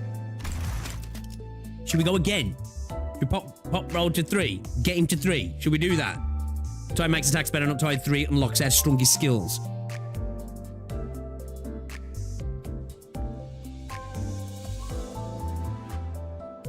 Maybe get him to 3. Okay. Let's do that then. Oh shit, what's this? 비록 제 시야는 보여드릴 수 없지만 New skill, contra attack, new support passive too slow, skill enhance remiss, skill enhance engagement. Okay, alright. Limbus now.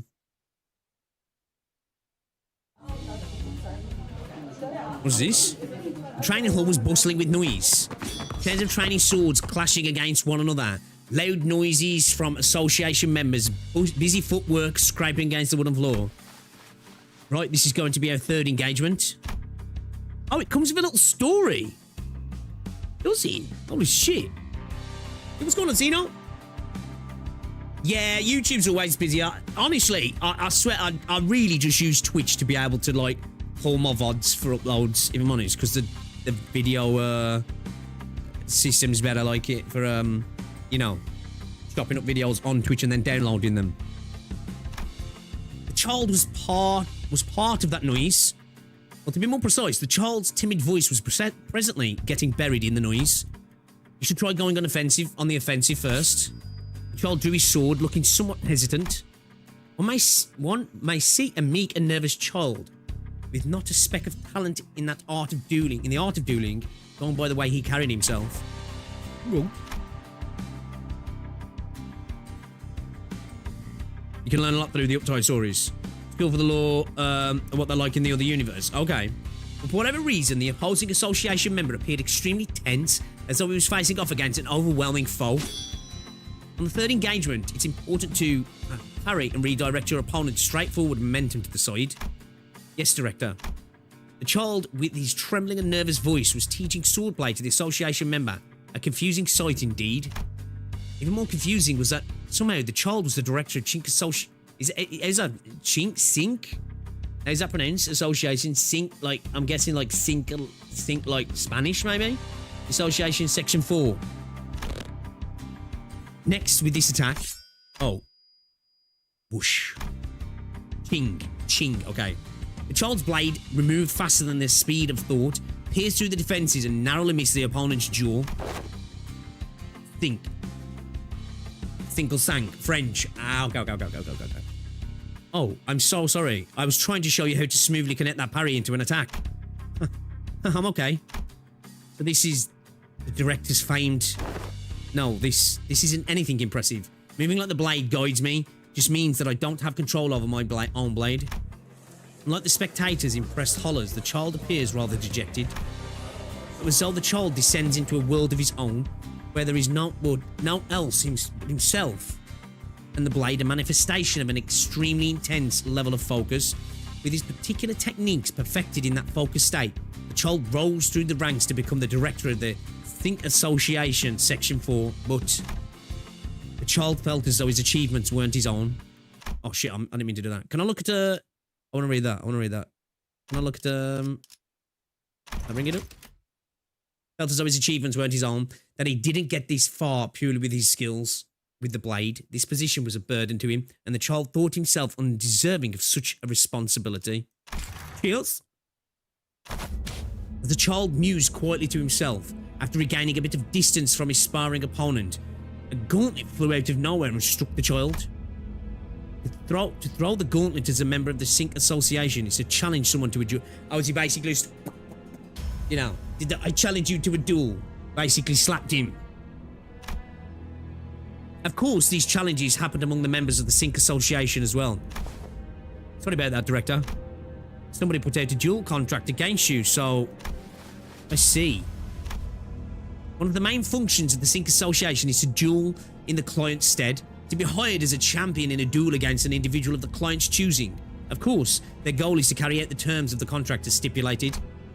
Contracts against other members of the Sync Association happen more than one might think. That's kind of a cool... I like that. The classic. It was common for members of the Sync Association to make enemies in the city, after all. And these contracts happened quite often against the director of Section 4, considering that he was known for his rather timid disposition. And the rules are... I tried my best to talk him out of it.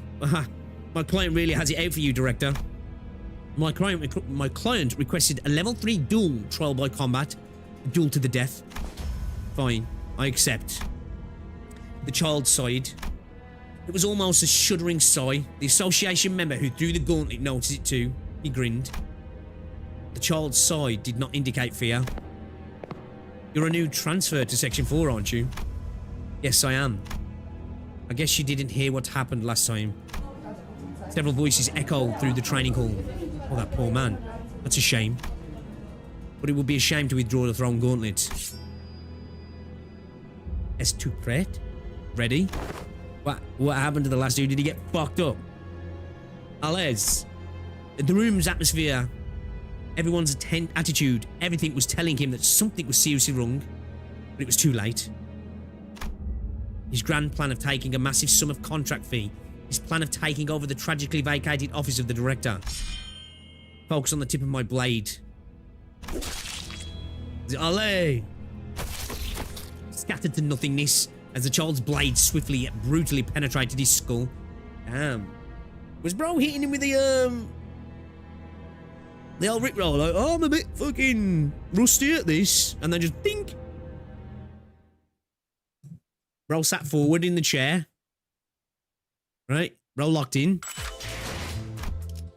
Okay, so don't need to worry about levels, yeah? Okay, to leave bro at that now. Should I uptie somebody else? Have I got anything here with Ryusha that's worth using here? 7 Association Section 6 the way to go. Because I really want to, you know, I'm a Ryushu simp, man, so. Scared for the opposition, not himself, yeah. Comes across that he's like, a bit weak though, yeah. Gamba.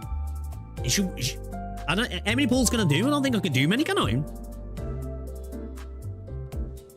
Not for a while until you feel like you're getting completely a roll. Okay, all right, we can. For uptight 2 or 3. They're both just alright. So if it's from the Yi-Sang you have, but skip his story because spoilers. Which one's Yi-Sang now? Not this one, is he? Is it this one? That's Yi-Sang, right? Is this the right one?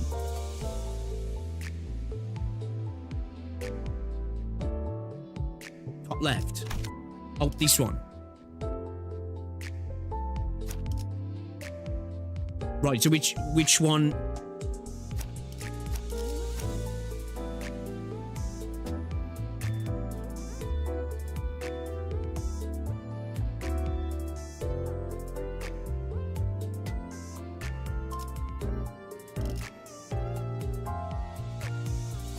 Pretty good. Yi-Sang is also one of my favorite IDs. That's the best one. This one, yeah? Well, you reckon it uptied this dude as well?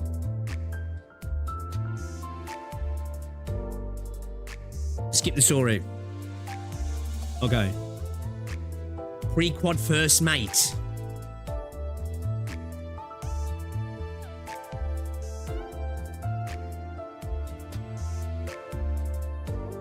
Pre-quad goes mental when he gets rolling. Alright. Bind next turn. Crit, yeah. Crit reuse his coin one time. It's gone super fun.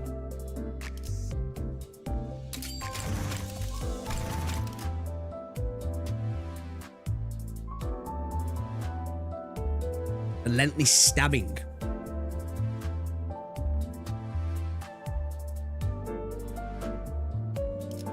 기어이 나까지 나서야 하는 것인가? 좋소. 내 작사를 들도록 하지. Okay. And you're saying skip this, yeah?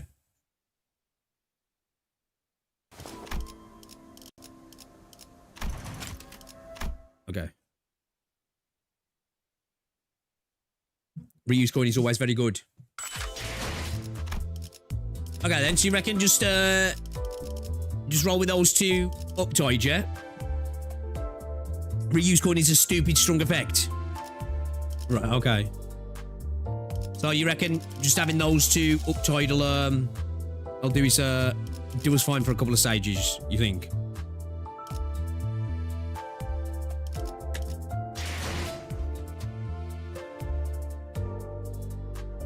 What the fuck is this? Oh shit. Look at that artwork's fire.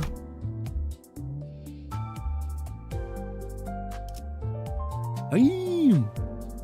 Looks kind of sick.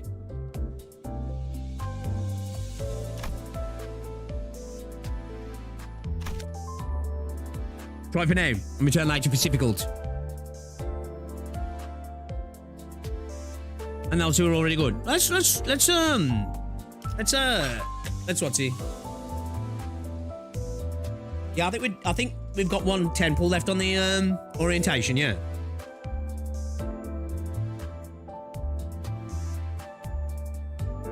Like what you see? I do like what I see, yeah. I do like what I see. Very much.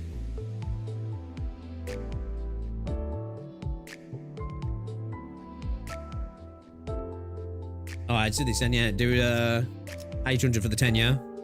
Alright then. Pull this and pull on Hot Roger. Okay. Alright, you've convinced me. You've twisted my arm, boys. You've twisted my arm. Finish this one first. Alright. Let's have a look then. Gamma time, boys! Gamma time! Yeah, we're waiting for the gold shit, aren't we? Oh shit, bro's got a new arm. 혹시 남는 나사 있나? Okay.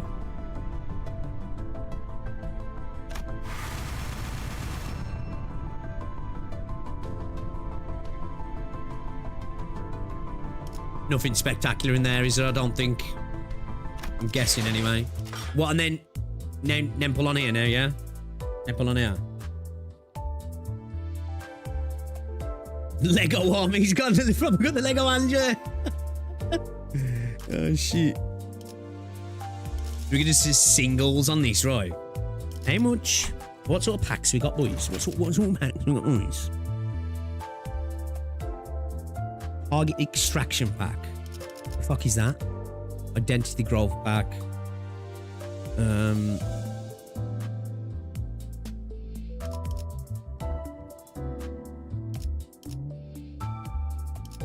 Did I pick up all the pulls from Canto too? I don't know. Let me have a look.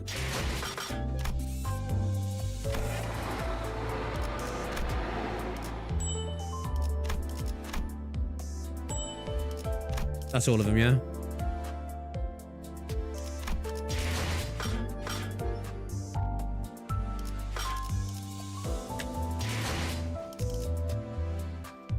Oh, I'm like 40 off a temple. And 40 off a temple. Will another stage give us a temple?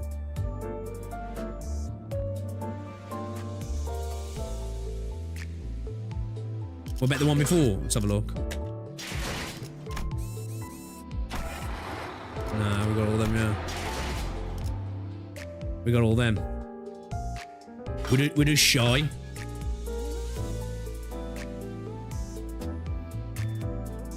I can uptie another ID for 40 lunacy. Oh shit. Yeah, let's do that then. Who would you suggest to uptie? Kind of tempted to uptie. We all should, just for the fact it's her, but like maybe we'll go off what you guys reckon here.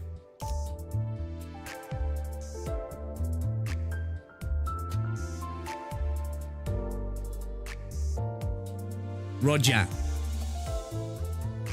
Ryoshu. Go for Ryoshu. I'm tempted, man. Roger H is the best. You know what? Fuck it. I'm gonna do my girl. Best one. The best one, yeah. The 7 Association Safe Section 6, yeah.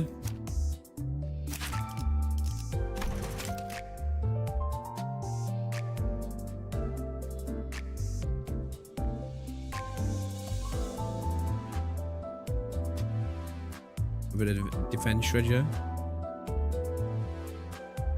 Yeah, 7 Association. Oh, yeah, let's do it.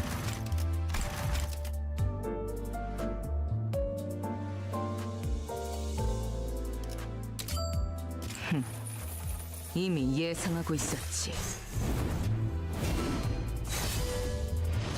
Bro, how can you not like her, man? You know? Like, damn. She's fire. Do we need to skip a story or... Oh, I love this artwork. This piece of art here, I love it.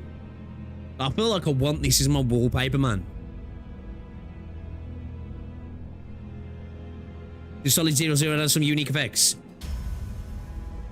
You can in short. Okay. Why do you even bother staying in the 7?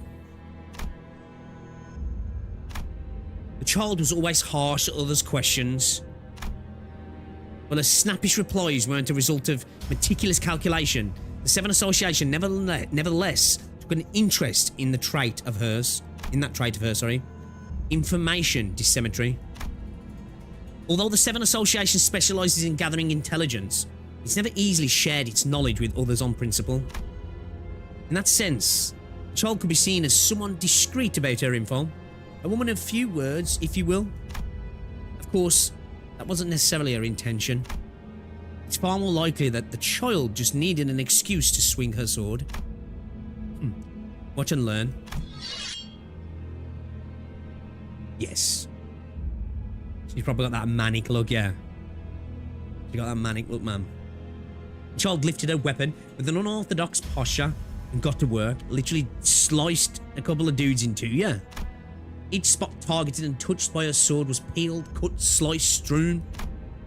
Hacks. Peak art created through swordmanship. She left a lump of flesh that could no longer be recognized as a human in her wake. That was short. I'm here for it, though. Fitted pants, I know, yeah, man. Showing off a bit of the hip action, man. Showing off a bit of the hip action, yeah. I'm here for it, boys. I'm here for it. Alright, then should we do a cheeky temple? Come on then. I need the look here, guys. We worked hard for this temple. We worked hard for this temple, man. Love the 7 Association, they're so cool. Ryoshu seasonal ID gonna be wild. Alright, let's go. Let's go. Talk about short for real, right? That was short, like damn. Alright, let's do a temple then. Come on. Give me the look. I want some good here. I want some good here. Pray. Come on. We've had enough bad luck in freaking Arknights recently. I deserve a good pull. Come on.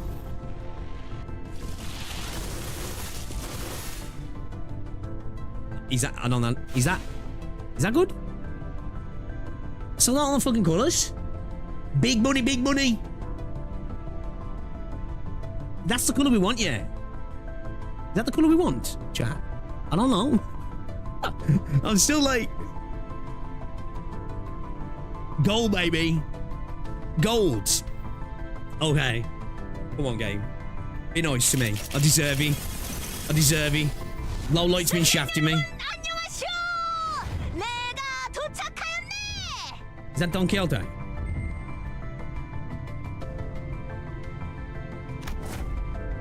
Welcome aboard, Don Quixote. Fuck! The one who just got us into shit, man, and I'll get her. Are you kidding me?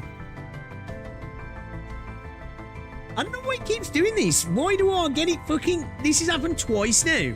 I get a bugged pull where I can't see shit. 아, 당신이야? 나한테 명령 내린다던 사람이?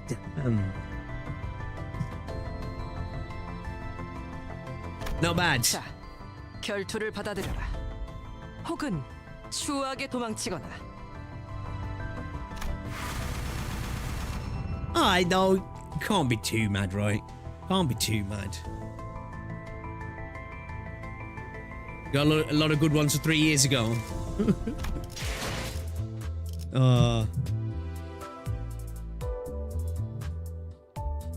Assault is 0-0 in the game. It always happens to me, you're not alone. All animations are broken. Yeah, I don't know. I don't know what the deal is with me. Seeing Otis kind of slaps. Otis is a premium 0-0. Okay. Might need to reinstall. Maybe. Alright then. Should we get back to it then? Let's see if our 2 level units here are gonna help us out a little bit, right? See if we can help us out a little bit. Needs a team for it to fit in. Okay.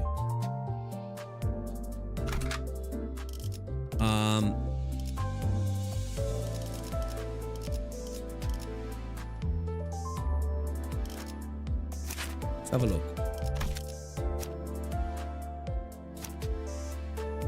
Can I not look here? Can I not? Alright, whatever. Let's carry on. Yeah, I think we go with this squad, yeah? Let's do it. To battle. Let's go. Choose that Otis on 3-star level. Oh, really? Okay.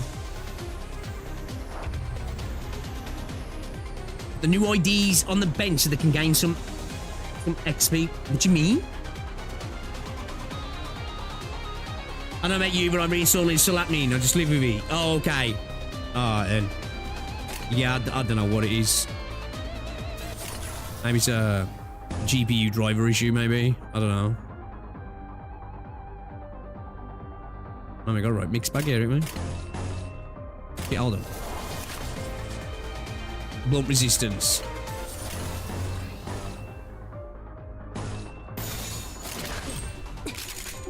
얼마 안 걸릴 거야. Yeah, this looks a bit better already. Well, also, it's an NVIDIA V-Sync issue. Oh, okay. Bench equals Synergy didn't deploy.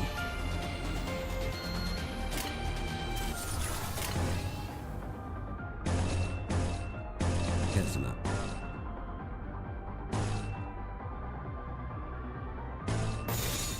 좋아, 간다. I didn't notice if any of the colours they were weak to, actually. I don't think they were they? Oh, shit! Bro fucking skewered him?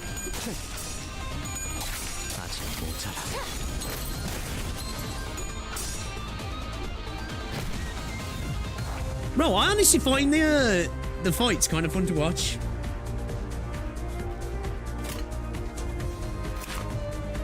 Normal to all of them, yeah?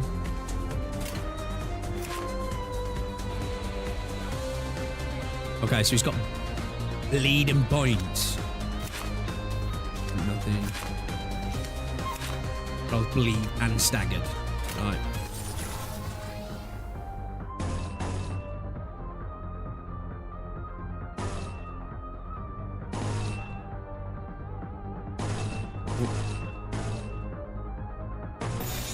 처리할 시간이야 머저리들. 배연의 주마 겁만. This music's kind of going hard as well. 제법 지쳤나 보고. See, Claire's putting in some work, yeah. You role playing a Dragoon from Final Fantasy, right? That launch attack, yeah?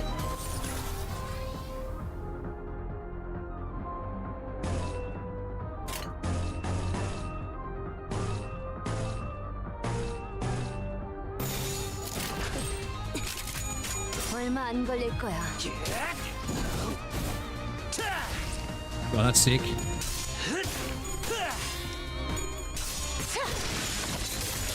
Oh yeah, these guys are putting in way more work now, yeah. Way more work. Oh, well, she's getting clapped up a little bit then, right. Oh, she's alright, no, she's alright. I thought she was getting clapped.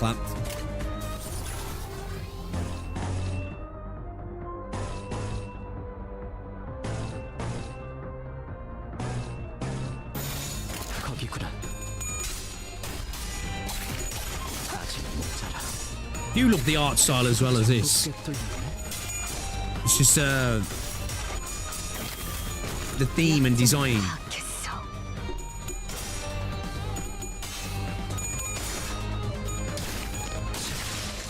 기름도 나오지 않는 놈이 구려.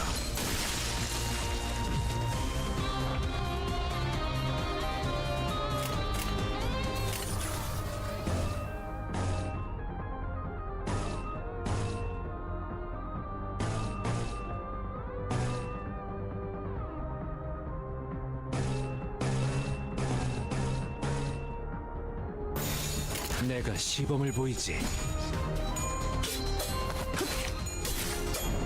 Yeah, I just looked. There's an issue from 2 years ago, so you need to know NVIDIA VSync to fix it. You can check if it works on Roger's Manor since it was supposed to showcase the skills. What in-game will turn it off at the Windows level? You need to go in through NVIDIA control panel or just in-game?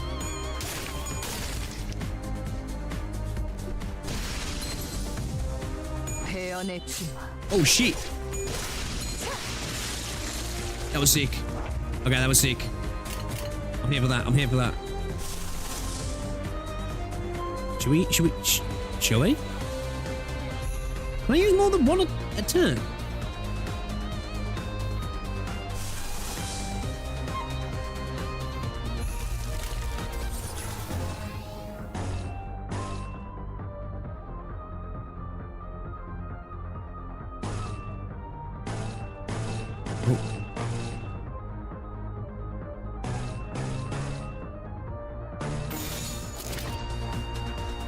In the control panel. Nice one. Yeah, I'll switch that after. Appreciate ya. Thank you.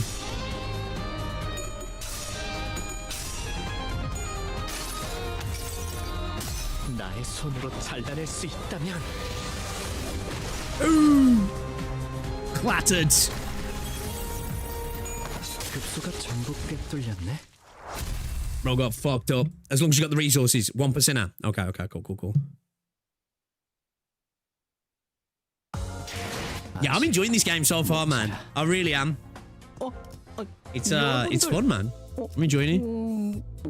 I think, like, you know, where there's that like element of like the queen toss and the RNG and stuff. It's kind of, I suppose there's times when people say, yeah, you'll get pissed at that. But I kind of like it at the same time as well.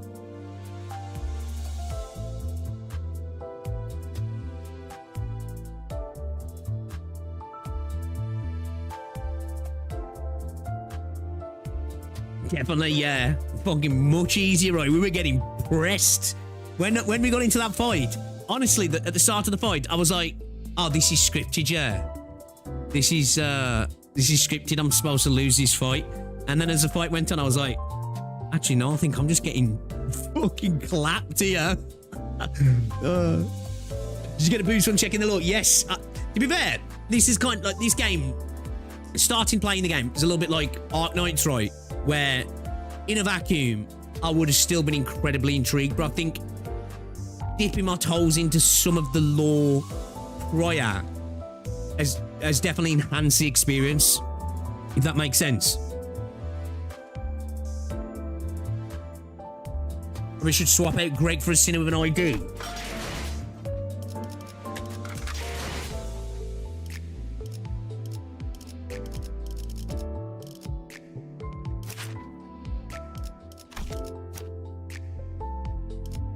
What did you guys say? Was you saying Don's is good? Which one? Oh, the cleanup agents 3, yeah. Should we get this selected? So what you're saying? Select them even if I'm not using them. So they're on this bench here. They're passively getting XP, did you say? Is that what you meant by that?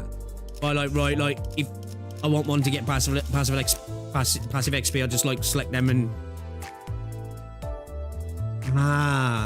okay.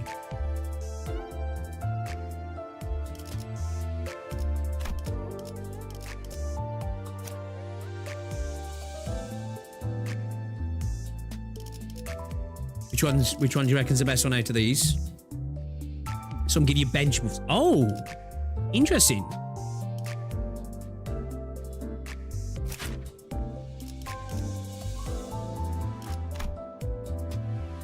Fix the pair of coins to 0 for 1 turn, with 1 coin per the effects count. Uptry them for support passives as well. You can buff your on-field ID. Oh shit!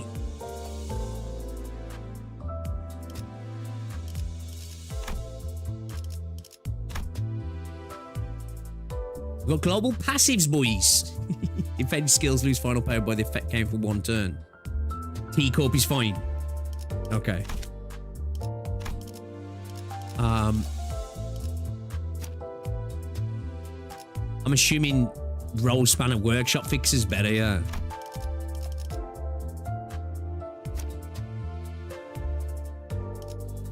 Was you guys saying this one's a good one? The Sync Association Section 4.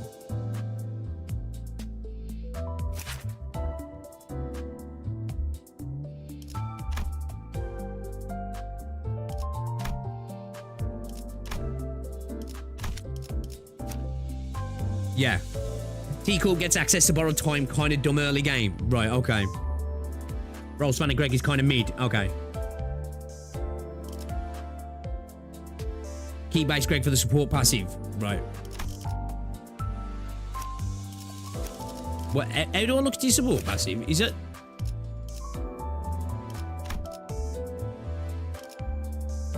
Oh, here we go. Deal 5 HP at the start of the combat phase. And this is what you get even if they're on the bench.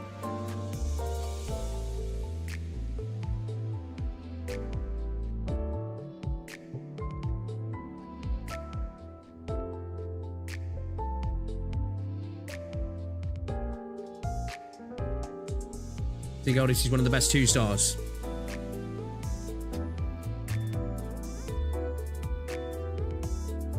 Oh, it's support. Oh, okay. At the start of the combat phase, ally with at least HP heals 5 H. Okay, so support, right, okay. Cheers, chat, cheers. And they've all got one of them, have they? Fastest ally speed is faster than the speed of all enemies. The fastest ally gains clash players.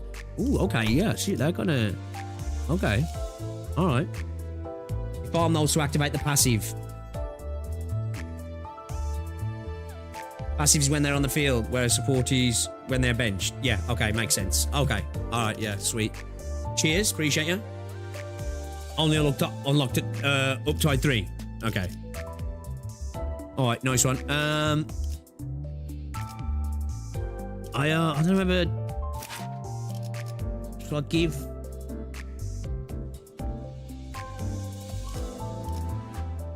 I'd like to give her some levels, yeah.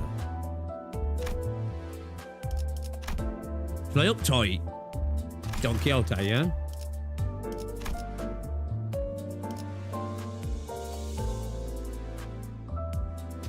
Fix rupture. Fragile. Take more damage from skills based on the effects count for 1 turn. Uptight Don 2. Alright, so that then.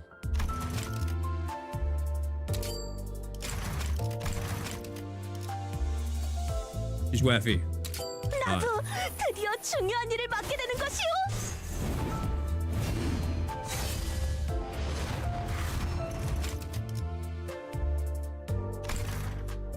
It's amazing. Dude, I love that artwork there for Ryoshu. It's fire. Do I skip or...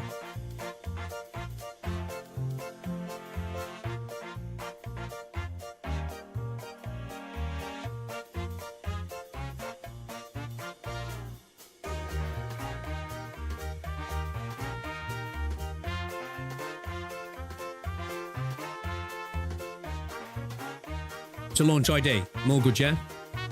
Okay. I tell you this now, read S3 after you've read her Uptide story so you don't get caught off guard. Okay. And I'll spoil you good. Sweet. Okay.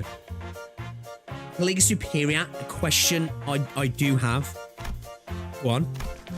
I've heard tell that warp transit trains take roundabout paths across the outskirts so as to prevent crashes during high-speed travel. Are these tales correct? They are not. I see. Permit me another. Is it a verity that first-class passengers are provided with an aperitif from the vacuum cellar in 17-dimensional warp space? They are not. Well, I can say I had a feeling that such frivolous chronicles would be untrue. And about our fellow agents. Miss Don Quixote, was your name correct? Verily so. Why don't you take a seat? You'll be able to see that train with your own eyes in no time. What? Ho? I shall do as such. Okay. Little did this child know, there was a reason her senior colleague cut short her questioning spree. There was a reason her answers were so short and simple. After that, it wasn't long until the child learned the real truth. I won't stop you from having fantasies, Miss Don Quixote. This is... Just please keep in mind the reality may not quite align with them. Brought face to face with what lie within the newly arrived train, the child sat in place, her face filled with disconcernment and disgust. Of course, anyone would react like that. Those carriages, learning the truth behind them does that. She knows what the crack is, yeah.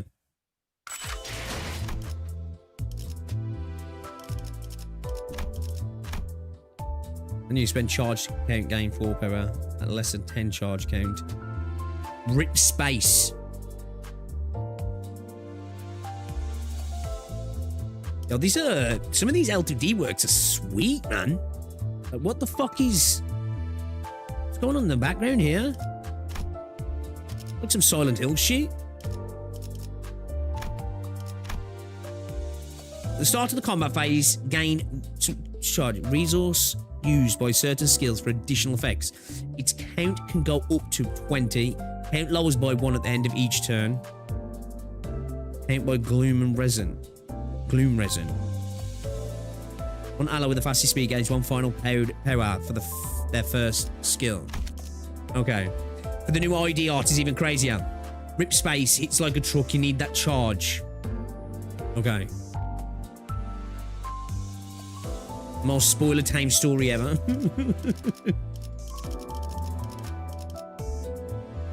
Okay then, let's go. Let's continue on. Do I need an explanation on how charge works? Probably, yeah. I'm not even fucking sure what it is. I'm not gonna lie. HP bullets. Okay. Just some people that decided peeling their face off is better than boredom. No big... Oh, okay, so they were on the train, yeah? Alright, okay. 키만 잡고 있을 때가 아니구려. 일인가요? 오늘은 출발합니다. Should we go with that squad, yeah? I thought that squad's alright, right? Yes to that. Never use rip space without the charge to proc its effect. The way charge works is that you basically stack it, then spend it all in one big skill.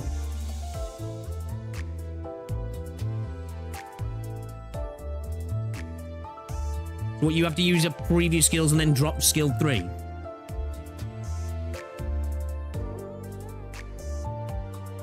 Charge equals get charge stacks. Skills demand X amount of charge to do stuff, character dependent. Building charge to a certain point, if we choose a skill 3, you can unleash strong attacks.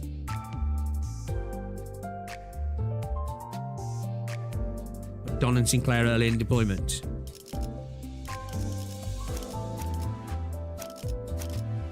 일인가요? 출발합니다. 아이, 키만 잡. 오늘은 시간을 얼마나 뜨드려나? 알탄이예. 오늘은 시간을 얼마나 Is that 뜨드려나? you?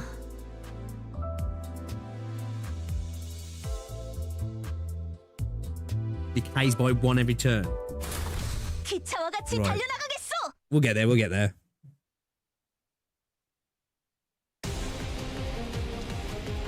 Cheaper squad looking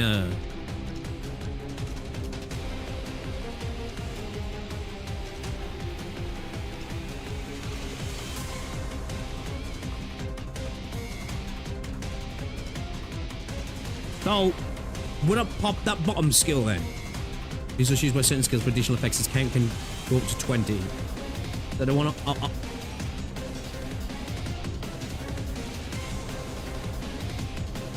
Almost double slots to build charge as fast as possible. Don't want to use that. Okay. So I want to pop a...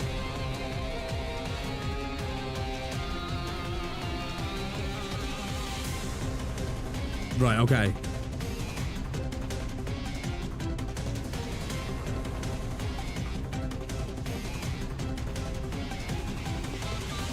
Don't want to go for the yellow then, yeah. Off the bat, right? Hold up, 2 seconds. Blunt. Okay, seems like blunt for all of them, yeah.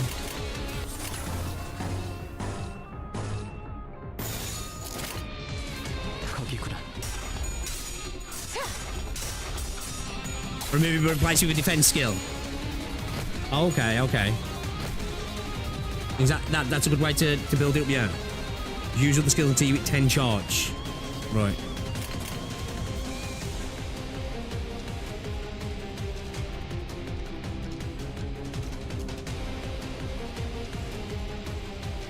How do I know what indicates where the charge is at? Like, where do I look for that sort of info?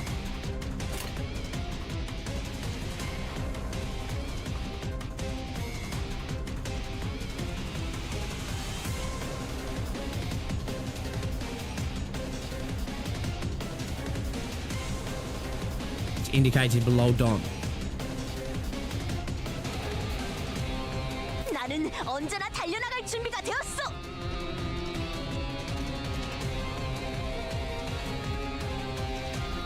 Put the top skill effects and then below it.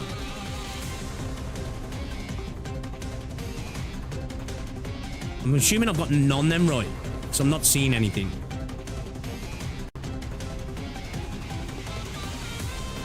She didn't gain any, is that it? Okay.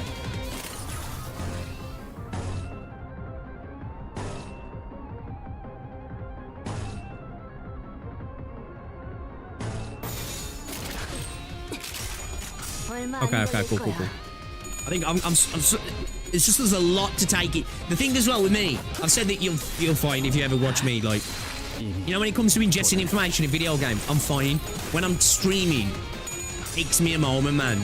It's like dealing with stream and dealing with like, you know, learning new things about the game. It just in one ear out the other, man. It really does. Okay, so I'm starting to actually like take a little bit more notice of like my skills and stuff now.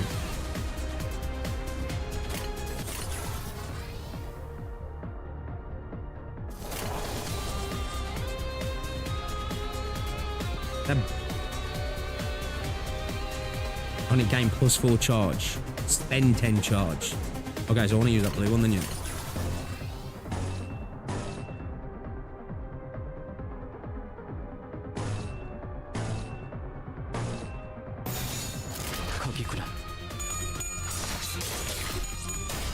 Yeah, I see the charge now, yeah, underneath. The little, was it 9 then now, is it?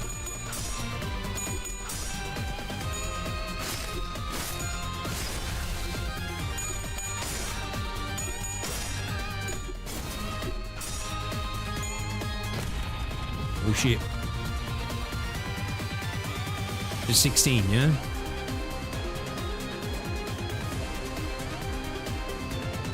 Okay, so I've seen that drop down because he went on to the next turn. So that was obviously talking about the decay.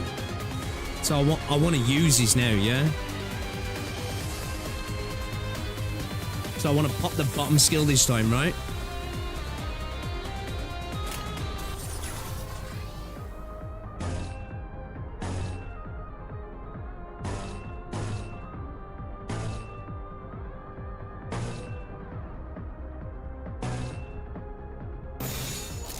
That, yeah?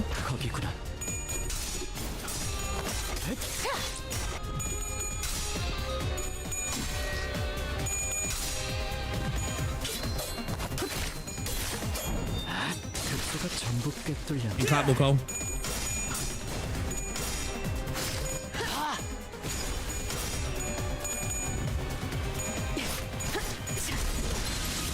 Oh, sweet. What did I spend? Now I spent 10 then.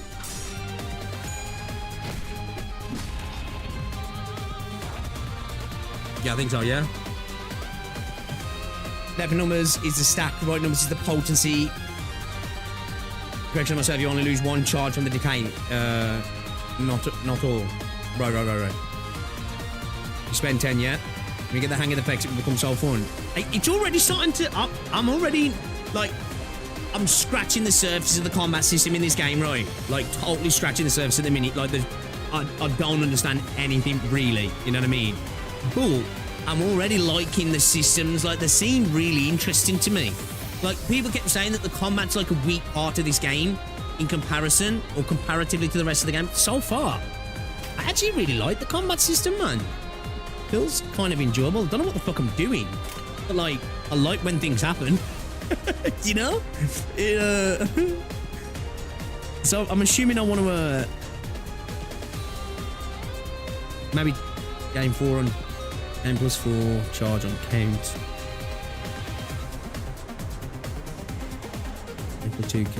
Game 2 charge on count. Flick rupture. A lot of okay, we gotta okay, alright.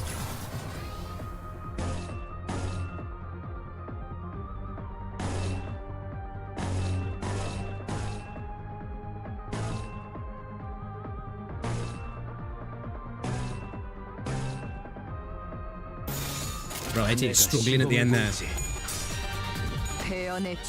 It's because everything else. Yeah, I think that's what it is, Izzy. I think in a vacuum, people will be like, it's, you know, it's all right actually. But I think it's because, as you say, other parts of the game are considered like really high quality, aren't they? You simplified Ruiner. Yeah, this is what I'm saying. Like when you guys described it as being like a more complex Limbus, it makes me want to try out Ruiner, man. Because that idea sounds interesting to me. Combat is fun when it gets hard. Look at the transparent skills behind your current ones. You can see you got another rip space inbound. Oh, at the top here, yeah. Oh, so like, is it almost like sort of like slots dropping in that kind of thing, if that makes sense? Like I take a skill out that pops in to replace the one I take out.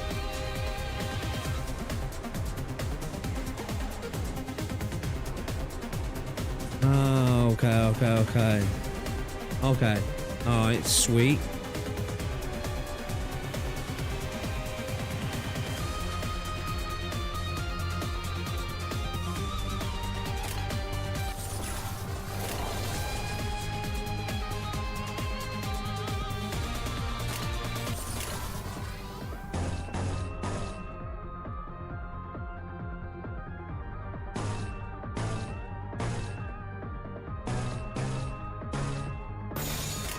거기구나.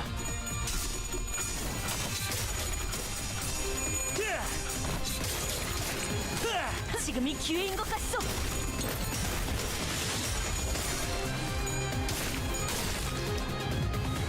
Okay, so I'll pop that now, yeah.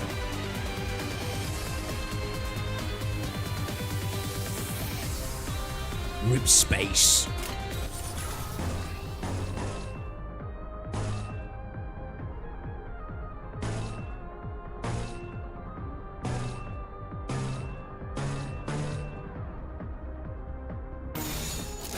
처리할 시간이야, 머저리들. No reason to not to rip if you can, unless you already know the enemy patterns or something. Oh, I could have used another rip space, could I then? Okay. Oh, she won't be afforded the second one. Oh, okay. What will happen then? Then will I just like get an unopposed move against me? Or will that fuck up my sanity?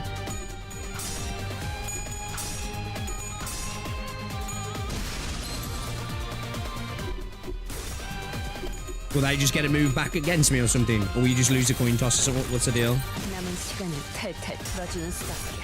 Oh, I lose HP. Oh, shit.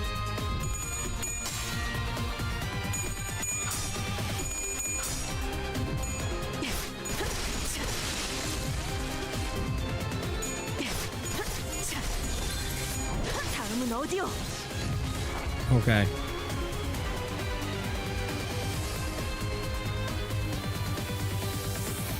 Just roll left, yeah. 처리할 시간이야 머저리들.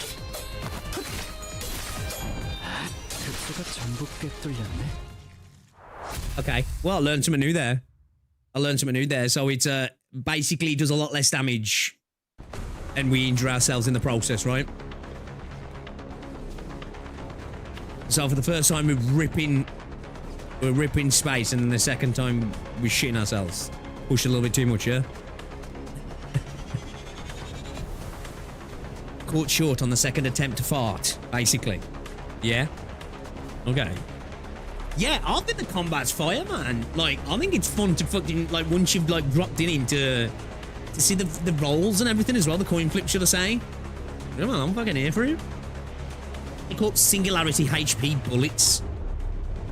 Any would-be fatal injuries we managed to inflict were healed away in a single shot of those regenerative rounds. It was only a matter of time before the thread by which Heathcliff's patience was hung snapped. 못해먹겠네. 우린 세상에서 제일 의미 없는 일을 하고 있어, 알아? 말했잖아요. 날개와 엮이는 건 무의미하다고요. 이렇게 실시간으로 허무해지는 전투일 줄은 몰랐지. 잘라내면 잘라내는 대로 살점이 The way they're 차오른다. just blasting us and healing us at the same time. Is that what they're doing?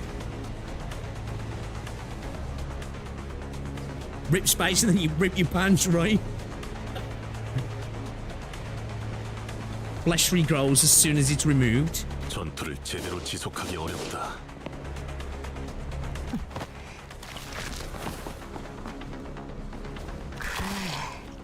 이딴 예술도 있는 거군.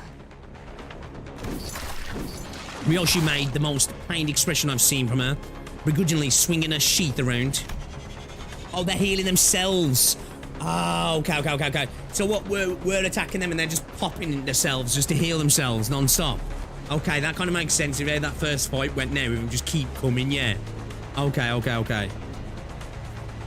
Alright, okay, I get it. I was thinking for a second then, I was like, are they shooting? And they're just torturing us. They're shooting us to hurt us, but heal us, but that makes more sense.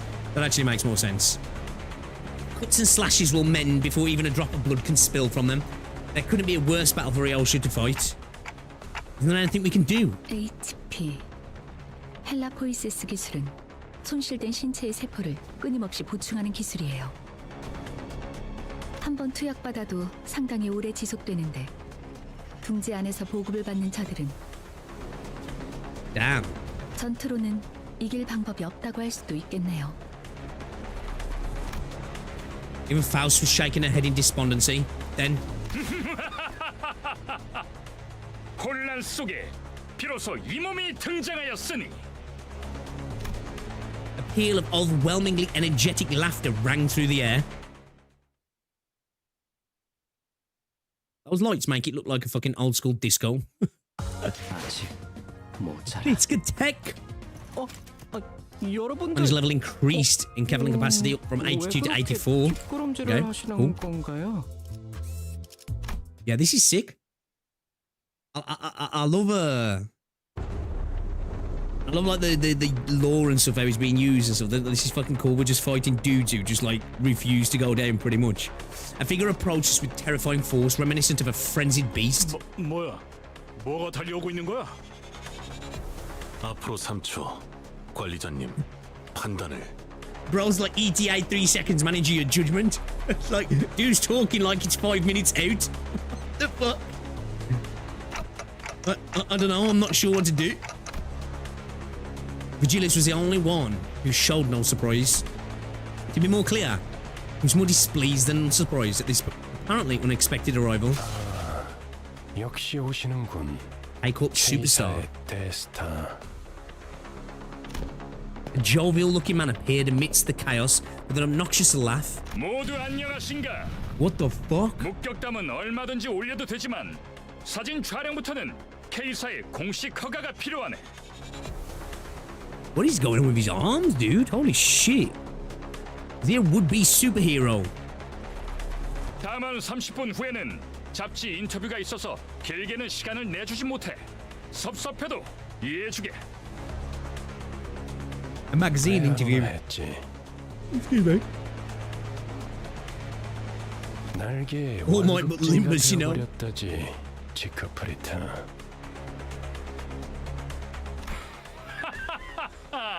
그 비아냥거리는 말 본세는 여전하시군 He's 그래. even got the superhero laugh, hasn't he? 코드 퍼플이 발동해서 불이 나게 달려왔더니만 그대의 친구들이었나 보군. Yeah, they were. 친구 아니야. 이 소동 속에 나는 무관하다는 걸 알아주면 좋겠군. 그럼 그래. 화끈한 정신 개조를 부탁하지. Spicy lesson. 무슨 이야기를 둘이서만 불길하게 속닥거려? 동감. 어디서 굴러온 놈이지? 보아하니 꽤 구석진 골목에서 온 분들도 있나 보군. 좋아. 그렇다면 이번만큼은 Bro says you can take 특별히 pictures, man. 사진 서비스도 제공해주겠어. 우리를 아주 길거리 추종자처럼 대하고 있군. 감히 Wait. Who brought Don Quixote back up? Don Quixote, what's wrong?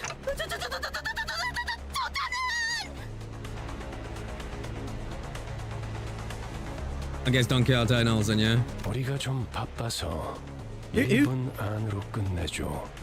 저 시계머리는 빼고 부탁하지. I thought she got fucking blasted. Who brought her back on her feet? Or did she get hit with a stray bullet or something and got healed? 의체인가? 그렇다면 50초로 하지.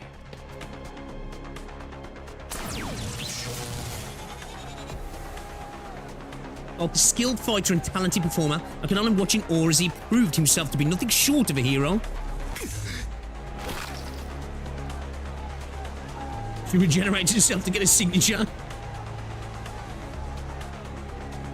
자, 여기를 한번 봐주게. 우리 팬들이 매우 좋아해 줄 거야. I think canonically Dante is reviving. That's the only thing you can think of, right? Yeah. 이 새끼 더럽게 강하군. 방금 뭐란 거지? 깜찍하군 그래.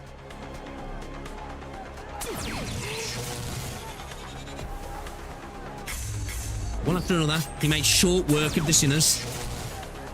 Virgilius watched the carnage with a displeased expression.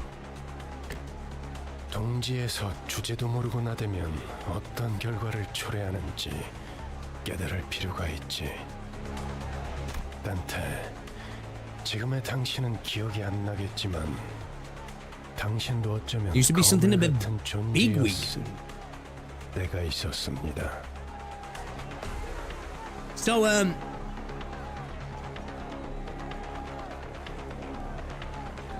like, we couldn't end them, but they needed somebody to come in to basically stop us, yeah. Basically stops mentioning every single time they get mentioned. Okay. So we used to be a bigwig. I was. I just couldn't picture it. Right now, I'm just a powerless leader who fumbles in any emergency, constantly being chewed up, spat out, and ignored in the trash by my sinners. They've even started treating me as the team's field medic. I think that this miserable manager used to be the respected leader of many sometime in the past.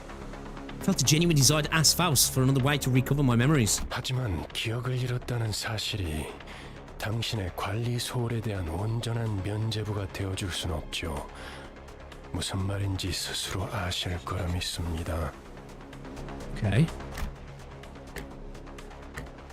I thought of the staff at the K-Corp. Check out. They showed no pity for the family they were about to tear apart, treating it as nothing more than part of the due procedure. Although Don Quixote got us into trouble when she sprang forth to rectify injustice, I just know it would have haunted my sleep for days if we turned a blind eye. And seeing Heathcliff tighten the grip of his weapon into veins. And seeing Heathcliff tighten the grip on his weapon to veins as he witnessed the disturbance. If not Don Quixote, I feel at least one of us would have intervened. Truth be told, I didn't do everything in my power to keep Don Quixote down. Vigilius isn't necessarily wrong when he says the blame rests on me for causing this. Taking back my head might not be for the best after all, Vigilius. 이거 참. 다음엔 꼭 마이크를 달아놔달라고 해야겠군. Oh yeah, he can't understand me, can he? If I remember now.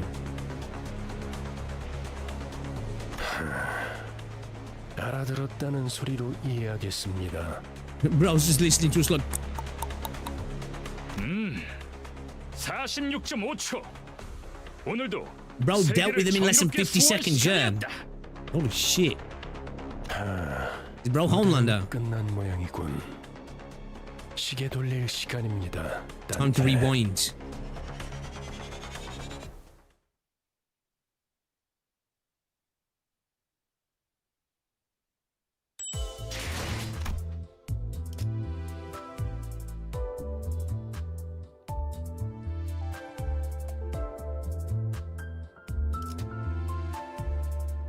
So far, I'm enjoying this Canto so far.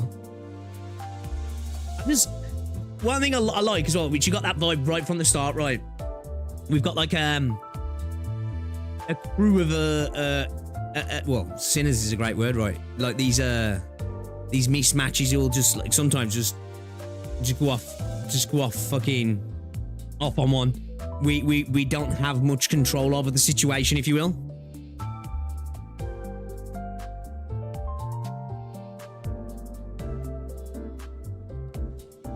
Also remember, Vigilius currently holds the same position the Kali had as a red fixer, so he's even more crazy. Okay. I don't think he stated directly in Limbus, but Vigilius has amazing perception and managed to guess what Dante said. But he doesn't, literally, like, he just hears the ticking, doesn't he?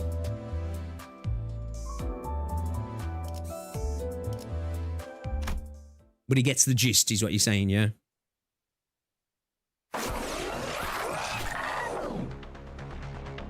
12 Worlds of Agony, the sinners were all back in one piece. The massacre must have been humbling because it feels rather strange seeing them this quiet. 어떻게 지내고 있었는가 붉은 시선. 요새 퉁 얼굴 보기가 힘들었는데 둥지 속 우수한 해결사들의 모임에도 안 나오고. The League of Excellent Nest-Dwelling Fixers. 내가 초대장을 무려 수십 장이나 보냈는데 받지 못한 것인가? He's inferring based on body movements. 주소 바꿨어. 그리고 당신처럼 충실하게 꼬리 따위 흔들고 있을 여유도 없지. I don't know what happened between these two, but Vigilius is a bit hostile here, right? 첫 보기에도 둘의 성향이 다르다고 느끼지 않나요, 단테? In what ways? 간단히 말하자면 지크프리트 씨는 해결사 중에서도 날개 친화적인 쪽에 가까웠죠. 반면에 베르길리우스 씨는 해결사만의 독립성을 추구했어요. 영향력이 강한 어느 한 곳에 해결사가 종속되는 순간 해결사가 지켜야 할 최소한의 가치마저도 사라진다고 생각했거든요. 힘 있는 자들 한정에선 Siegfried's a bit more 누구보다 엄격한 잣대를 들이미는 사람이니까요. Speaking with Faust, I saw Don Quixote quake and approach Siegfried with shaky hands. She must have been honoured to see him even after being mincemeat by his hands mere moments ago. So is that like, are they like chill now? He speaks fluent clock. Are they like, you know, alright, that was punishment enough, you got fucked up, you're alright now?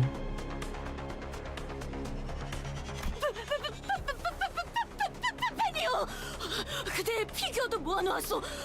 한정판은 아니지만 나도 그대처럼 엄청난 해결사가 되는 것이 꿈이요. 해결사 꿈나무군. 시간이 얼마 없지만 사인은 해줄 수 있지. 그게 정말이요? 그럼 사인은 여기에. The voice actors kill it in this game though, don't they? 숨 좀 쉬어, 돈키호테. 안내합니다. 상황 종료. 코드 퍼플. 상황 종료. 코드 퍼플. 올 코드 클리어. Vigilius' backstory is in Leviathan prequel, by the way. Well, usually taboo breakers don't come back after being turned into mincemeat. True, you know. 그럼 또 어디선가에서 보도록 하지. Leaping with tremendous force, Siegfried vanished into the air. Although, there was a small delay. We did get the travel permit in the end. Vigilius returned to the bus in the meantime. Or perhaps he only got off knowing that we'd run into that Siegfried. He looked rather upset as he walked away, but no one else seemed to care that much.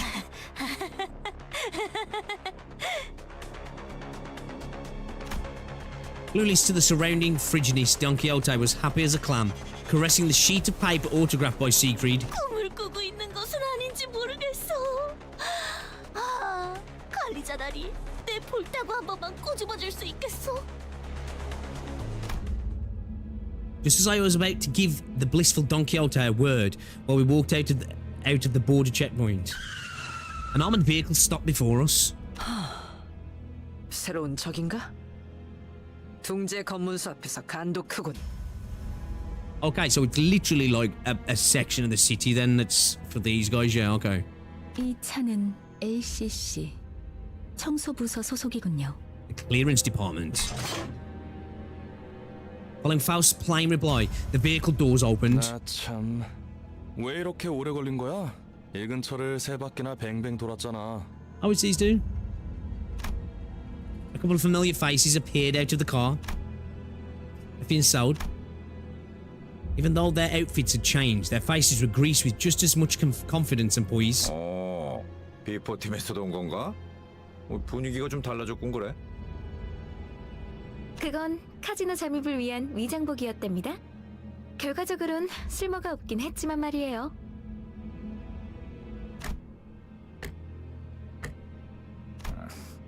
그 신부를 찌르는 말투는 여전하구만.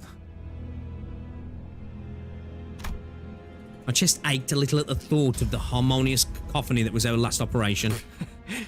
소드, 저 시계 시침 바르르 떨리는 거 보여? 저러다가 울기라도 하겠어. 장난이랍니다. 실력으로는 아직 발전해야 할 부분이 한참 남아 Honestly, all the 있었지만 voice work in this game is sublime. LCB 부서만의 색깔이 있다는 걸 Yeah, I don't 인정하기로 think 했거든요. I don't think I've so far experienced something where I'm like, ooh, you know, a little bit rough. So far, it all seems pretty good. In spite of the rough path we took, it sounds like we did leave a positive impression on the two. 비포 팀들은 먼저 작전 You know, 현장에 was you 도착했는지 thinking that as well then? I was thinking Team Rocket a little bit. Grigsby is 50 years. Really? 다른 대원들은 이미 도착해 있을 거야. 너희들이 알면 유용할 추가 정보가 있어서 잠시 남아서 기다려주기로 했지. 어떻든 간에 우리가 신경이 쓰였다는 거네. 맞지? I was mad like when them two was sitting in the van then I was thinking that then. It's like kind of like Team Rocket they used to have. 너희들도 우리의 매력에 헤어나오지 못했던 거 아니야? Library is also voiced by the way in case you want to. Oh really? Oh okay. 왜 그런 거 있잖아. 귀신같이 맛없는 재료들만 모아놓아서 요리했는데 묘하게 맛이 있는 거? It's almost hurting a bit today, man. It's the first time I've had any sort of like discomfort from it, man. I'm not gonna lie. 맞아. 전장엔 그런 게 많았지. 분명 먹을 당시에는 비참했는데 자꾸 기억에 남는 그. Project Moon's VA direction is unironically why I started preferring Korean over JP nowadays. Some good stuff in this, man. Real good stuff. 두 분 다 어떤 음식을 드셔왔던 거죠? 저 그런데 전달받을 정보란 어떤 것인가요? 이번 목표 지점 말이야.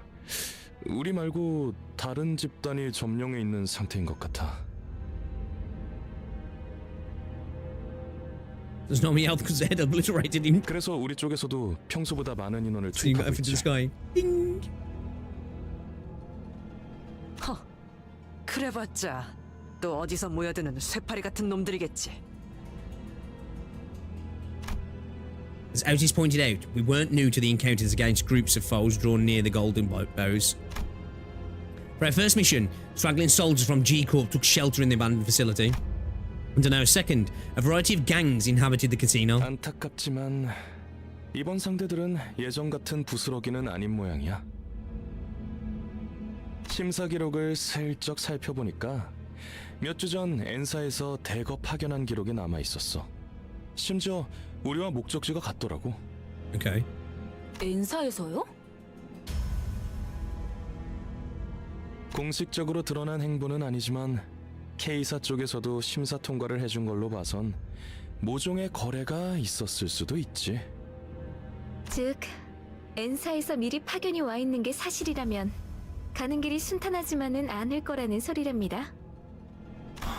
그렇군. 이거 자칫하다 여러 날개를 척지는 건 아닌지 몰라.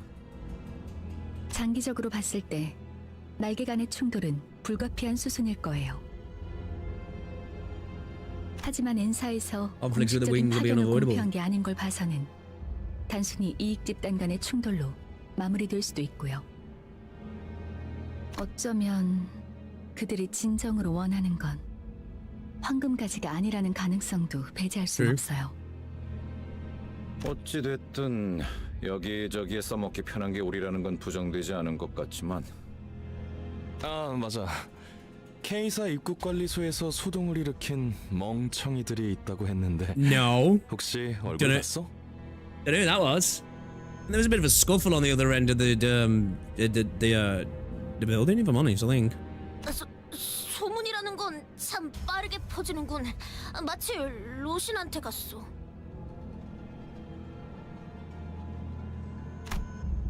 Don Quixote hung her head, possibly in embarrassment.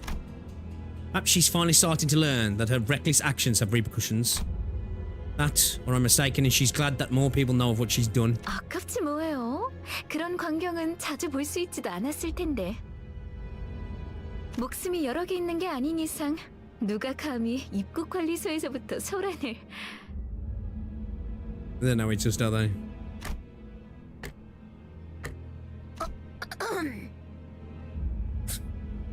설마 아니죠? 자, 시간도 얼마 없고 하니 빨리 이동하죠. She's just trying to rub it in now, isn't she? 이런... 베르길리우스님은 이번에도 안 계시나 보네. 그 양반 먼저 버스로 돌아갔어. 아쉽네요. 이번에야말로 얼굴 한번 비추고 싶었는데. What's bro doing on the bus, man? Just chilling. 꼭 인사를 하고 말겠어. 너희 대신 우리를 합류시킬 생각은 없냐고도 물어볼 계획이거든. What? That's the reason you wanted to meet him? 마냥 농담은 아니랍니다. 이따가 현장에서 다시 봐요. You want to join the team? 너희가 무사히 도착할 수 있다면 말이야. Okay. Is that the burger joint in the background there? The Hamburg steaks. Being gloomy as usual, yeah, probably right.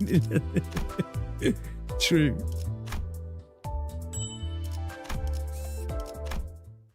Vroom vroom.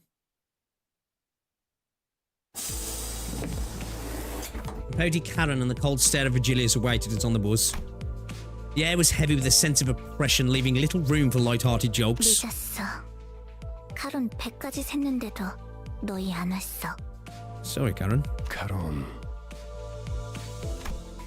She seemed to have a few more words ready to be flung in that icy tone. Virgilius put a hand on her shoulder and gave her a glance. 베르, 카론은 지금을 기억할 것입니다. Oh, she'll remember this. 미안해. 다음에 사탕 사줄 테니까. Hannah sat in the driver's seat without further complaint. Virgilius slowly turned to us.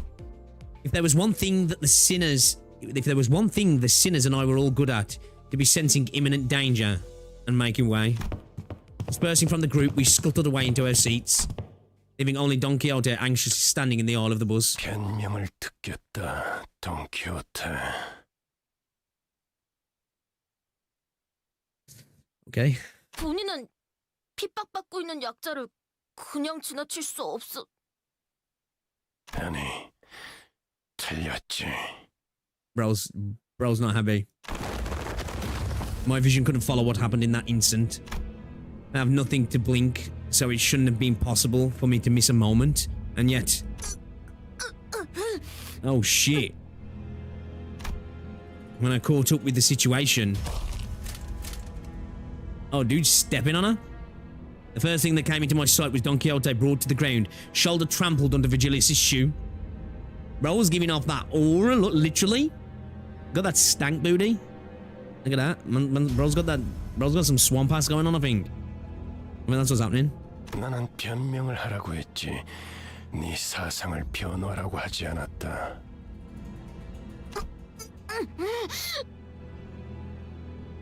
처음이 아니지, 돈키호테. 벌써 3번이나 비슷한 일이 있었다.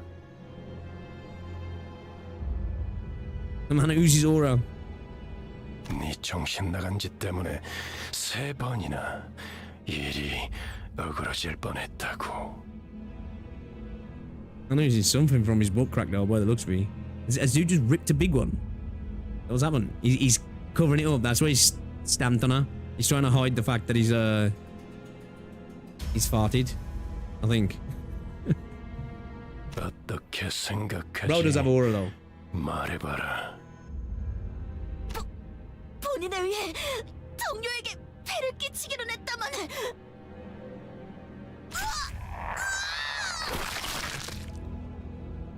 Damn. Okay, Artie's pain grew louder, but no one stepped in. Of course, she was being punished for her own actions. But more than anything, it was evident that disrupting this wasn't going to make the situation better. 생각을 물었다고 왜 말을 알아듣지 못하지? 말하고 있지 않았어. 너는 여기서 미안하다는 말을 했어야 해, 돈키호테. 덧붙일 거라면 앞으로 어떻게 할 것인지 계획을 말했어야 했고. 이런... 아까부터 답을 정해놓고 말하고 있지 않소? 모르나?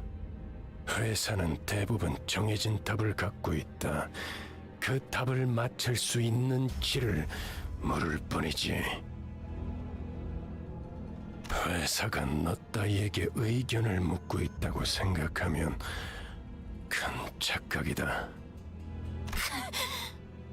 회사가 그렇다면 본인은...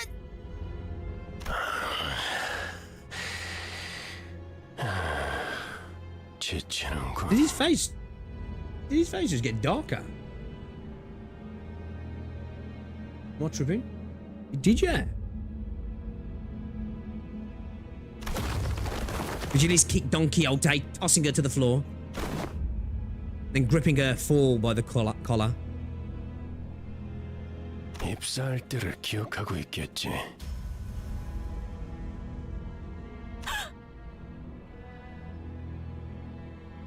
그날의 Dude's eyes are glowing onto her eyes, he's reflecting off her eyes. 돈 키호테 씨. Virgilis' eyes glistened with such a brighter hue of red than usual. Staring directly into them, Don Quixote soon gave back a nod without another word. 여기까지 원래 위치로 돌아가도록. Broder's little brother? Broder's little brother? Just someone who usually exuded pride and confidence quickly shifted such a discouraged, crestfallen state didn't exactly make for a pleasant sight. So, a deal that Don Quixote got to go silent simply by bringing it up. So, what's that? It makes me wonder what it was about. 다른 놈들도 마찬가지다. 회사는 자아 실현의 공간이나 사상을 설파하는 장소가 아니다. 취업 규칙을 위반하면서도 돌발 행동을 하겠다면 자신이 치를 대가를 한 번쯤 더 생각하고 행동에 옮기도록. 죽는 게 낫다고 생각하겠지만 죽지 못할 거고 프리랜서가 되고 싶겠지만 퇴사가 불가능한 시기를 Not through death, not through struggles. 보내게 될 테니까 말이야. Overtime. 아무래도 저 양반 이거 뭐더라? This is Zach Fritcher. 자크 프리더 씨한테 도움을 받은 게 힘이 기분이 상했던 모양이군. 지크 프리트님이요. 본격적으로 작전 시작도 안 했는데 잔소리나 들었잖아. 그러니까 눈치 좀 보면서 행동했어야지. 에휴, 언젠가 한 번은 이럴 날이 올 줄 알았어요. 앞으로는 다들 주의하죠. 둘 다 왜 나를 야리냐? 주고 싶냐? I'm gonna get stoned.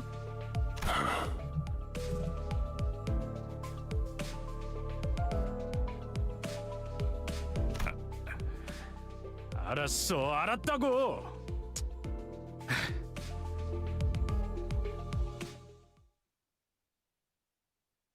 Sick artwork.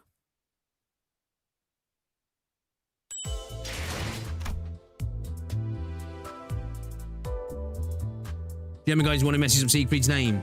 That's so on the nose. It's got to be on purpose.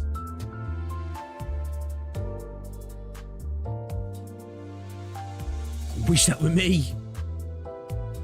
What, getting stepped on?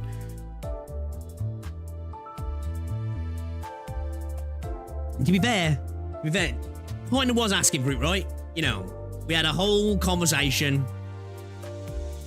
Don't like stray too much from your line. From Limbus, we're on work business. Here's my visa. Don's like, actually, nah. Let's just fuck the place up, right? You know what? Let's just take it from 0 to 100. So kind of expected. 2 seconds here, chat. Let me just check something.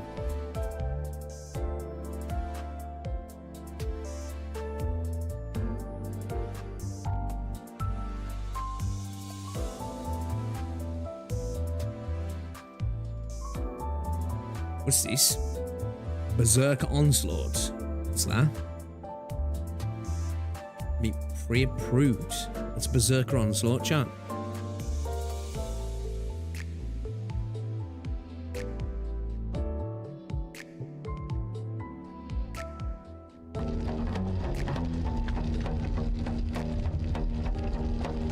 It's like Timu Diablo.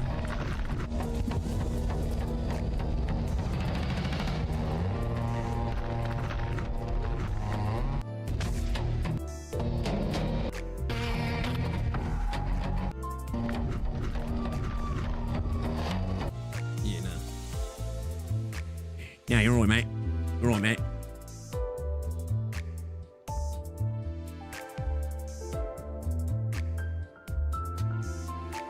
Actually, out of the free ID ring muscle yet, if you get enough currency, even you can buy it. No, I'm not.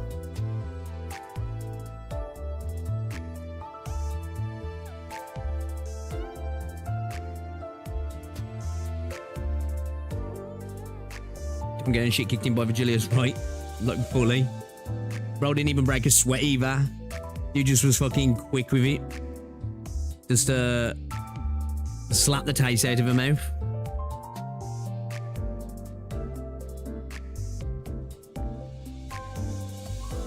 Oh, I've lost chat. There we go. Alright. Man, I do. Fuck. I don't even know like how good she, bro. Just kind of wanna. Can you look at the unit in game as well? Is there a way to look at the unit in game when you look at this shit?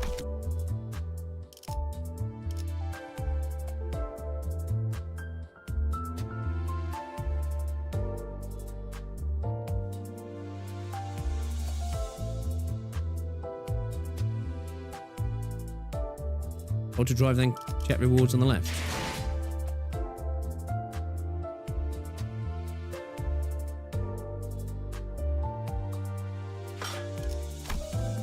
What?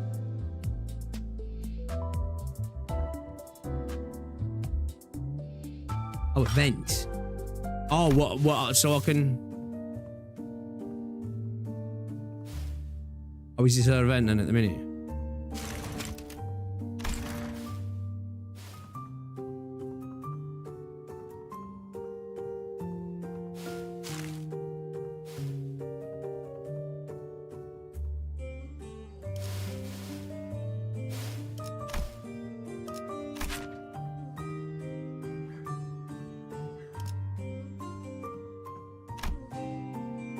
Is this like how Arknights do it? Yeah.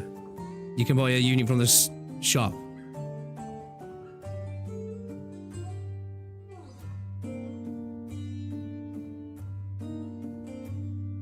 And result is free.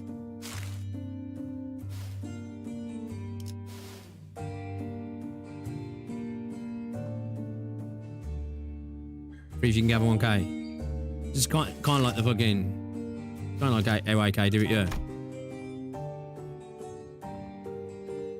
Get the currency by playing story. I sold 20 tickets for pools there too. Okay. Is there spoilers in there though? Am I gonna have to do like some stuff with... do it the way I do certain events in Arknights, so I'm gonna have to skip the story?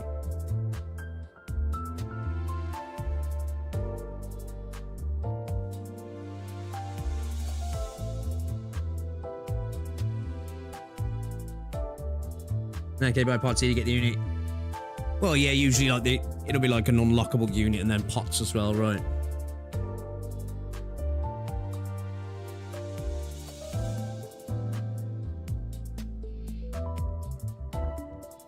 Okay.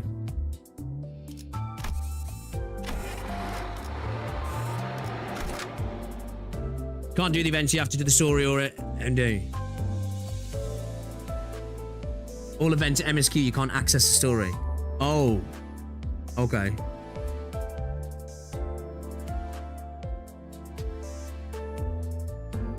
It said you can't access the story, you can still farm the currency just doing normal stages on Cantos or farm on... Oh. Well, I can get that currency outside the event, is that what you're saying? Like mirror dungeons?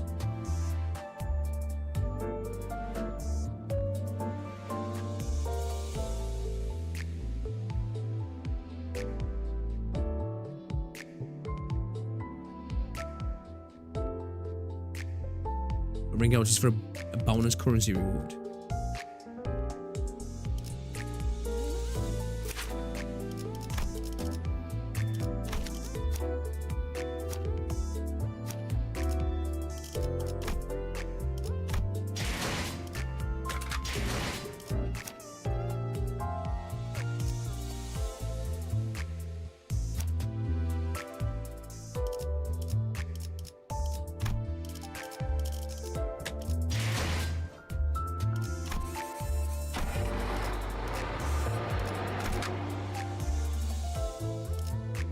Check out support too. Yeah, I've done a little bit of support actually. You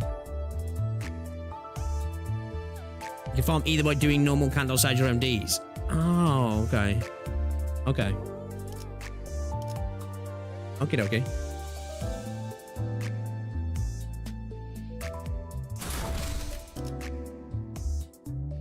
Ooh.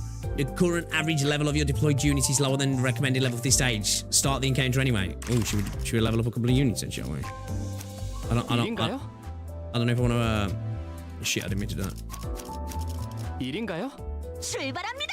키만 잡고 있을. I don't know if I want to get a 얼마나 뜨드려나? little road.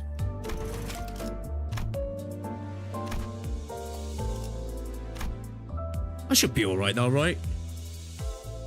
Should be alright though, man. You know, it's only a couple of my units are 오늘은 시간을 얼마나 뜨드려나? dragging us down a little bit, right?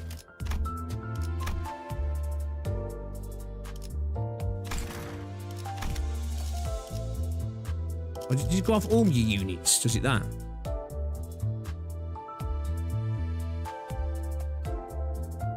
Five levels under the time you should level up.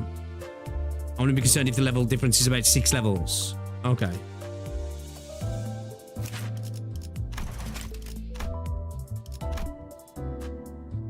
You can borrow from your friends.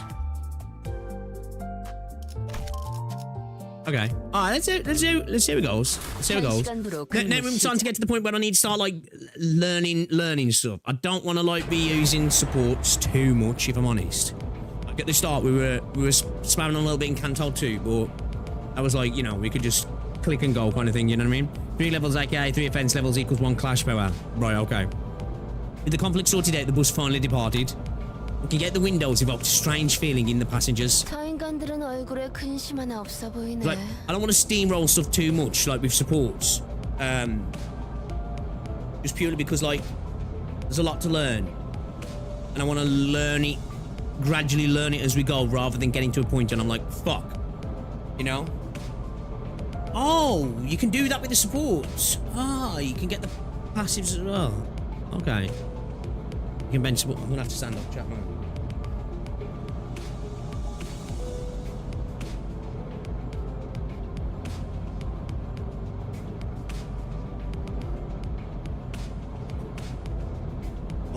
That's when I feel it, man.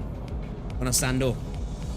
Oh, it's mad. It feels like my abs are crunching, like. Oh. Give me a moment. I'm recovering from surgery, so if you didn't know.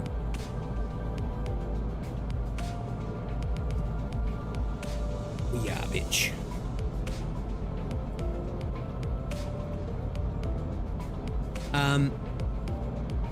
Okay. Okay. I'll do that next. I'll do that then. It would be a good support to borrow then to bench. It would help in terms of that stuff. This is way different from the roads we've been through. 아하. 그러고 보니 관리자 양반은 둥지 한복판을 지나오는 건 처음이겠어. It is my first time in an Asia. 둥지랑 뒷골목은 수준 차이가 심하죠. 또 둥지마다 저마다의 고유 문화와 역사가 다르고요. New Roger controller too. What you have done anyway? I had an umbilical hernia. I've had it for years, but it's just never bothered me. But it's just like I noticed, like, oh man, I want to say like 6 months or so ago, I just noticed one day, like I've known I've had an hernia there for years, right? But it's never been had any physical manifestation, other than that, like I'd been to the doctors years ago and they says like you got a small hernia, but it's like nothing to worry about. But yeah, I don't know where I noticed. I just obviously, you know, you just fucking I felt my belly button. I was like, what the fuck? Like, I felt like I got a bit of a lump in my belly button. And straight away I knew what it was. I was like, ah, fuck, that's starting to happen now. Like in my belly button, it started to get to like there was a tiny little lump, and then it, like over the last couple of months, it's gradually got like bigger and bigger. And one of my genuine worries mostly was like, bro, if I don't get this sorted soon, I'm gonna have an outy belly button, bro. But yeah, I went and had that done Thursday. So, because obviously I train 5 days a week as well, so it's just like I needed to get it sorted. And plus, with that happening, basically what's happening there's part of your fucking your bowel, your digestive system coming through, right? And there's obviously the risks of it like getting pinched, and that can end up with a trip to the emergency room. And I was just like, I didn't want to deal with that, man. So I was like, when I went to actually get it looked at, there was like, you don't really need surgery at the minute, but like even like the NHS guidance, as an adult, if you got a hernia there, it won't go away. Do you know what I mean? It'll just gradually get worse. But where like babies can have them and they can go away, right? And I was just like, well, might as well get done now while it's small, right? Because I said it's really small. The reason I didn't want to wait is because if a hernia gets bigger, when they do the surgery, they might need to put a mesh in behind your abdomen wall. Do you know what I mean? And I really didn't want that, because somebody who trains, that can come with like some complications of just chronic pain and other issues as well. So I wanted to get it done early. So luckily, I've only ended up with a couple of stitches. I haven't needed any mesh or anything. So yeah, I'm just no gym now for 5 to 6 weeks, oh man, which is like, it's killing me already, man. It's killing me already. Canto 3 can still be steamrolled. First actual mechanic boss is Donbei, because she locks your units. Ready to get it done sooner. Definitely don't recommend steamrolling this Canto as the first boy, because you genuinely need to think of. Yeah, that's what I'm thinking. Like, people were saying that to me before. Like, you need to start really paying attention in Canto 3. And I'd rather do it earlier than later and be at a point where I'm just like, I'm cock blocked. Do you know what I mean? It's like, fuck, I'm in too deep now. No gym for 20 years. Oh, dude. Life wouldn't be worth living, man. I love the gym. The town of... Oh. Situated... Oh, in Nest. Okay. A village in the Nest. Okay.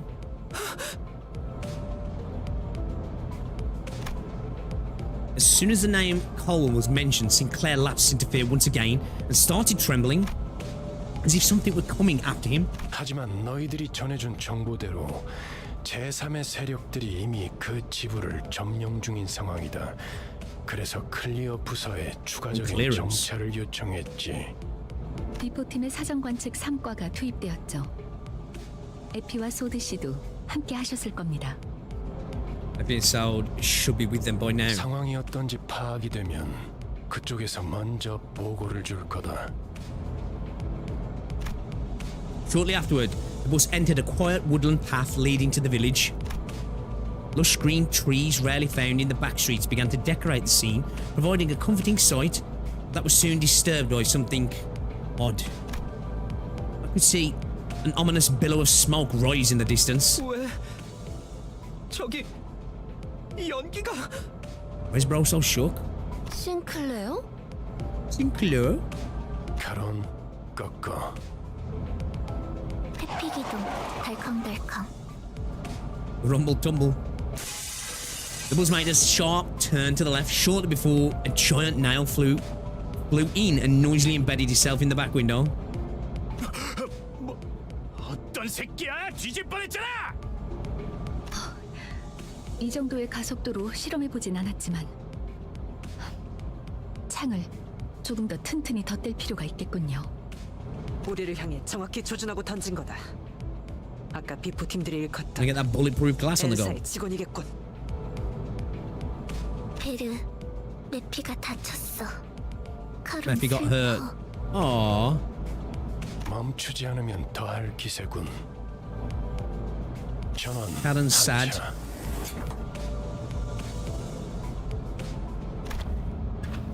We got off the bus. A group stood in the way, clad from head to toe in rusty armor with faded coats of white.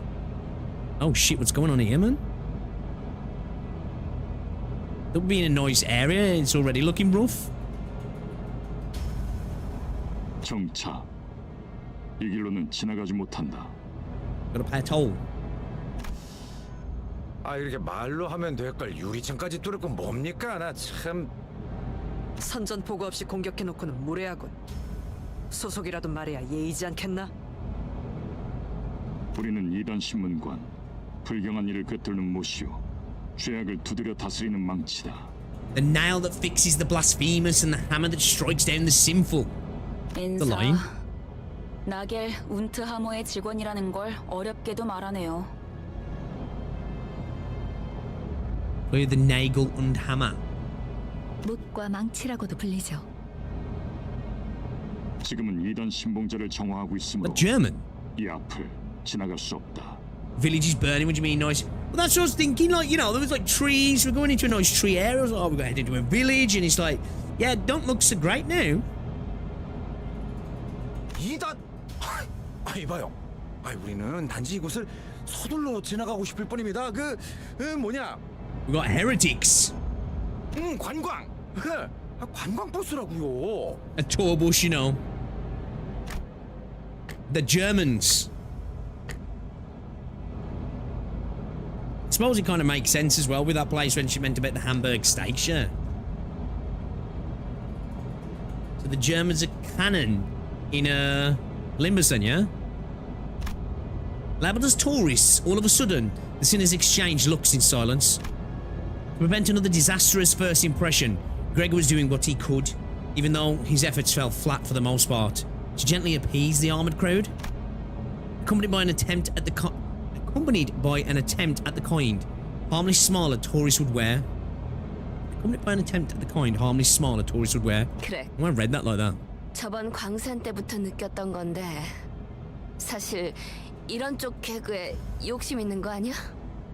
그런 거 아니라고. Quivering corners of his mouth roused pity in my heart. 그렇다면 그대들의 순수성을 증명함이 바르리라. You proved yourselves to be untainted. 좋아. 방법을 알려주면 못할 것도 없지. Bro's like, prove you're not French, bucko. The Inquisitor suddenly pointed in my direction. 저 불경한 여행자의 머리를 베어내라. Oh shit. Me?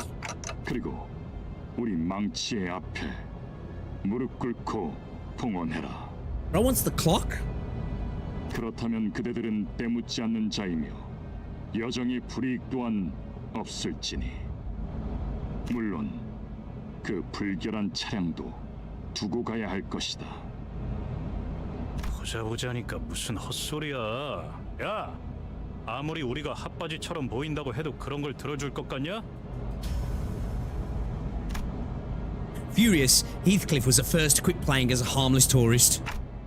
Heathcliff, you didn't have to. 가짠치도 않은 것들이. Nice clock, 어디서 bro. 나보고 무릎을 꿇으란 거야? You telling me to kneel?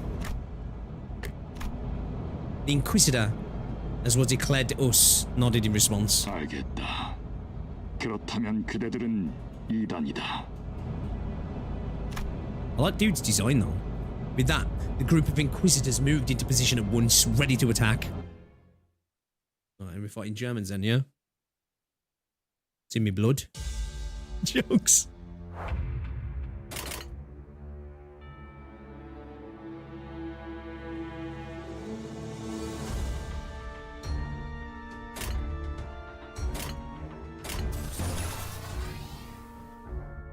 Oh shit, I didn't check okay.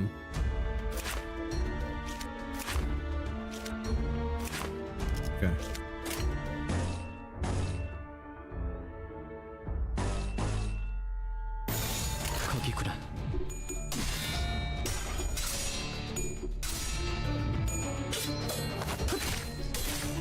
아직 모자라. 약점은 파악했어. Bro, looking at us like it was Xenos. Is that a dog? I can hear barking in the background.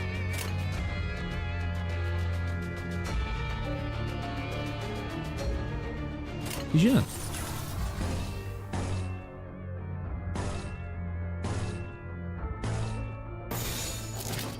처리할 시간이야, 머저리들. 배연의 주마, 겁만 예크.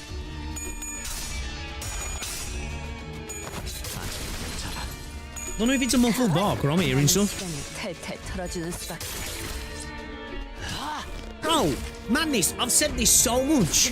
Like, the style, especially in combat, really reminds me of Darkest Dungeon. I keep saying Dark and Darker, but I mean Darkest Dungeon.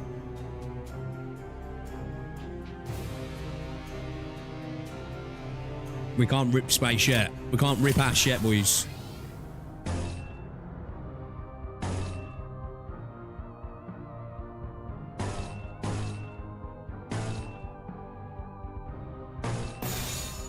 처리할 시간이야, 머저리.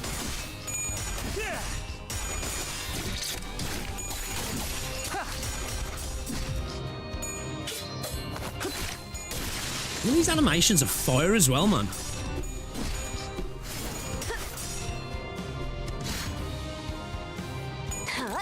지불할 능력도 의사도 없다면.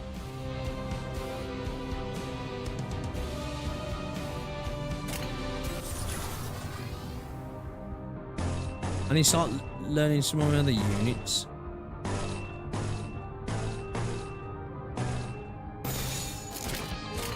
처리할 시간이야, 머저리들. 급소가 전부 꿰뚫렸네. 아직 모자라.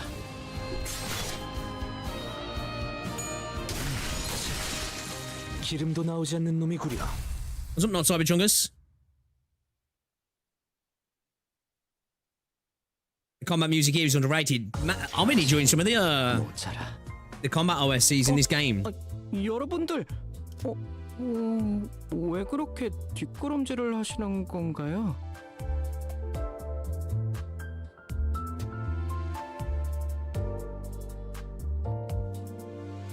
I'm gonna give Angela a sick OSC when she'll eventually be back. Pardon me. Pardon me. Alright. Let's go, let's go. Alright, what are you saying?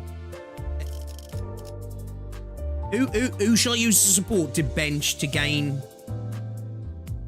some rewards? Because I don't want to use the support in battle, but who am I using? Ring Mersal. This one.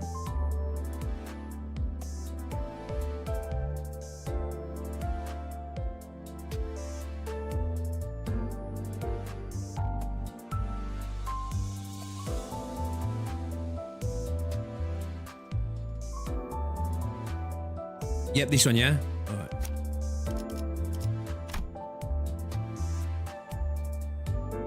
And just leave bro bench for the rewards, yeah? Okay, cool, sweet. Let's do it then. Yeah, I didn't know that. I've only learned that today. Yeah, I will do, Ken. You guys talking about this passive support thing. Getting back on the bus, Vigilius greets us by casually lifting a hand. 이번엔 상대하기 조금 까다롭진 않았나? 누누이 말하는 거지만 당신이 도와주면 훨씬 빠르게 끝낼 수 있어. 나도 너누이 말하는 거지만 내가 도와주는 건 아무 의미가 없어.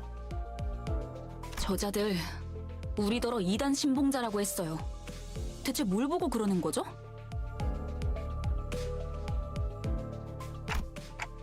I think they were targeting me. 못과 망치.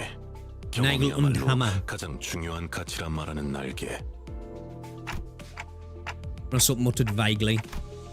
Experience. 인간은 자신의 가치에 맞는 경험과 행동을 할 수 있도록 정해져 있다.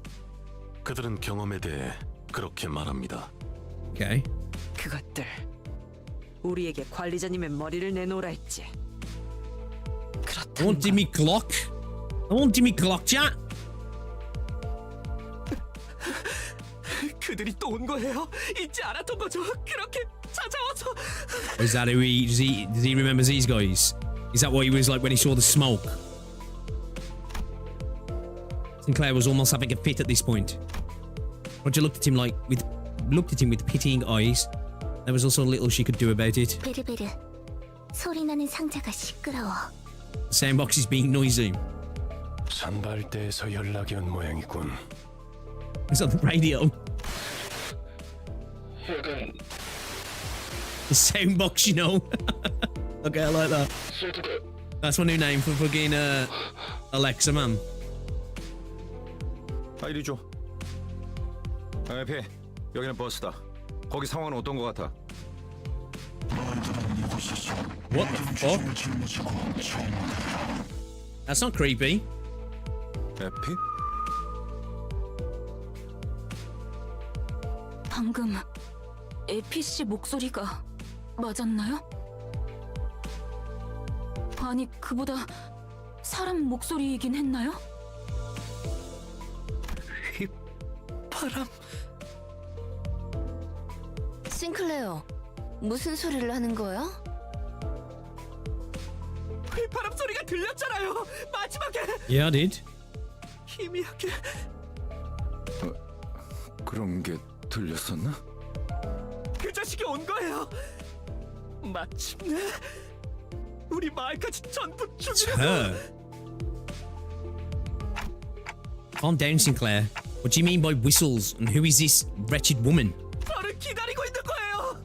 그건 저를 부르는 메시지였어요. Resentful tears were streaming from Sinclair's face as he rambled. 잠깐만요. 저 앞에 아까랑 같은 자들이. 돌아가요. What?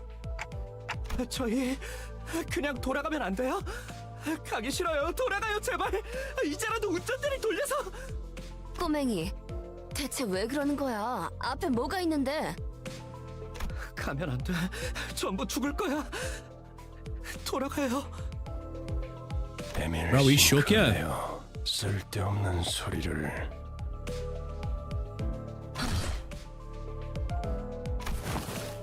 As she was calmly flicking her wrist. 잠깐 기절할 정도로 복부에 충격을 가했을 뿐이다. 이번엔 박자가 맞았군, 당신. 내가 나설 뻔했어. 겁쟁이들은 전장이 필요 없으니까. 이대로 버스 밖에 버리고 오면 안 Damn. 되는 건가? Otis is like, let's get him out of here. That might be a bit too far. 관리자님께서 그렇게 말씀하신다면. Otis looked down at Sinclair with a displeased face. Even though he was the timid sort, he's never opposed something so strongly until now. Some unprecedented behaviour of his bothered me. But I couldn't bring myself to ask him why, as he didn't seem to be in any state to tell me. We did just get fucking bodied. Soon enough, Sinclair came back to his senses. He stared out of the window with vacant eyes. The others are all out fighting. 죄송해요. 해요. 저도 갈게요. I was 짐덩이가 worried, yeah. 될 순 없으니까.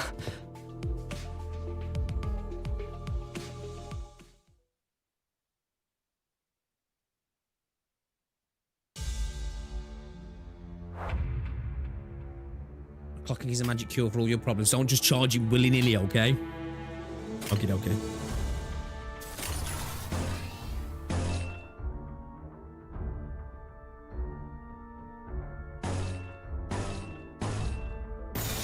내 앞을 막을 자는 없어. Yeah. What is it 2 and... I forgot now. What's the bonus when you do 3? Do you know when it comes to the colours as well? You know, obviously, like how these guys have got like a blunt resistance weakness, right? Are you better trying to go for the blunt resistance or going for the extra match colour? You know, like say, like you were going for like a third, I don't know, blue or whatever, right? But you got the blunt force there. Would you be better off going for the blunt force or going for the resonance?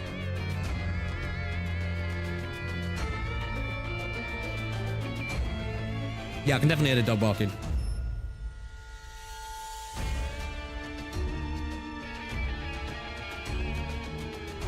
As long as you win the clash, always pick a skill where you have a high chance of winning the clash.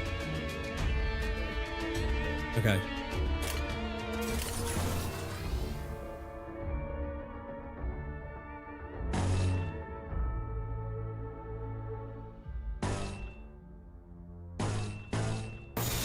내가 시범을 보이지. 다음은 어디요? 아직 모자라. 흡수가 전부 꿰뚫렸네. Staggered. 남은 시간을 탈탈 털어주는 수밖에. Personally, don't care about either. I'll look at clashing skill effects. Right, okay.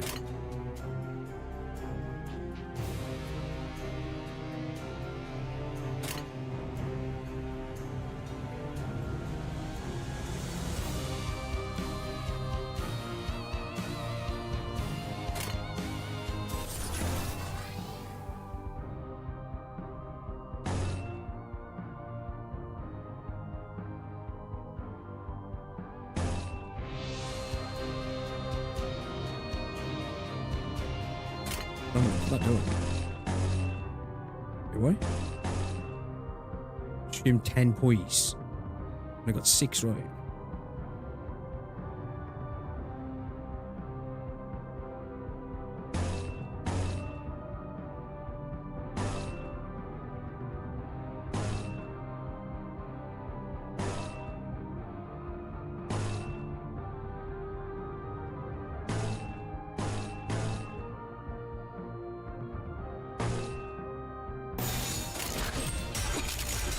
얼마 안 걸릴 거야. 아직 모자라. Unless I wouldn't recommend using the base egos unless you need to win a clash. They're pretty bad at dealing damage. 지금이 기회인 것 같소. So you flip-flops a bit ruined out. Ruined. 약점은 파악했어.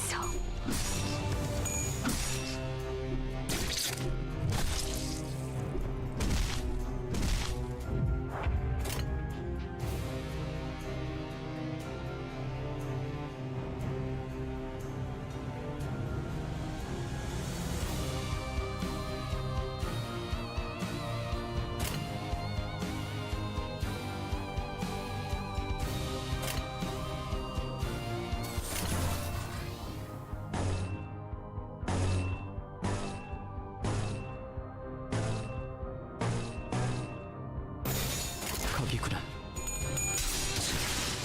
기름도 나오지 않는 Dad buns.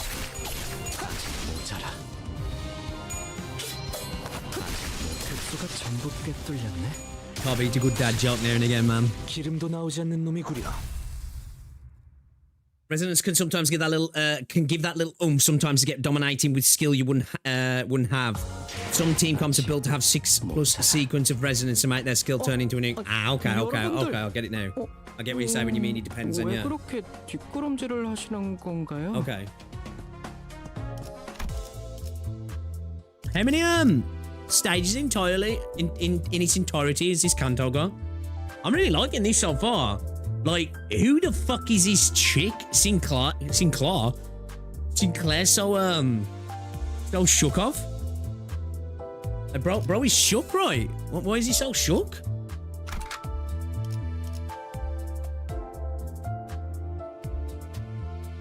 Oh, do I need to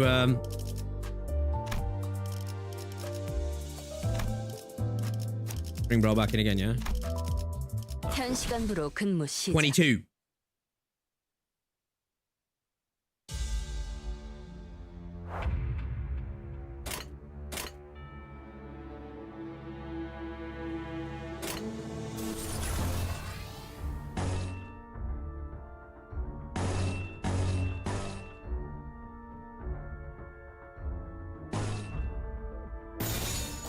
내 앞을 막을 자는 없어.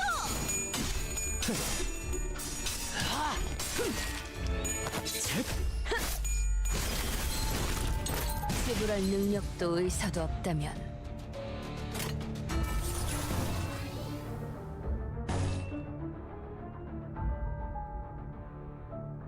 If it's 2 more fast, yeah? We're 2 more fast, yeah? Sweet.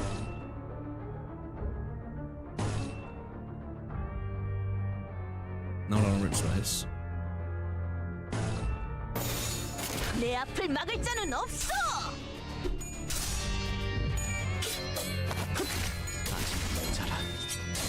이미 도달했다. Generally mid-20s and after that like 30 to 40. Plus mirror dungeons. I'm assuming that's what you guys are talking about when you say MD, yeah, mirror dungeons, right?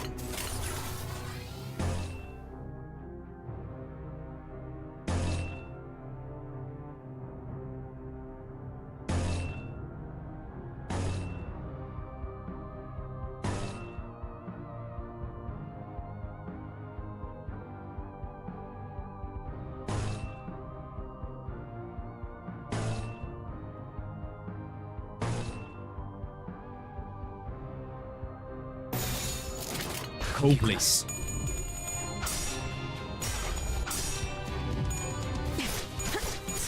다음은 어디요? 지금이 기회인 것 같소. 아직 모자라.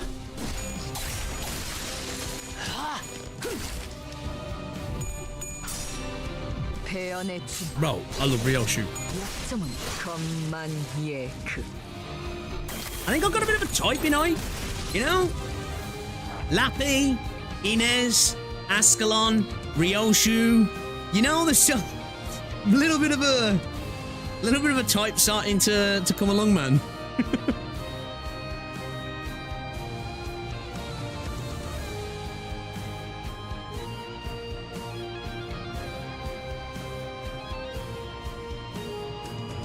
How do I, like, I want to click on, like, the skill to see the individual what. So I need to click on the unit to do that.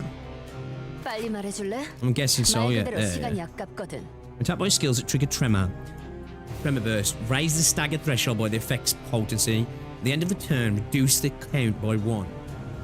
Okay.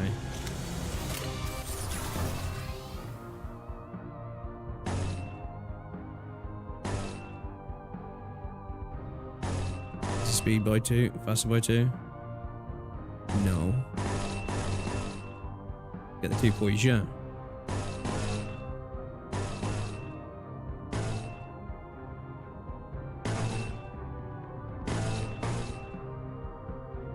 Relentless stabbing.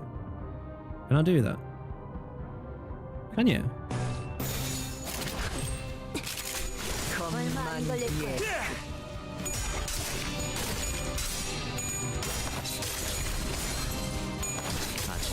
전부 꿰뚫렸네. 다음은 어디요? Hey Joel.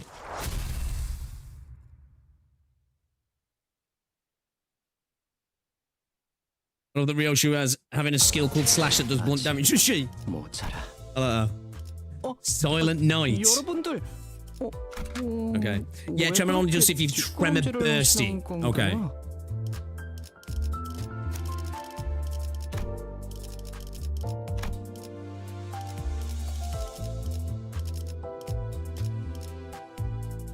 Can I, like, refresh this or something?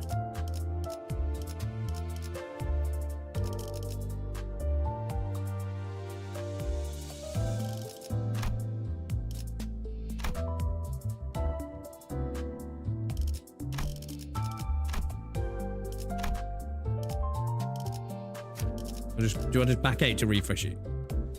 Where's there a refresh button?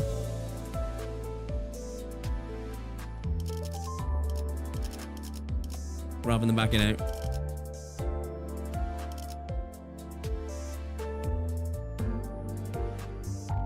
Or refresh it like that. Actually, Tremel helps you stagger easier, but it can be also converted for other effects. However, you can't do that with who I have. Okay. 예술이란 것을 보여주시. No refresh button. Yeah, Woodies. Nah, Woodies. Oh shit, what's going on here? The smoke that was faintly visible through the bus windows covered the whole town. Holy shit. 난장판이네요. 정말. They're burning the heretics. 그런데 어디서 익숙한 노랫소리가 들리는 것 같지 않아요? 나 이 노래 알아. 그 뭐더라. 눈이 더럽게 많이 오던 날만 되면 전쟁 때 병사들 사기 올린다고 이거 틀 때마다 진짜 힘이 쭉 빠졌는데. Song evoked various memories in the group. For me, I'm not sure. It's definitely familiar, but it doesn't bring up any clear images in my head. However, I could still feel a faint splash of feeling from deep in my heart. Maybe I knew this song before I lost my memory. This mist of emotion roused inside me, though it doesn't feel precious or warm. An ache. An inexplicable sting is what I felt. 맞아요. So, 그날도 Christmas is canonical. Does that mean like pagan traditions and stuff are? 이렇게 눈이 쌓여 있고 노래가 들리던. Gregor dislikes Christmas. Is he a Grinch, is he? The trees before us were decorated with grim ornaments. Oh shit.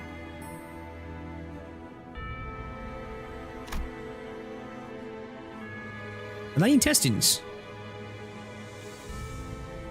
All sorts of internal organs and mechanical parts were hung from the branches as if someone put people's innards on full display.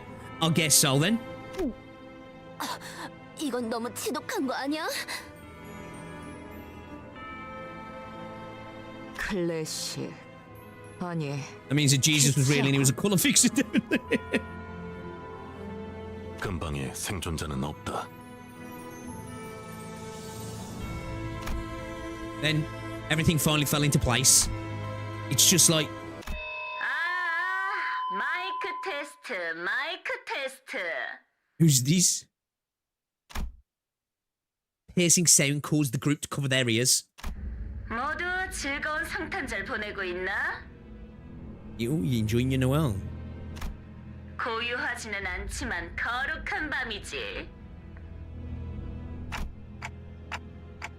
Isn't Christmas still a fair way off?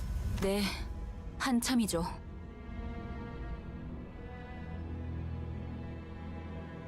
내 이름은 크로모. We're gonna see 순수를 Krampus. 사랑하는 파괴주의자 그리고 Roma. 망치를 치는 자. 이곳을 어떻게 넘어왔는지는 모르겠지만 너희는 지금 사유지를 침범 중이지. 왜냐하면 여긴 보다시피 목과 망치가 심판 중인 신성한 구역이거든. 내 장식이 마음에 들려나 모르겠네.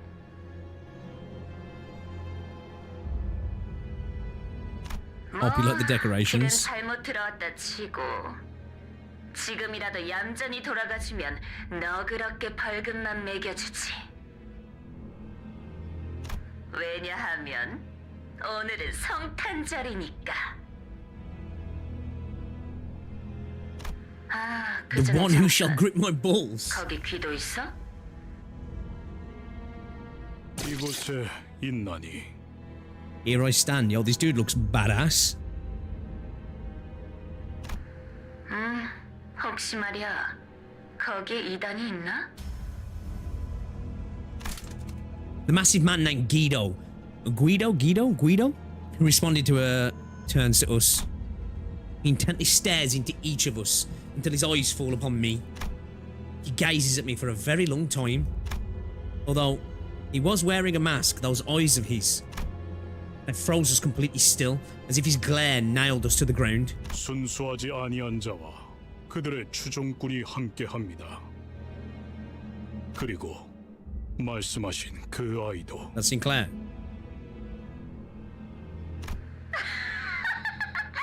뭐야, 내 싱클레어가 돌아왔어? 날 보러 와, 싱클레어. 난 네가 알던 그곳에 있어.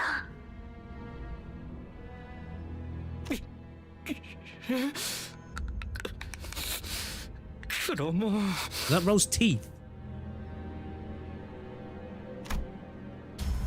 I can hear Sinclair grinding and gnashing his teeth. There we go, yeah. He made a dreadful noise. I couldn't be sure if it was from hatred or fear. 나머지는 처리의 기도 아니면 내가 나서야 하나? 그래도 되는데. 쥐는 자께서는 불순한 것을 두드리는 일에 Oh, one who grips. 집중하소서. Okay. Okay. 좋아, 좋아. 우리 정화 작업을 계속하자고. He's. I want to know where she grips. 그럼 모두 메리 크리스마스. A number of inquisitors gathered around Guido. He stands firm behind them. He's not making any movement, but his presence alone is threatening enough. An intense aura of hostility was radiating straight from him.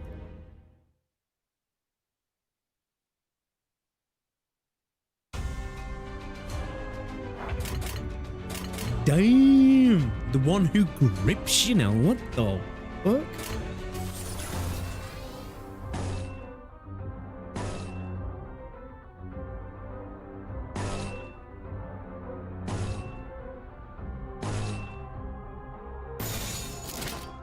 처리할 시간이야, 머저리.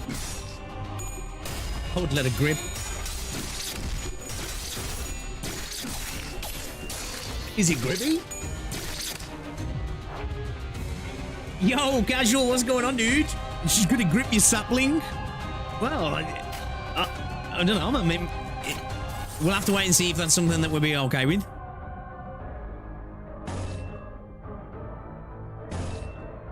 That works, yeah.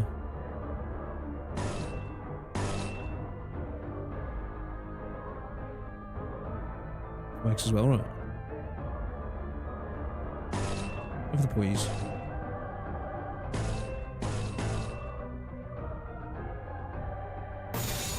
거기구나. Sinclair. 모자라.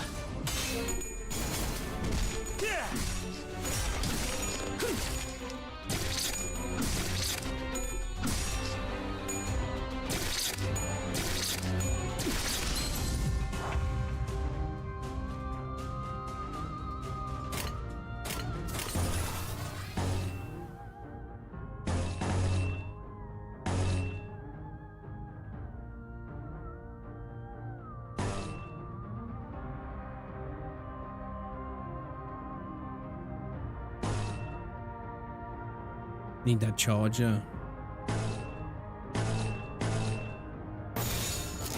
Oh, fuck, I staggered. Yeah, dude, yeah. Doing well, actually. Got my dressing and everything off fully now. Moving around, you know. I ain't had any pain at all in the surgery side. Like, my fucking abs in general, I'm just aching. I was saying it feels like I've been doing planks for days, like, but, yeah, man. I just looks like I'll get to the gym, you know what I mean? Like I've got my belly button looks like, around my belly button's like swollen. And obviously it looks like I've been kicked in the stomach, but yeah, man, I'm doing good, thank you for asking.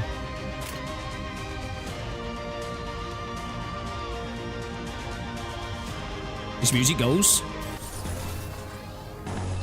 This music does go.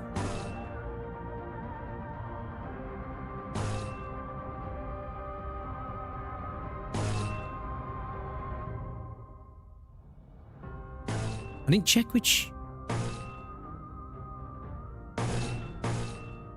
Oh. I didn't check which they're weak against. Is it blunt? 기름도 나오지 않는 놈이구려.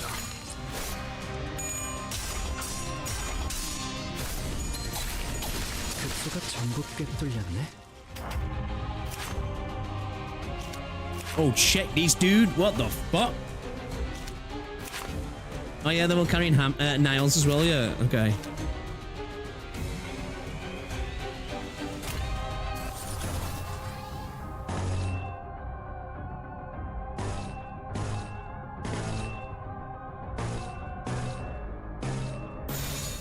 내 앞을 막을 자는 없어.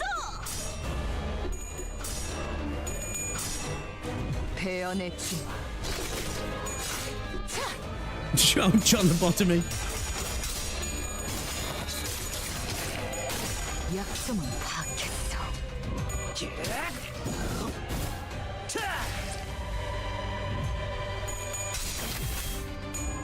이 갸름은 어디요? 지불할 능력도 저도 없단다. Hey, staggered.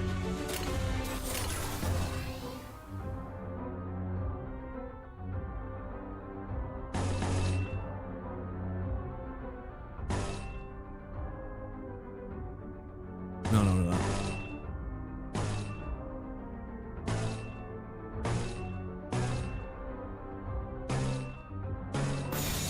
거기구나. 급수가 전부 꿰뚫렸네. 급수가 전부 꿰뚫렸네.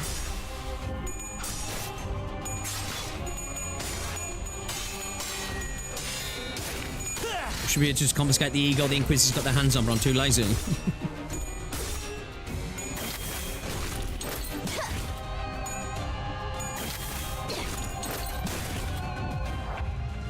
Yo, bro's looking...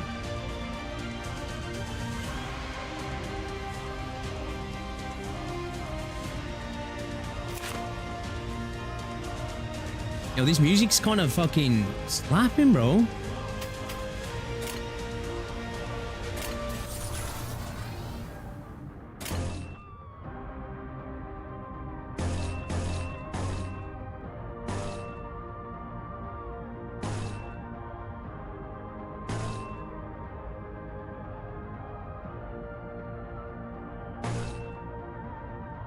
And rip some space.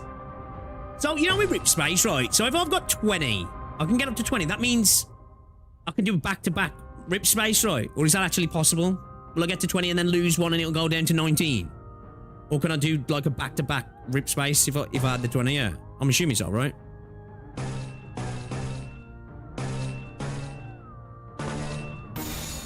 내가 시범을 보이지. Got 20 on the turn. Yeah. Okay. 급수가 전부 꿰뚫렸네.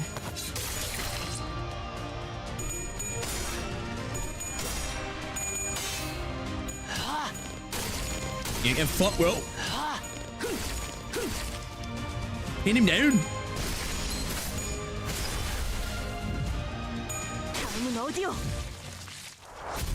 Let's go. You have 20 in the turn. The problem is the cat. Yeah, that's what I'm thinking, like. 힘든 상대였어요. 저자가 완전히 정신을 차리기 전에 우선 도망치죠.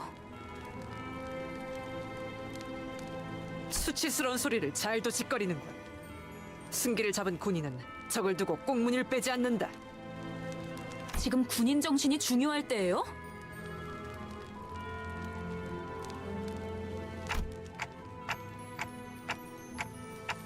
Ishmael is right. That's not someone we can beat easily. 철수하겠습니다. Otis reluctantly backed down. Sinclair, you know what that chroma meant by that familiar spot? 그건...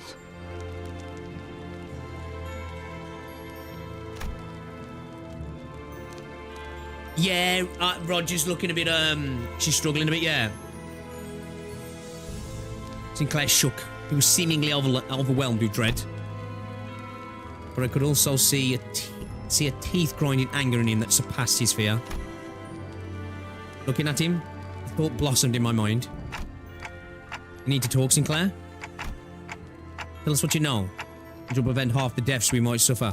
작전의 성공률도 올라간다. 효과적인 정보를 기대하지.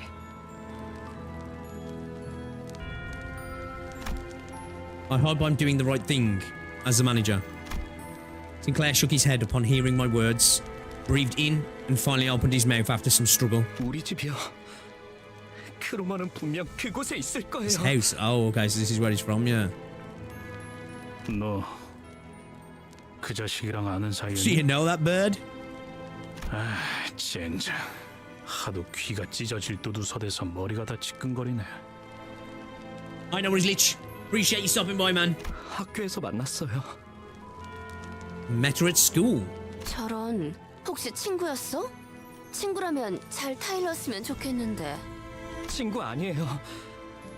크로마는 우리 가족들을 죽였어요.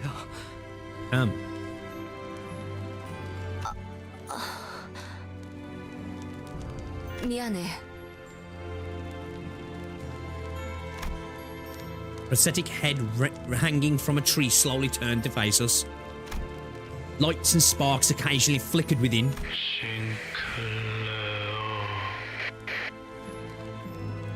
That's not creepy. 왜 돌아온 거니? 싱클레어? 이웃들이야?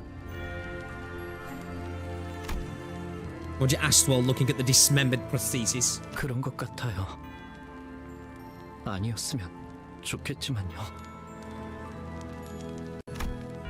Sinclair replied, watching with a grim look on his face as their bare wires sparked and short-circuited. The robotic head soon stopped moving, only emitting discordant things. Then, a song begins to fill the air.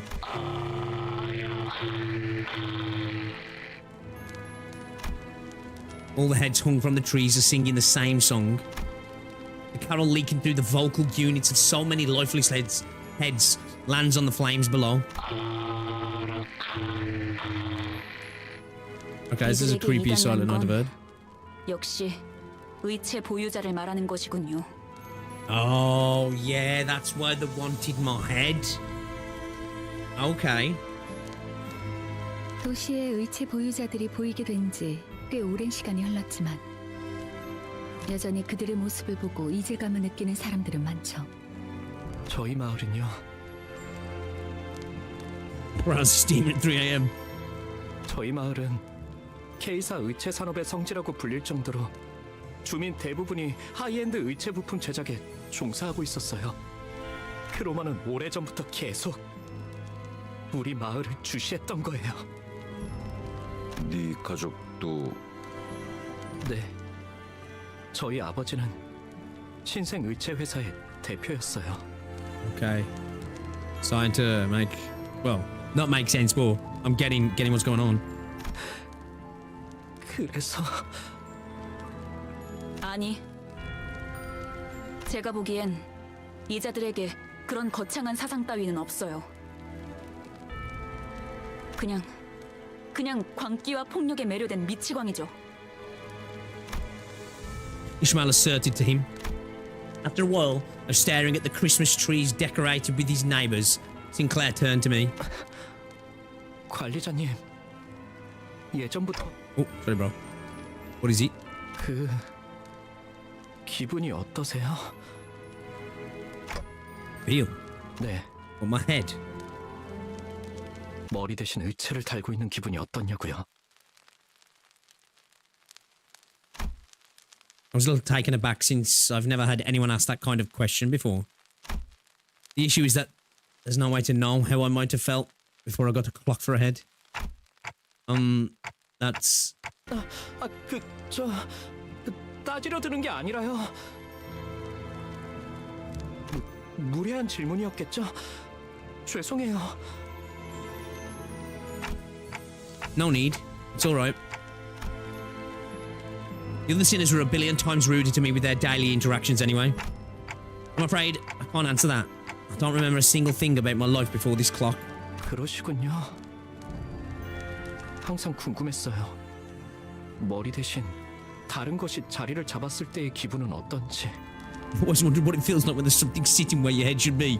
가족들은 I don't even like that one. 시계를 걸치는 것과 다를 바 없다고 말했지만 Family said it's not different from wearing a hat or a watch. 저는 아무리 떠올리려고 해도 잘 상상이 되지 않더라고요. 그 덕에 저만 유일하게 살아남았지만요. I'm sure the procedure seemed terrifying at such a young age. You don't have to feel guilty about that. 아니에요. 그런 게 아니에요. 전 단테 씨 생각처럼 그렇게 무고한 사람이 아니에요. Sinclair quietly hung his head, racking brains for an appropriate reply, but no suitable words of comfort came up. Only the unpleasant sounds of sparks and flames filled the street.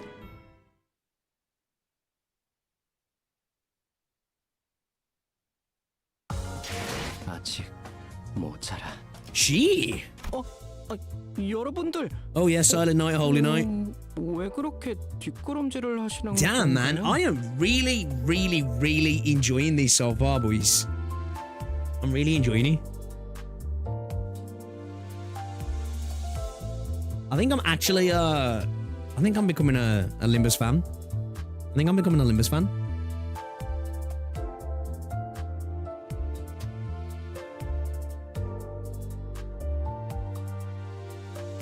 The vibes are hitting, yeah. I think they're doing a real good job with the atmosphere. Obviously, the writing's actually really good in this game. I'd say like it's definitely got a better pacing of writing than something like Arknights. Although like I love Arknights, right? I love the stories. But the voice acting does so much work, right? So much work. Not in terms of, oh, he's doing all the heavy lifting because it's Paul. It's just that it's such good quality, right? Like the voice acting is so fucking good. I feel like these VAs could make fucking shit sound good. Like it feels like a cast of legit fucking top tier voice actors. Limbus has that flow, yeah. But don't get me wrong, I'm not taking it away because I love Arknights. You guys, it's my favourite gacha game, right? It is my favourite gacha game. But I've said before, sometimes the pacing can struggle here and there. You know what I mean? You know, especially on some of the ends of some chapters where it's like, it feels like stuff could be wrapped up a lot shorter. Like there definitely is a lot of filler words sometimes in the way stuff's written. But I never like reading it going, oh, this is fucking horrible at all. But I definitely just think there's a bit better pacing here, and then obviously bringing the amazing voice acting as well. He just levels everything up a lot, man. I've been struggling to get into Arknights, but I'll give it a proper. That's fair. It's not going to be for everybody at the end of the day. You know what I mean?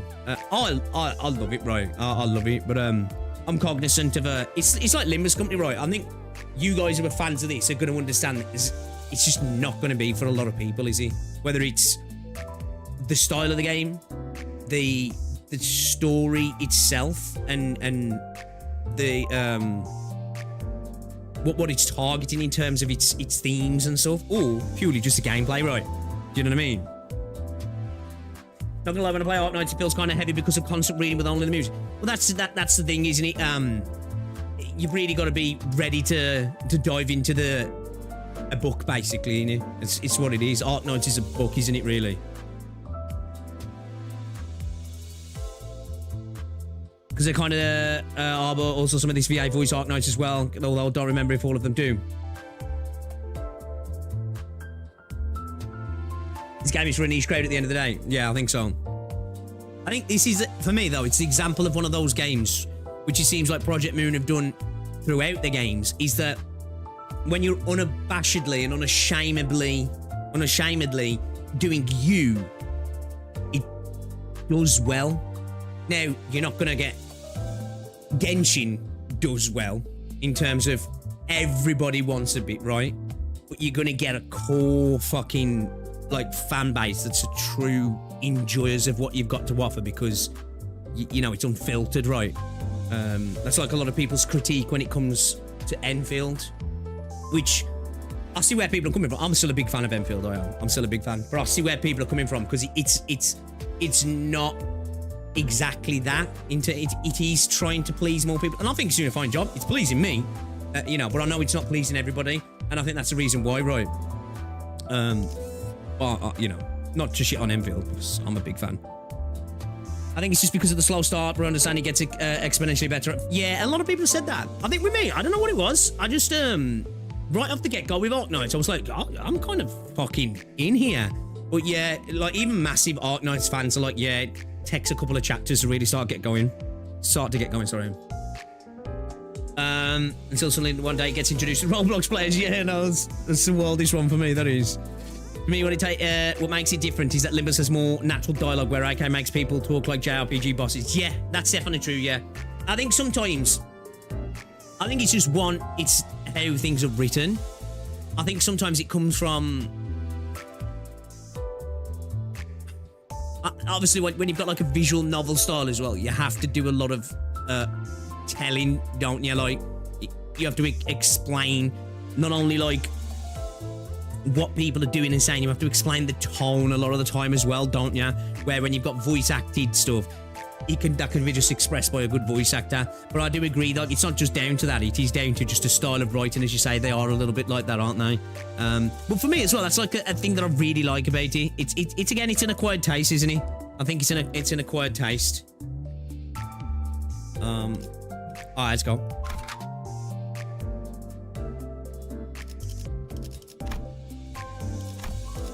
And as I said, you know, prior to Arknights, I did not fuck with heavy defense games, and here I am at the minute. Arknights is my favorite gacha game, which is it's kind of crazy, right? It shows how if someone does what it does well, it can even turn somebody like me, who's not exactly a fan of the genre, into like genuinely enjoying the game. Where do I farm this shit, man? These like training tickets and stuff, because I'm starting to get low, man. You know, I gotta be careful of what I'm doing here, right? Because I'm starting to get a little bit low.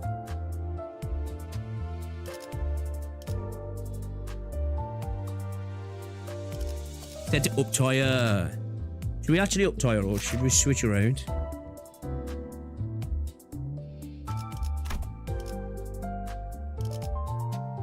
What do you reckon? Do we up tire or switch her out?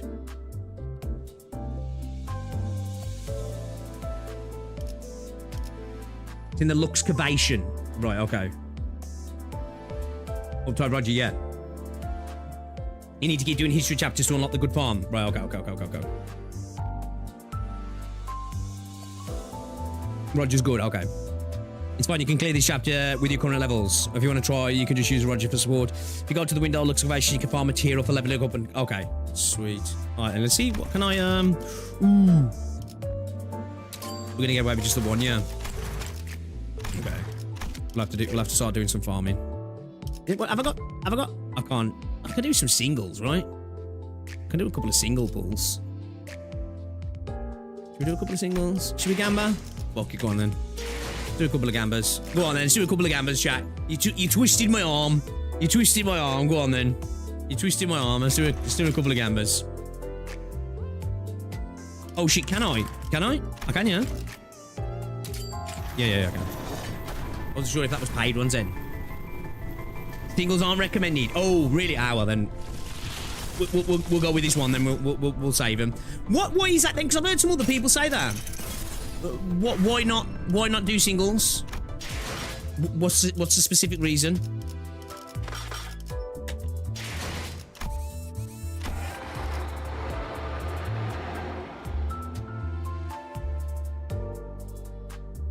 You don't get it. Oh. What? So it's not every 10 pulls. It's only with 10 pulls.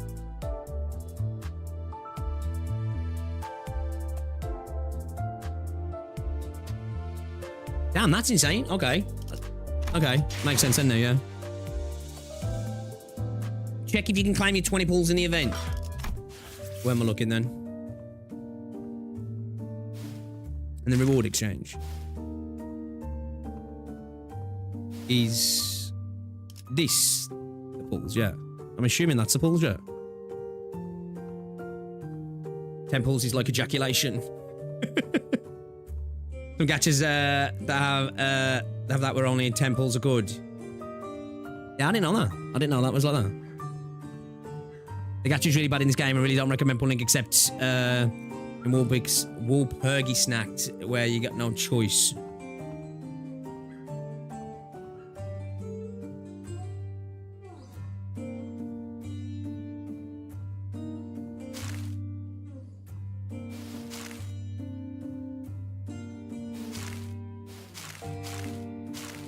I can buy individuals. How many can I get? 10, yeah?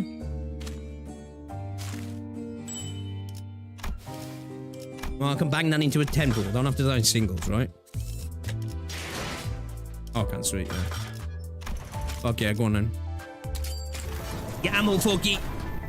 Fuck it, go on then. Go on then, boys. Oh, can't cough, fuck. There's one thing I can't do with the Miniman, cough or sneeze. It's fuck, chat. I'm actually cooked. I'm actually cooked when it comes to coughing and sneezing. Fuck. Should buy the 20 quid pack. Which one am I looking at? This one. Ooh. 40 pulls for 20 quid. Not bad, eh? On $22. We'll get a decent conversion rate here. They're gonna work out to like 17 quid. Have negative streaming look. Yo, bro. This is my life. This is my life, man. I swear to God. It's painful. It's painful, bro. Honestly, I think the only game that I've had a decent streamer looking recently is at Endfield. To be fair, I now and again in Arknights, it's just his last banner. I've got shafted. Shafted. Fun the anime. What anime? Is there an anime? Do it. Regionally priced, by the way.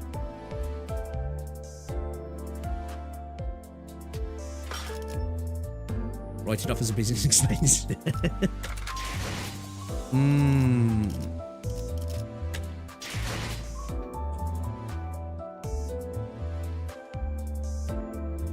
There's no pity at all, but you have the free choice if you pull 200 times at the same banner. Not yet, but the one, dude, this would go hard with an anime.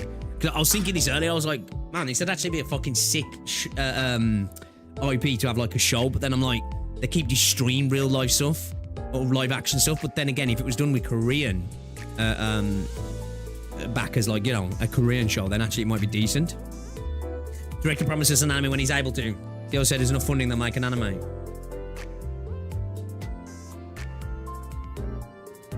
Fixing the animation yet? I haven't known.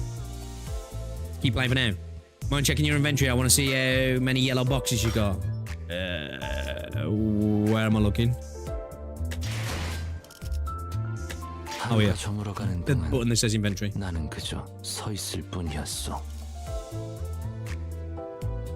Why am I look? These. Any boxes? What are you talking about? I'll be honest though, how much I'm enjoying the game at the moment, anybody who watches me knows, I don't spend a lot on gacha games, and I don't just frivolously spend on all of them, but I typically, if I start enjoying one, I will spend. Like I spent on Arknights, I spent on Endfield, I did spend a little bit on CCN, you know, I've spent on Wuthering Waves, I've spent on Zenlist, I've spent on Star Rail. What else? Let's see. 90% of this game is locked behind Canto 3. It's a Brit that don't have boxes. 드디어 목적지를 찾은 것이오. What? Yeah, people keep telling me the battle pass is the way to go. I don't think thinking about identity pair at the start is really important in my opinion. Leveling the ones you have and breeding will do wonders. Don't overthink it.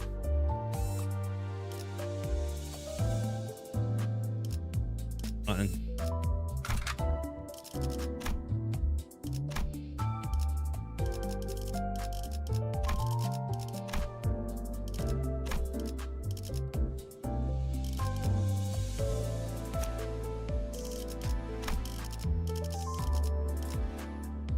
Alright, see how we do. See how we do then. See how we do. You guys said as long as I'm not what, 5 to 6 levels.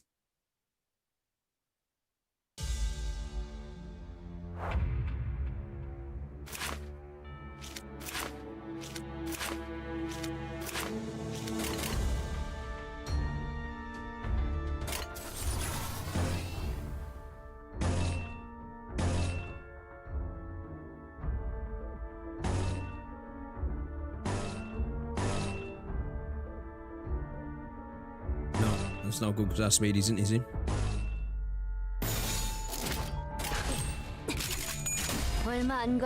What's the point to use the sport edge equipping? For the passive, right?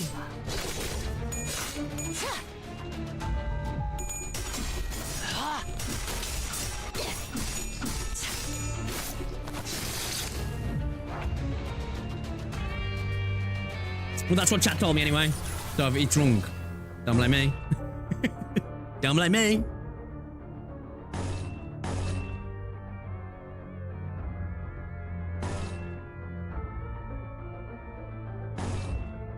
I'm struggling.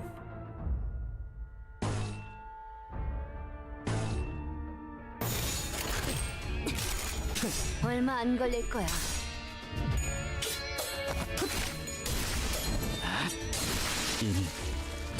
Normally we don't really pull gacha much except special banners that come around every 2 to 3 months. If there's a character we want, we just exchange ego shard for it. Okay. So you're just like kind of just going for a straight spot. When you talk about that, yeah. Like, are all units that are always available there? Like, what's the deal with that? So, like, say Roger's out now. You want her, right? But are you just going to be able to spark her after the fact or something? I still don't know the fucking crack with the gacha, man. You just try ringing me.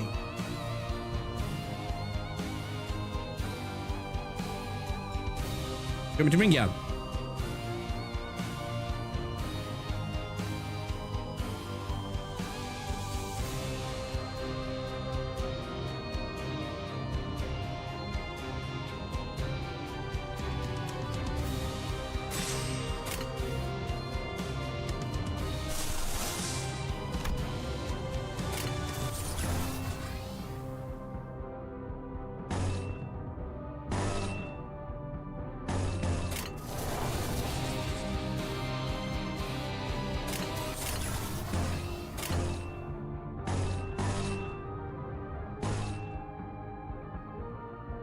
Yeah, let's rip space, yeah.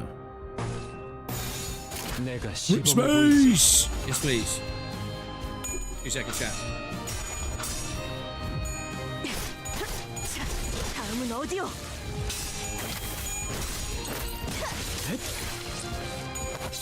급소가 전부 꿰뚫렸네.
Okay. Alright.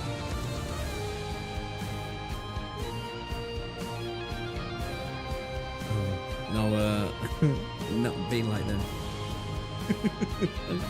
You always... My bad. My bad. Okay.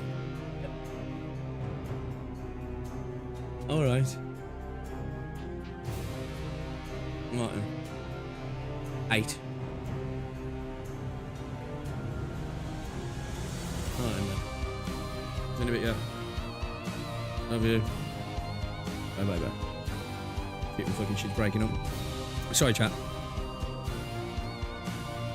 My bad, my bad. Or else you just finished work.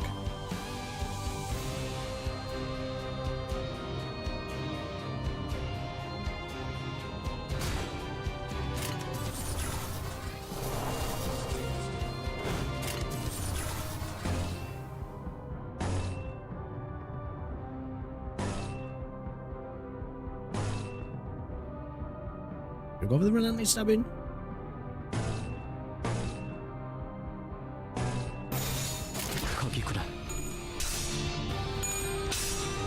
The bank tell you to gamble. To be fair, I think if I spend money on gacha games at the minute, I might get you in the neck. I'm not gonna lie. Especially considering there's a couple of actual games I'm looking to buy over the next couple of days as well. NT drops in 2 days as well. So let's see how things go, right? Let's see how things go. Oh shit, she's fucking staggered, man.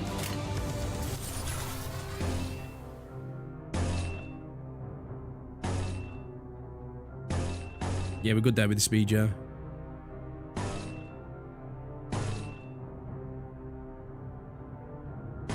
Can't rip space yet. I can't rip ass at the minute. I could just rip.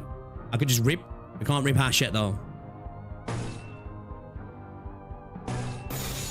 처리할 시간이 안 멀어. 기름도 나오지 않는 놈이 구려. 급수가 전부 꿰뚫렸네. Just like silent empty. Bro, this is what they do all the time. To be fair, last time chat really peer pressured me. I got Tang Tang in Temple, so it was like I wasn't too mad. Right, I wasn't too mad. But 그렇게 뒷걸음질을 하시는 건가요? yeah, chat's always peer pressuring me, man. You come to my Discord server, man. Chat just bullies me all the time. It's just there it is, man. You know? That was an educated peer pressure. Yeah, oh, yeah, definitely educated. You know what, though? I ain't mad. It worked out for the better, so I'll take you. You know? We're angels, don't blame us. Yo, you guys, trust me, if you join the Discord, you'll be in the Discord 5 minutes ago. Okay, I see exactly what Pixie's talking about, Eva. Yeah. That was me who got you for Tang Tang, you Aussie. Hey, look. You know? I would say winners win, but we all know what happened with Silver Ash, so... Yeah. Deserved, though, really, when you think about it. Deserved. Just pull Silver Daddy myself. Bro, like, that shit's getting ridiculous now, man, I'm telling you. Like, straight up getting fucking ridiculous, bro. It's insane. I just thought because you had borrowed time and blind at the same time. Oh, okay. I'm so sad I missed Tang Tang. I was too focused on Limbus. Yeah, dude, Tang Tang's actually kind of fire, man. I've been running, at the minute, I've been running, I was doing it in Headspace. I was running Rossi, fuck, it was my team. Shit. Was it Rossi, Chen, Wolfguard, and Tang Tang? I'm thinking about snapping out Wolfguard and just getting somebody in for some SP. Because Tang Tang's kind of like, the team's working fine as it is, especially for stuff like that, because it's not like hard content, right? But yeah, I've been getting a little bit better with Zhuang as well. Definitely got a little bit better with her. I have a trim on some medals with her, but I'm still not quite got a team locked down yet properly. Damn, he doesn't have. No, I don't. No, I know. Post a tweet in general. What's that, Ducklut? Have you seen a tweet about Arknights Lakers? Yeah, dude, crazy. Hybrid going in. Prosthetic bodies pile up like a landfill in a corner of the town. I could see that some of them were still conscious, letting out pained moans. The Inquisitors paid no heed. They strenuously jammed nails through each of their victims' chests, over and over, executing their pure intent. 심장을 꿰뚫었을 텐데 신체는 아직도 박동합니다. 필시 철로 덧댄 심장일 것이다. 인간의 본연되는 부분조차 이단으로 물들었군. 불결하도다. 살과 뼈를 모독하고 있는 모습이라니. Okay, so did they see heresy of... I guess I see it as like a mutilation of the body by having these prosthetics and changes, like, you know, with whatever different type of prosthetics they're having. The Inquisitor began carefully pouring a bottle of liquid over the prosthetic person in what looked like a solemn ritual. Judging from the pungent smell, it was most certainly oil. 사람의 기름을 머금거라. 이단의 시체여. 불그루도 돌아가지 못하는 자, 연기로 남아 흩어져라. Damn. That's kind of a hard bar, though, that is. Those who cannot return to the earth find solace in scattering to smoke. A lit match was then thrown onto the pole, letting rise a huge flame. With the sounds of sparks flying about the air, is soon filled with an acrid smell. It's not quite like the smell of burning flesh. The spreading fire finally brings a crackling glimmer in those prosthetic bodies to permanent darkness. 입으로는 정화를 말하면서 지옥을 창조해 놓았군요. 목과 망치는 언제나 인간성을 해석하는 데 몰두하고 있었다. And he got a prosthetic, and the machine is weak while the flesh is strong. 고통도 응당 겪어야 하는 경험이라며 의체를 달고 있는 인간을 비난하던 자들도 있었지. 이렇게 행동으로 드러냈던 적은 없었지만. So pain is a necessary component of the human experience. 아까부터 들었던 생각인데. One Inquisitor and AI image in the mic veins. 내가 엔사 직원이었으니까. 어? 아니 저것들하고 같이 일했다고?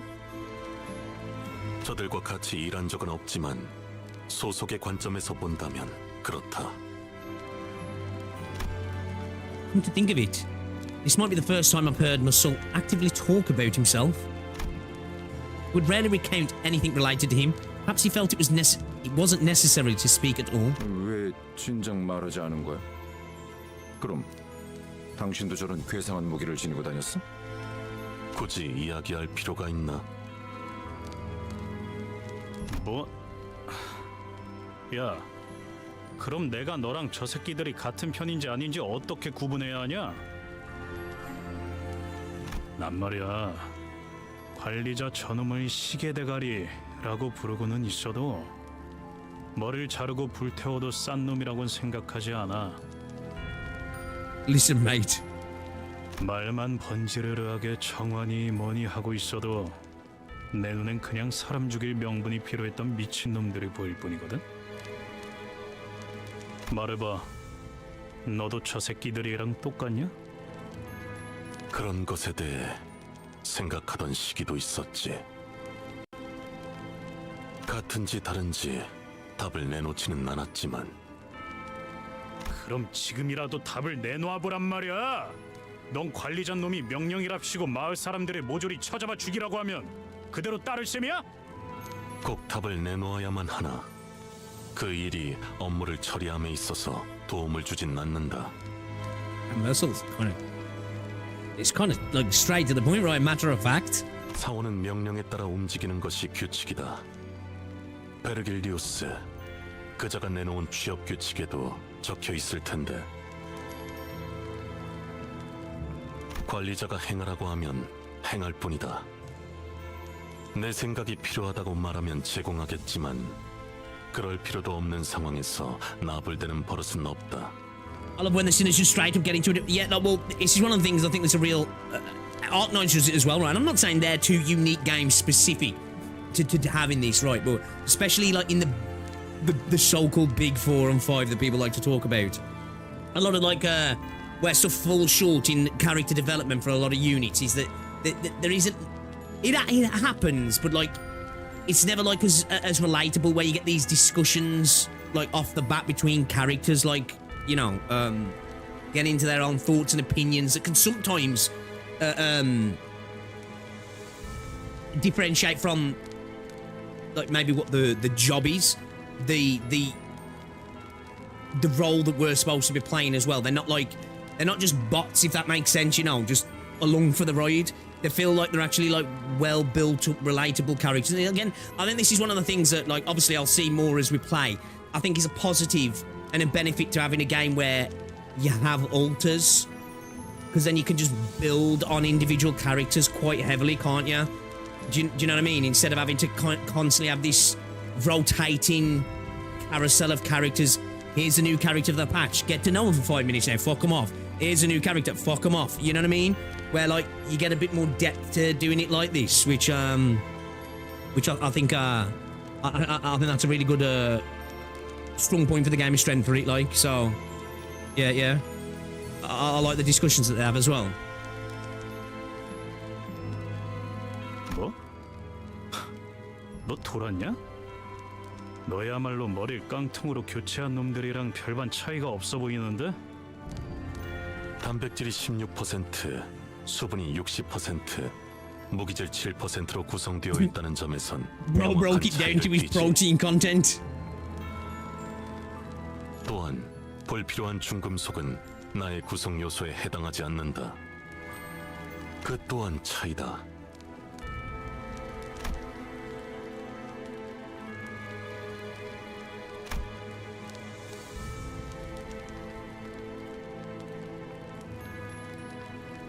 What is the book? What is it? The Stranger? What's the book that Mersault's based on? Is it The Stranger? Because it makes sense to me, like, say, this distant sort of matter-of-fact character as well. Yeah, I'll be honest, I ain't read any of the books that the shit's based on. I told you this before. I'm a troglodyte. I'm a philistine. You know what I mean? My reading lens kind of goes to sci-fi and fantasy, pretty much, man. I'll be honest. And I should read more. Like, you can't see, there's a massive bookshelf over here. Rosie reads a lot, right? Like, my reading's like Tolkien, you know, Terry Pratchett, Star Trek stuff, you know, high fantasy shit. That's the sort of stuff I read, man. That's why Honkai Big Third was gold for having 3 main girls and their friends developed though the entire game story and gaining string version. Yeah, like it's definitely a positive, right? Of course, I know some people want to constantly chase that new character, but in terms of like development and story and that sort of stuff, it's definitely a strength, man. Mersault was already an enigma, and he only felt ever more distant after this conversation. 하지만 전 예전부터 쭉 궁금하긴 했어요. 단테님을 정말 인간으로 봐야 할지 말이에요. Yo, bro, come on now. Let's not go there. 그게 무슨 소리지? 그러니까 단테 씨가 말하는 건 단테 씨가 아니라 저 시기일 수도 있다는 거 아닌가요? Damn, it's kind of you know, we can't remember who he was before. You know, is it truly me? 뭐? 우리가 진짜 시계 따위한테 명령받고 있었다고? You trying to tell me we're being led by an actual clock? 정말 멍청한 발언들이네요. 반박할 의욕도 안 생겨요. Not gonna lie, I don't think that's an idiotic theory, man. 그래도 전 지금 시계머리를 한 단테 씨가 좋아요. 나도 그래. 그냥 머리를 되찾지 말고 평생 이 머리대로 있으면 안 돼? 그럴 리는 없겠지만 진짜 머리를 되찾은 단테가 갑자기 엄청 못된 놈이었다거나 하면 어떡해. True. 뭐 우리 중에 관리자 양반의 과거에 대해 알 법한 자는 Because we say to you lean to like more after Canto the ends. Yeah, man. Like at the minute, in terms of like characters so far, I really do like Ryoshu. But like, I'm just simping for Ryoshu, but I do like her as well. I kind of quite like Don Quixote actually. I suppose at the minute though, like, I had more experience, like, you know, we got a little bit more with Roger Heathcliff, Don Quixote, you know, Gregor as well.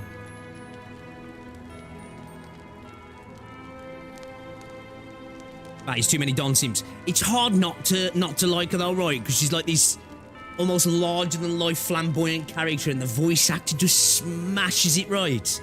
Absolutely smashes it. So it's like you can't help but like the character, I think.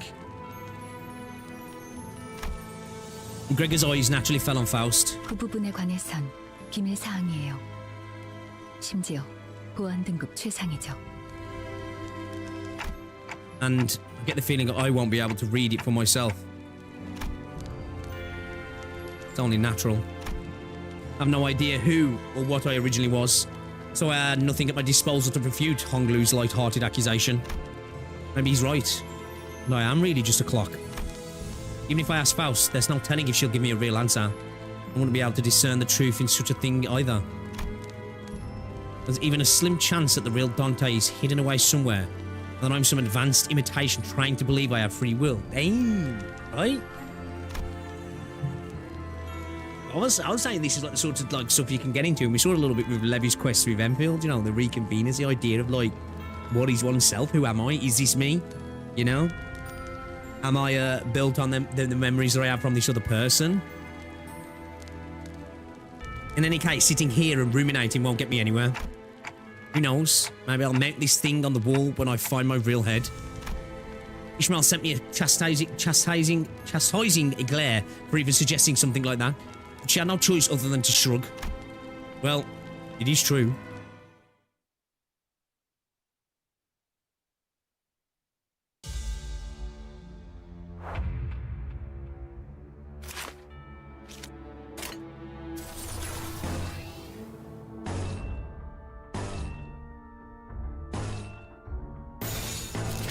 내가 시범을 보이지.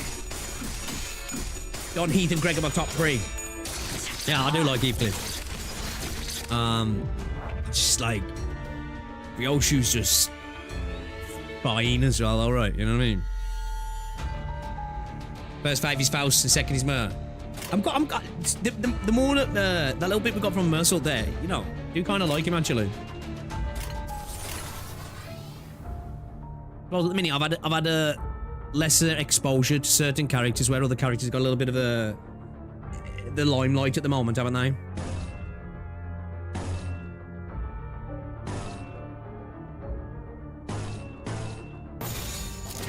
처리할 시간이야, 머저리들. Hello. 지금 기회인 것 같소. Oh, the might do.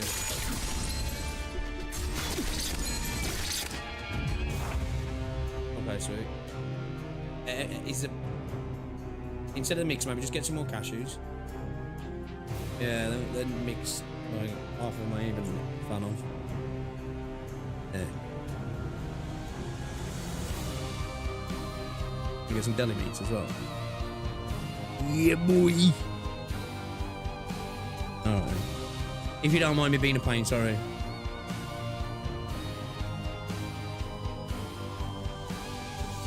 But as long as there's obviously a good. Yeah, okay. Got the ones I had before. Come on, yeah, it's alright. Yeah. Okay then. Right then. Over here, bye. Bye. Sorry, Rose was just asking me some stuff I wanted. So I'm going sugar free at the minute, so it's like just asking to get me some cashews, some deli meats, and some I don't know if you've tried them. Like they're like I mean they're freeze dried actually. Apple slices. So they basically turn into like crisps. Fucking fire, man. They really are.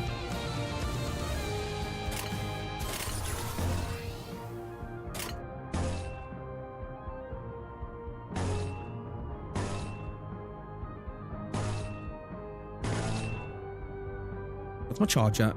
14. Let's get the 4, yeah. Oh shit. Bro, she staggered again. Shit. 내가 시범을 보이지. You always getting a cheeks cut, man.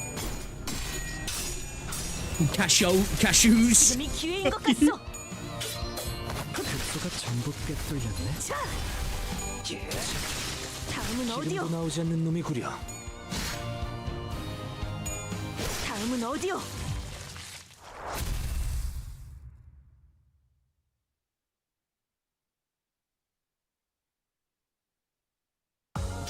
이게 바로 소위 말하는 엘리트? 나 승진시켜 주시오. Hey, let's go. Let's go. I was going to play some Enfield today. I don't think I'm going to bother though, chat. It's 6:45. I'm going to go and have myself a shower. Because it takes me a moment. It's a little bit of a struggle to get in and out of the... Because, like, I've got a bath shower. So it's a little bit of a struggle at the minute. But yeah. The plan is to be back tomorrow, chat. I need to flash my BIOS. I've got to update my BIOS. So I'm hoping, we'll see. I'm waiting for a new USB to come. Obviously we got NTE on Wednesday. So tomorrow we'll see what happens. But I do plan to go live again tomorrow as well. But yeah, guys, I appreciate you hanging out today. It's been a pleasure. It's good to get back to it. I want to say as well, thank you to everybody who sent me well wishes as well, whether it's been on my YouTube post, Discord, or just in chat or comments or whatever. It means a lot, you know. So thank you to everybody who's asked and you know, sent the love. It's very much appreciated. 6-hour stream. Will we get the 6 hour of Arknights tomorrow? Well, I've got to see what happens with we might not get a fucking stream tomorrow at all, man, if my BIOS update doesn't go well. Because yeah, I'm not looking forward to that, but I really need to get round to getting it done. I've been putting it off for as long as possible, but I've got to get it sorted, man. But yeah, I'm gonna chill. The football's on tonight. United's playing, so hopefully we can secure ourselves at 3rd place. We've only got to get a few more points now to guarantee European football. So, but yeah, the next week, guys, next week, it's not that big of a deal to do all the time. Oh, what? I'm more stressed about doing my BIOS and fucking going into surgery, man. But but yeah, that's what I was gonna say. Yeah, we should be grinding this next week or so, because I've got nothing but time. I can't drive. I can't really do any work. I can't go out.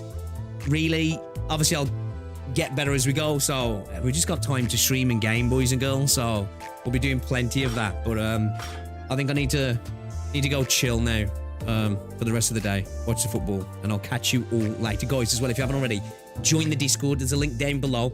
Come hop in. If you do have any issues getting in, DM me. You shouldn't know now. Everything should be sorted up to get set up to give you the roles, all that sort of stuff. Come join in the chat, share stuff in React Smash, all that good stuff. Guys, appreciate you, man. Have a brilliant rest of your day. Thank you for the support, and I'll see you all hopefully tomorrow. All right. Catch you later. You're out.